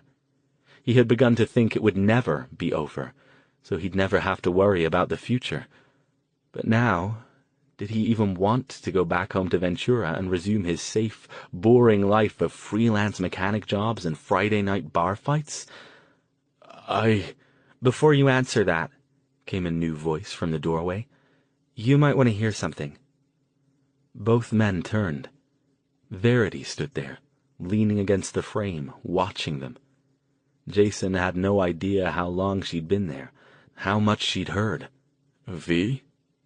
She didn't address Jason, though. She addressed Stone. "You said before I could pick somebody to train me for magic. Will you do it, Dr. Stone? I don't want to go back home. There's nothing for me there. I don't think there ever was after what happened to me. I want to stay here and learn magic and help track down the evil and get rid of it. You know I can help, and if you teach me how to control this ability of mine better, then I'll never have to worry about them." Jason's eyes widened. "V, It's not your decision, Jason," she said, softly but firmly. "I'm 18 in a month. This is what I want to do. You can either stay here too, or you can go back home. I hope you'll stay, but even if you don't, I am. I've made up my mind." She looked at Stone. "So, will you?" Stone didn't answer for a long moment. He looked at Jason, then at the pot that had formerly held the disintegrated plant, and finally at Verity. I don't know, he said at last. I had an apprentice once, a few years ago. It didn't end well. She frowned. What do you mean? He died, and it was partly my fault. How was it your fault? Stone sighed. I thought all I had to do was teach him magic. I barely paid any attention to him as a person. He got into some trouble he never would have done if I'd been doing my proper job. You're not going to do that to me, she said. She punched Jason in the arm. And besides, I've got Big Brother hovering over me. You think he's going to let me do anything stupid? He considered. It won't be easy, he said at last. I was trained in the old style, and that's what I teach. No slapdash methods, no quick fixes. If I take you on, you'll work harder than you ever did in your life. I've been told I'm quite the taskmaster, and I've been on my own for so long that you'll probably find me very difficult to get on with after you've gotten over the novelty of it all. Verity grinned. You won't make me do your laundry, will you? Or call you master? Stone's eyebrow quirked up. And if I did? She paused. I guess maybe, all things considered, it'd be worth it. But you better watch out once I'm fully trained. I'm going to give you a run for your money. For the first time in a long time, Stone smiled too. I don't doubt it, my friend. I don't doubt it at all. Jason looked back and forth between the two of them and sighed. As usual, he knew the choice he was about to make, even though he wasn't completely sure he liked it. And even when compared to everything they'd been through in the past few weeks, he suspected life was about to get very interesting.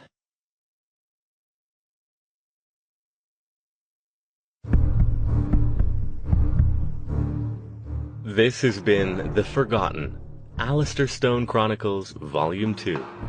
Written by R.L. King. Performed by Will M. Watt. Copyright 2012 to 2013 by R.L. King. Production copyright 2017 by R.L. King. The music is Interloper by Kevin MacLeod at Incompetech.com. Licensed under a Creative Commons by Attribution 3.0 license. creativecommons.org/licenses/by/3.0.